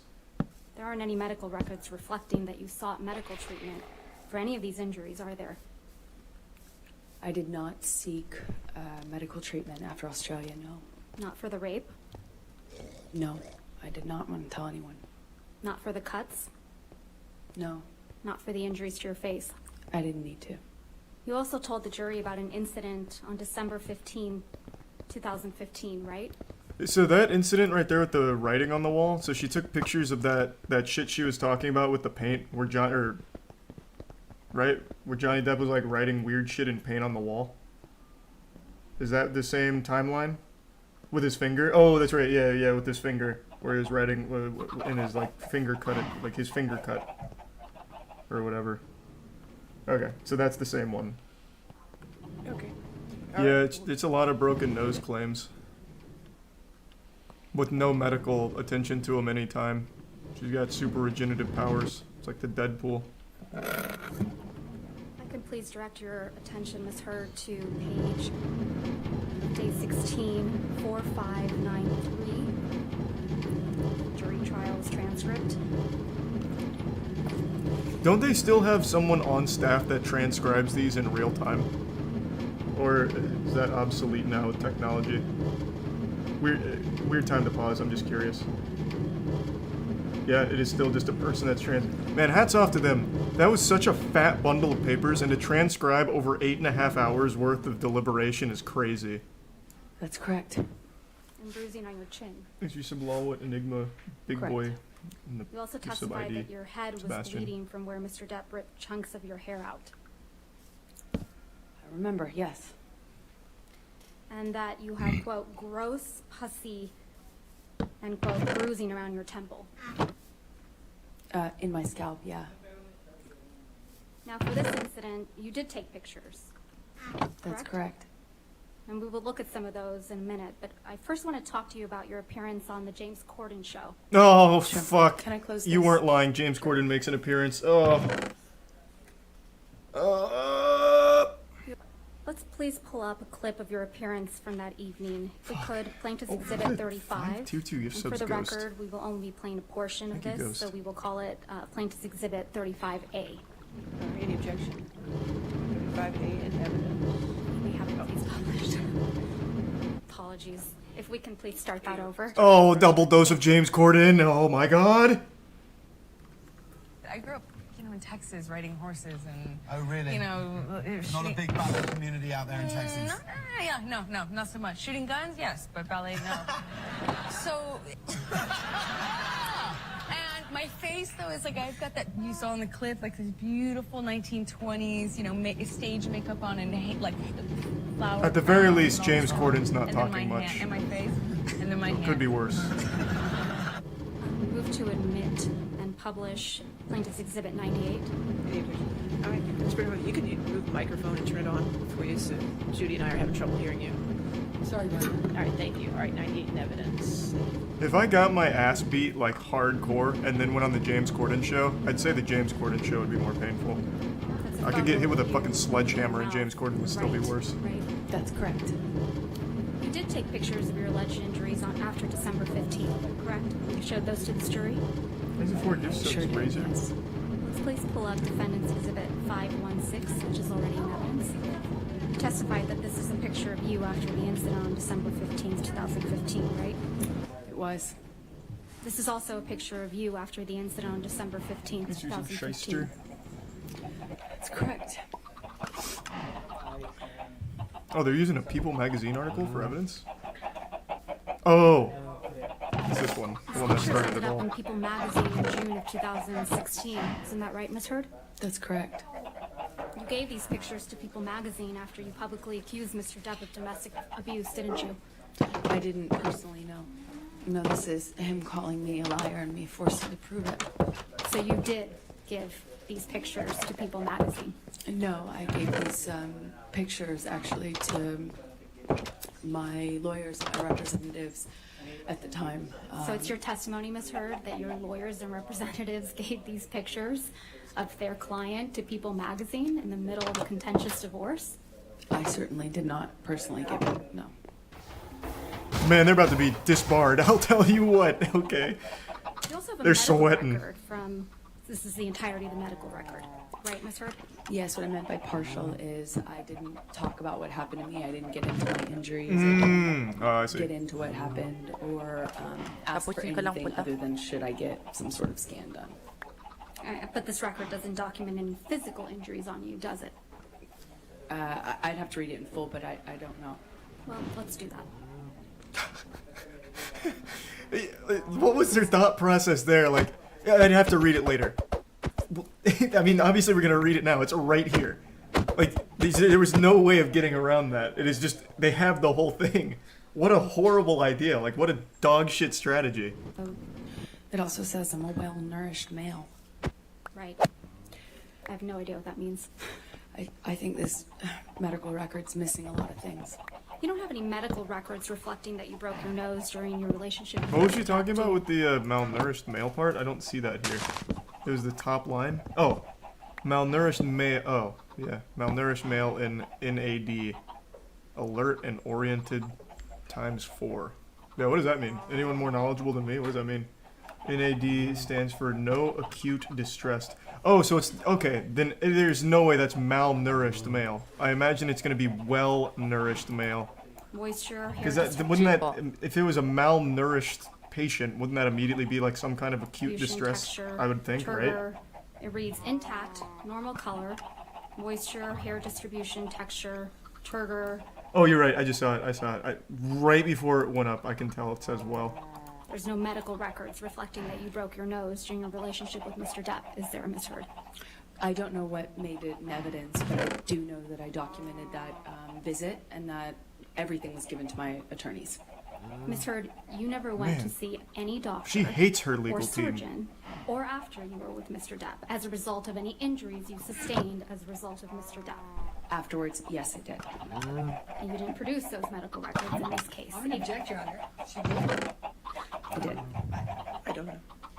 They have not been produced, Your Yeah, Honor. they are not. All right, if you would do, don't approach. So are they here or are they not here? Where are they at? Is her lawyer wiping her ass with him? What you do have, Miss Heard, are pictures of Mr. Depp sleeping, though, right? The jury saw a lot of those. Yes. He's the So prime let's take a Mad look Jack at professor defendant's in the exhibit bits 1090, Mastibo. which is already in evidence. You took this photograph, right, Miss Heard? That's correct. And you testified that this was taken in Tokyo in July of 2013, correct? Yes. So you decided to take a picture of Mr. Depp asleep on the floor? And sometimes grim. security would carry him like a baby into bed, get him changed, and he would be none the wiser. So I started taking pictures of it so that he knew Prime tornado. that it was real, that it had gotten this bad. And this is a picture of Mr. Depp taking a nap on his tropical island? I believe he was on the nod, but as he would say. Let's also take a look at defendant's exhibit 1092. I which is don't get the also in point of evidence. that one. He's just actually sleeping. No drug-related anything. You He's also just took sleeping. this picture, right, Miss Heard? That's correct. I did. And this is another picture of Mr. Depp asleep in a chair. No, he was nodding off. Sleep is different. When you're nodding off, you're high on drugs. Didn't even feel the cigarette in his hand that had, been burning on his leg. What are you? Cause for alarm for me, naturally, because I cared about him. Does she not nap? Is she like an android? I've fallen asleep a million times just like that. Granted, no cigarette, though I also don't see one in the picture either, to be fair. He's literally just been sleeping in a chair for the last 2 photos. That's it. God damn. It's your testimony under oath.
Goodbye, Kurima.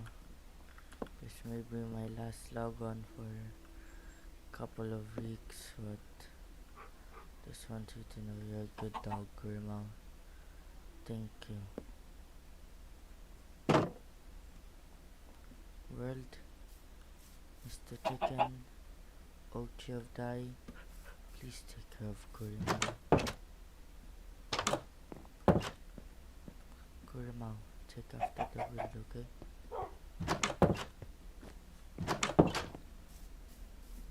You're a good dog.